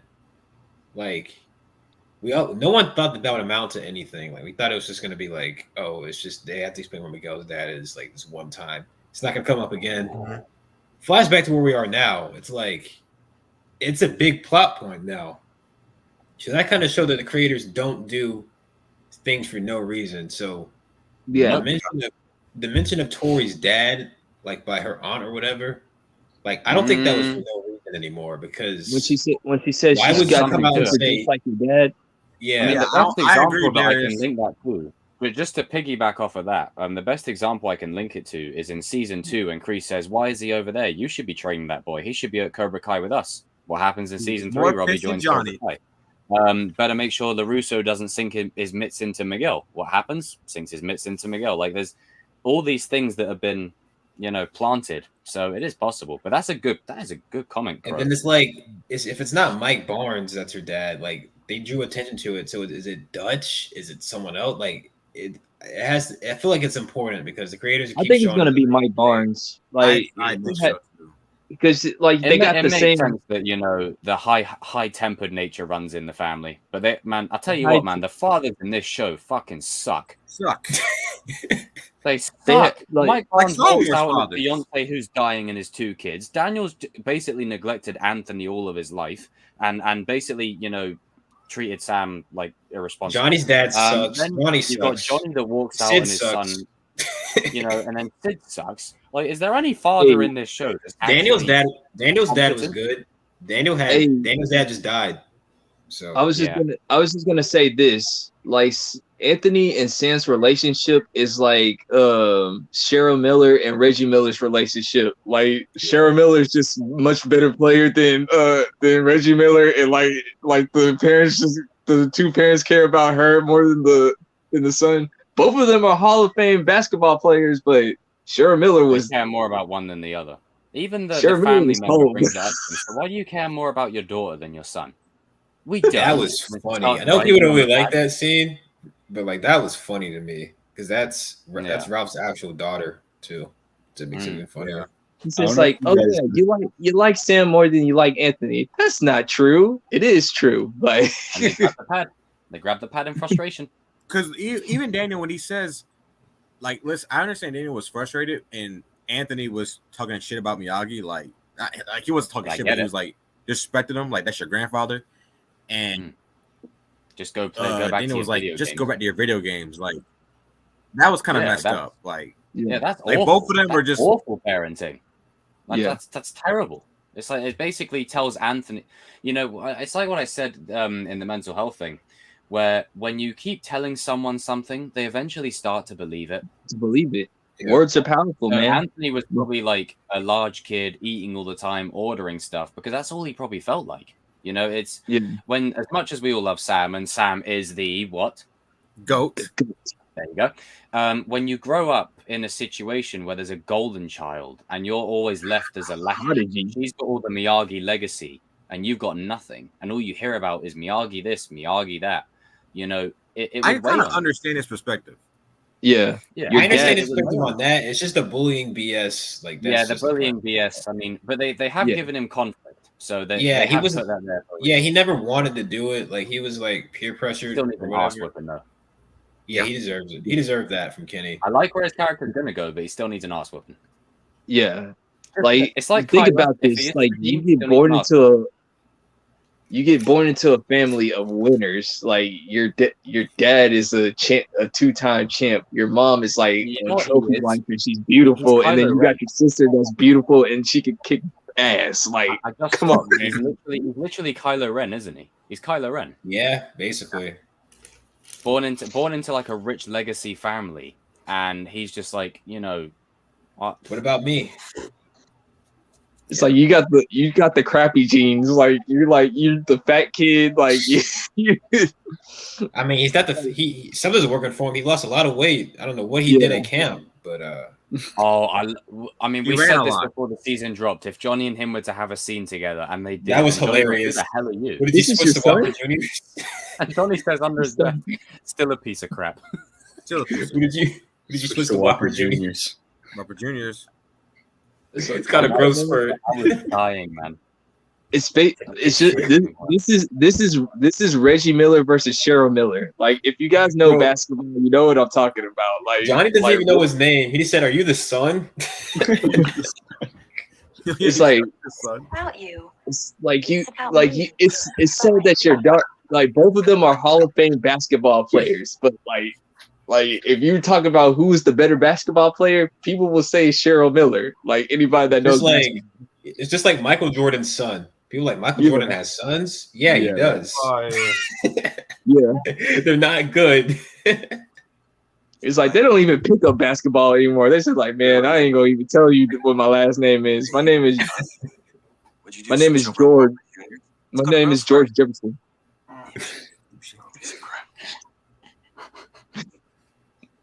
Just seems like still a piece of crap. Still a piece of crap. Yeah. Don't even say that you're Yeah. Oh, RJ, do you agree with this comment? You damn right. Turn it off. Jeez.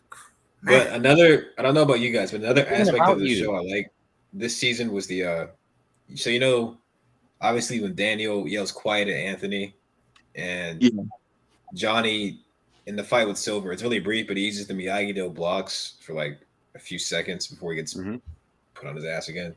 But I like that the show is kind of, even when Daniel and Johnny are having their problems, they're still hinting that they did learn from each other in a way. Yeah, basically equal, yin and yang. Whether they want to admit it or not. Yeah, exactly. They're too old for this. And Cobra Kai did Raylo better than the sequel trilogy. Yeah. It's true. They did. It's weird to think about now. I've just described it like that, but it's a comparison nonetheless. They but, didn't have to. They had to kill Benzo. I mean, them knocking each other out like literally at the same second in the third. I mean, Johnny countered the pressure. That was Rocky too. But they literally knock each other out at the same fucking time. Like, I mean, where's the other side of the angle? There is no other side. Fuck, what? Johnny, I'm just going. He tweeted, bro. One follower. His only follower is Miguel. One follower. Only Miguel followers. Dude, I love the fact that they actually were having narration with themselves, like they're about to have this big old pay-per-view fight. He's like, Bro, I love Johnny's training montage. Like, it's so funny. In the burning heart. It's a burning heart. And I love how they switched up. I love how they switched up. Like at first, Johnny wanted to fight, and Daniel was like, "Let's not do this." And then, like Johnny was like, "Okay, let's not fight." And Daniel was like, "Oh no, we're doing this now." Yeah, we're doing this now. He switched up. You tweeted everything. Everybody's here now. Let's do it. Johnny's like, "Why are the kids here?" Daniel's like, "This is what happens when you tweet your life." That was one of the biggest surprises for me this season, seeing them fight. I was like, they basically confirmed that they're never going to reveal who's stronger, though. Like they're never going to reveal that. Never. See, it's in the Force. See, I'm okay with that scene because, like, you know, it's funny. Like, it's a funny scene. Yeah, but like, awesome. They're funny.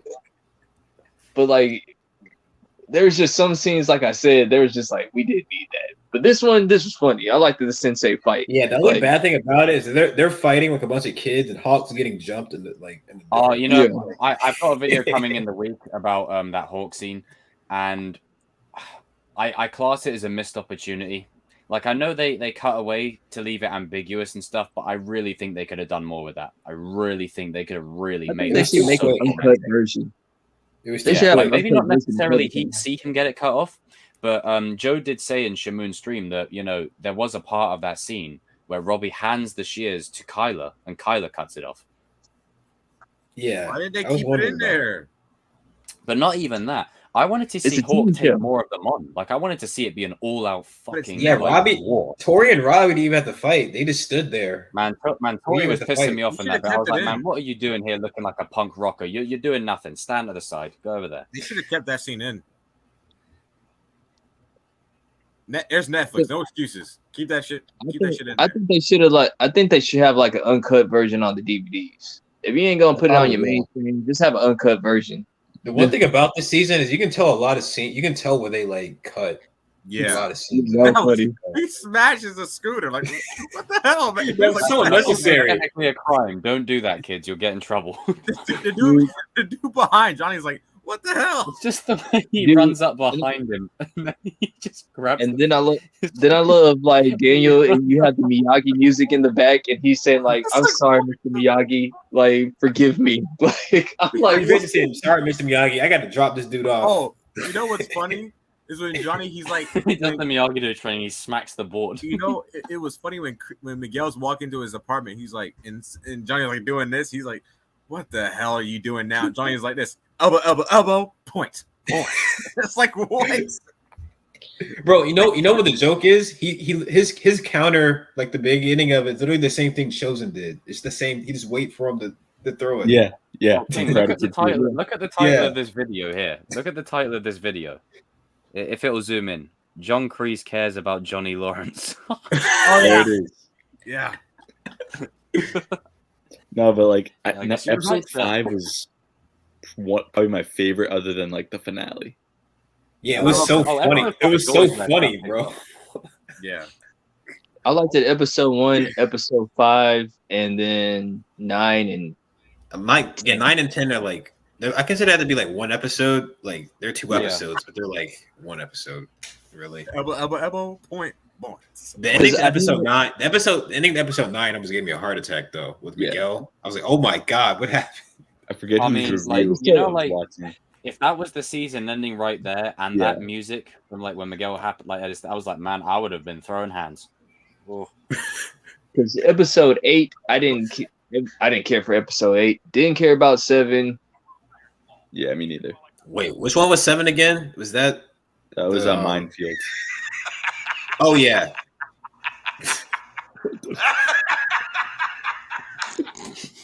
No, but I was watching Sean Chandler's review of the season, and Who the hell was that, man? And he said he thought he miscounted the episodes, and he thought episode 9 was the finale. He thought that was it, so he was sitting there like, "What the fuck? I have to wait a year to find out." Oh, he didn't know about 10. He forgot. And then he's like, "Oh, then it played. Episode 10 played," and he's like, "Look at this scene. This is funny." Miguel like walks in and he's like, "What the hell?" Oh yeah, I remember this. Johnny was like, "Can you get over here and pretend you're him?" Look at Miguel. I was like, "What the fuck?" And he's like, "No, that's me."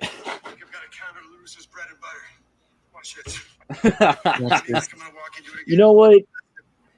Like Johnny recruiting girls. That was funny too. That part was funny. No, that was hilarious. When he was like, hey, you have to be under. You have to be under 18. I was like, Johnny, no, don't say that. When they're about to recruit Piper, and he's like, "I'm working on my approach, but I'm not sure." I was like, "Jesus, John." I love how he just like made fun of all the political correctness shit. So, what about gender fluids? Yeah, I'm getting a lot of those too. he's asexual too. Yeah, Miguel's asexual. Sounds inclusive. What about non-binary, gender fluid? Fluids are so important or crucial. So important. Oh, and you know pronouns like this JoJo. Do you know what any of those terms meant? Do I look like a pea sitting down? Bro, I thought they were gonna. Moon was like, "There's a creepy guy out here. There's a creepy guy out here creeping on the girls." That was funny when he looked at Devin like, "The only pronouns in this dojo are sensei and student." And she said, "Those are nouns." And she's Those like, are nouns. Quiet. It's quiet. And then he told Penis Bread, "Shut the hell up, Penis Bread. Shut the hell up, Penis Bread." Oh, my McNuggets. He has no respect for Mitch. Neither do I. So the actor, he was about to dress him up as a lady to compete in the girls' division. He has no respect for that dude. He has no respect for anybody. I tell you what, when Johnny and Daniel were fighting and Daniel hit him with the pressure points, I thought it was over. When Johnny countered that, I was shitting my pants. No, I was just when that happened, Cody. I was like, "How much more badass can this guy get?" He just countered the fucking pressure points. But that's why I just said, like, that's why I said I can't give Chosen that 100% win because you don't know if Terry Silver knows how to counter. That's what I'm just saying. Like, I'm not really counter it. Lucky just like pushed through. It was like he didn't even care. He's like, whatever. Yeah. Right. Fucking hell. Chill out, man. That's what close the folder, right, or clipboard, go outside and get some fresh air. Jesus. Fuck. What do I do to deserve this shit? No, bro. The scene in episode 9 when Mitch drops the stick. Oh, dude, he throws it at the announcer. Billy Jack, the Octagon, and Lady Dragon. Cynthia Rothrock is a piece. Hell yeah, she is. I saw Last Dragon. Shut the hell up. Why do you say that so aggressively? Remember when honestly, it's Miguel... like a little mini Johnny. He's just like, Yeah, yes. Devin is basically like female Johnny, bro. It's she's cool. I like Devin and Sam is if Johnny had daughters. That's basically what it is. When Miguel was like, Remember what Moon said? He's like, "Yeah, I'll be awake." No, I'll be awake. Woke. No, Be woke. woke. Be woke. Remember, be awake. I was like, what? I'll be awake. That was funny. I'm like, Johnny. Johnny. Tear down the masculine whatever, and I was like, oh god, this is interesting. Johnny was funny in this season. Yeah, that was my other favorite episodes when he was like going recruiting. He was they think this man Johnny's a pedophile now, though. He can't show his face at that school ever again. They think that he was getting to school. He just pops up. He's like, "Hey," like, "How the hell are you getting?" He's Come like, on, play hooky with me. Come on, Miguel. Let's get out of here. When he Dude, gets into the grown man at the school. Dude, it's just funny. Like you remember in season 3 when he just hit old boy's books on the floor. He was like, "Bad habit." That kid is Jordan Eagle fan. They hide the sign so you can't see it. And I saw one of the students fall. It was like 5 nates away, and we're at least 14 nates high. Please 14 nates. Measurement. Quiet. Shout out to Abe for talking though for that scene. He's only been like 4 seasons, but he's finally got a line in. He's like, "This is my moment. I'm gonna say this line with the most passion ever." Gator, he looks just like Gator Martin, man. Shit, Moon needs to get Gator Martin on his show, bro. I will actually tune in. Final 6 minutes. Shut the hell up, penis breath. Dude, like, I can't believe he was gonna. Bro, when they were at the bar, and Johnny took the one dude division. Like, I can't even beat it. There was 2 F-bombs this season. Shut the fuck up. There was. Shut the fuck up. Beat it. Don't be there. Oh, the one thing we didn't get before the KREESE and Silver spat, we didn't get party time. We got the episode. Oh, man. We didn't get party time. They teased us with that episode name. They teased us with the episode name, and then it was did the TV fall off the wall? Oh yeah, it was on the party floor. Time. Miguel went in. They didn't really harp on that enough for me. I'd at least have the camera linger on it just a little bit, you know. Party time. Either side. Look at that, perfectly balanced. This man Johnny and Robbie and now Miyagi. Also, what made him just want to get drunk after he got his ass beat by Silver? To dull the pain, probably. My first instance is to get drunk. To dull the pain. I mean, I guess, but that's what Johnny does every time. Every time Johnny takes an L, he just gets drunk. That's what he does every time. Every time he takes an L, he gets drunk. He got hit in the throat like really hard, man. It's like I mean, I think like he didn't. He probably kept on hearing Daniel's voice saying like, "No, do not fight him. Don't you fight him. Don't you fight this guy." Like, oh man, God, you remember when we were first watching that episode? And we were like, "No, Johnny, what are you doing?" Yeah, we were scared, bro. I was like, call Daniel. I was like, if you're gonna do this, at least call Daniel. Johnny's a badass dude. Like he don't care. He'll pull up with a crowbar. Like he don't care. I was like, at least call Bobby or Daniel or something. Call somebody. Go in there with some backup. Even take Miggy. Like, I mean, come on. Like, did you see how KREESE looked heartbroken? He was like, with his hands, he's like, "You brought him here?" Like, I was like, "Yo, KREESE looks of course." And this doesn't mean that KREESE doesn't care about Silver, but he has a soft spot for Johnny. Johnny is his son. Is his son. Not biological. I'm just saying. But we did say what, King? What did we say that KREESE cares about? Tori and Tori, Johnny, and Robbie. Like he cares about those 3. And he used to care. He used to care about Silver, but not anymore. Yeah, I don't think he cares about Kyler, but I think he has like a liking to Kyler's kind of attitude. Like, cause he's like Mr. Park. Like he says it with such pride. Because he's dumb and does everything he tells him. He's dumb and does everything. He's his new hawk. Yeah. He's his lackey. Yeah. He's the new hawk. Not as a. I mean, you remember when like Hawk's beating up Brooks? He's like, finish it. Like he doesn't even get to say his line fully. He just. He's like who? I mean, who's Johnny's friend that passed away? Tommy. Yeah. Kylie's the new Tommy. He's the Asian Tommy, dude. Just stupid. Like, hey, take a right. Check it out. Tommy started the Karate Kid, bro. If he didn't say that, Johnny wouldn't have noticed. Tommy started everything. Have you guys like it always bothers me about season 1. You know when they play the flashback? they edit out the line, "Get him a body bag." Yeah. Like it's not there. Like they edit. I'm like, what are you doing? Don't do that. No. Because technically Kyler is Tommy, and like Sean is Dutch, sort of. This is like, what I mean. If Sean is to get out, then I think Sean. I mean, and Kyler and Tori, like they have like this sort of like weird like you know, friendship bro kind of connection. They're like best friends.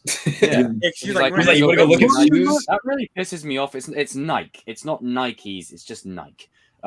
Sorry, that really bothers me. But he's like, I'm gonna go get a new pair of Nikes or whatever, and then he's like, you're gonna wait in line with me. It's like they have like this weird like bro connection. Really weird. Really strange. I gotta get ready for the meet. So wait, Kyler, just before we end, if Kyler is Tommy, Sean is Dutch, Robbie's Johnny, who's Bobby? Would that be Kenny? It would be Kenny. Honestly, it might be Tori now because Tori's it's like probably Tori now. Yeah, Tori's gonna become a pastor. She's gonna become a priest. Yeah, she can be Jimmy. Because she was like, Jimmy got up. No, not a priest. Tori's gonna become a nun because she called Sam a nun in season 2. Well, Yeah, she can't Tori's be a nun listen, no more. That could still happen. That could still happen. That's a lethal 4.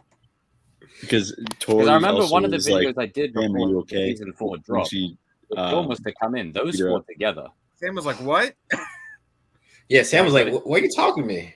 I love Why you how asking Johnny me? went out there to like help her and stuff, like, you know, and not just She Daniel. was like she was crying. But don't worry, Sam is the real champ, the Real GOAT. champ. She'll be Real back. champ. Bounce I back. also like Daniel's speech to Miguel about college. That was good. That was a Yeah, that good was dope. thing as well.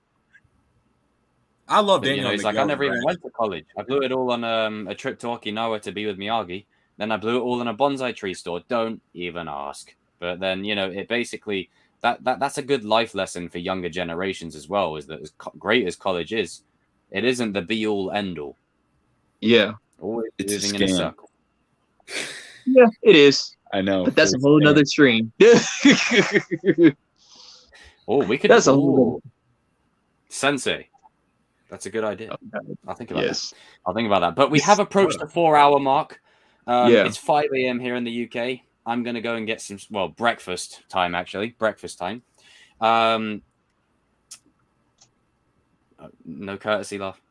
No courtesy laugh, anyone? Oh yeah. Oh, No courtesy. Oh, like you're all there with just vacant expression.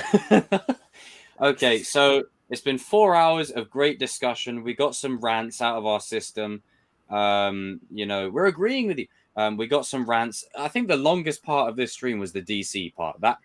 That pissed us all off. Like, I mean, I feel for you. Darius, so I hope this movie delivers for you. Probably won't, but you know, I hope it does. And we've given DC the formula. See below. We've discussed Cobra Kai and the disproportionate hate that Sam gets, with some nuance about how to approach Judge Matt just came out tonight. how important the cinematic experience is, what we're looking forward to with Matt Reeves' Batman, and how Sony could potentially screw things up with the Spider-Verse down the line, but God willing, they don't do that. So I have been the 6K chosen one. Free the homie Crease. He ain't do nothing. Free homie Crease. Free Crease. We got Darius over here, the goat over there. I'm the Sensei goat down there. The goat. Striking over here, and the eagle over here. And also, Strike is on the road to 5K. So if you aren't subscribed, head on over there and get up on it. Thank you, brother. So Tristan, Curious Crow, Peace out, guys. FaZe, Lisa. Sam. Who else is still here? Amanda, I think I saw you. The GOAT. Oh God! I am the GOAT father. And if Mary does repost my story, me and RJ might not be talking for the next few weeks. Yeah. You bet your bottom dollar. Good day, my lady. Good night, RJ. Thank you for popping in. Who else is in there? You imagine if TCK, if you're still watching, I'm going to give it 20 seconds. If you're still watching, come back in. Just say end the stream now. We'll wait 20 seconds. Oh, Lord. Looking forward to the weekend? This is like the countdown for waiting for Miguel to return. We're waiting for TCK to return. Almost it's like, you know, well, that awkward elevator conversation where it's just like in Spider-Man with that Jeremy Johns looking dude, where it's just like, yeah, it rides up in the It rides up in the crotch a little bit. No, I'm taking. Did you see the extended version of 2.1? It's even weirder in that one. 2. Spider-Man's like the 2.1 version. It's even weirder. Oh yeah. That one's and weird. we can't wait for the Jackpot movie or the Sandman and Rhino thing. You know, we can't wait for it. Oh man. Oh god, don't even. Oh yeah. Okay, That's it's time to end. Peace out, guys. Thank you all for popping in. It's been awesome. 4 hours of great fun. We will see you in another stream. Chosen One, Darius, RJ, King, Cody, Yinko, Evan, and TCK. Thank you all for coming on. Thank myself there. It was really weird. Peace out.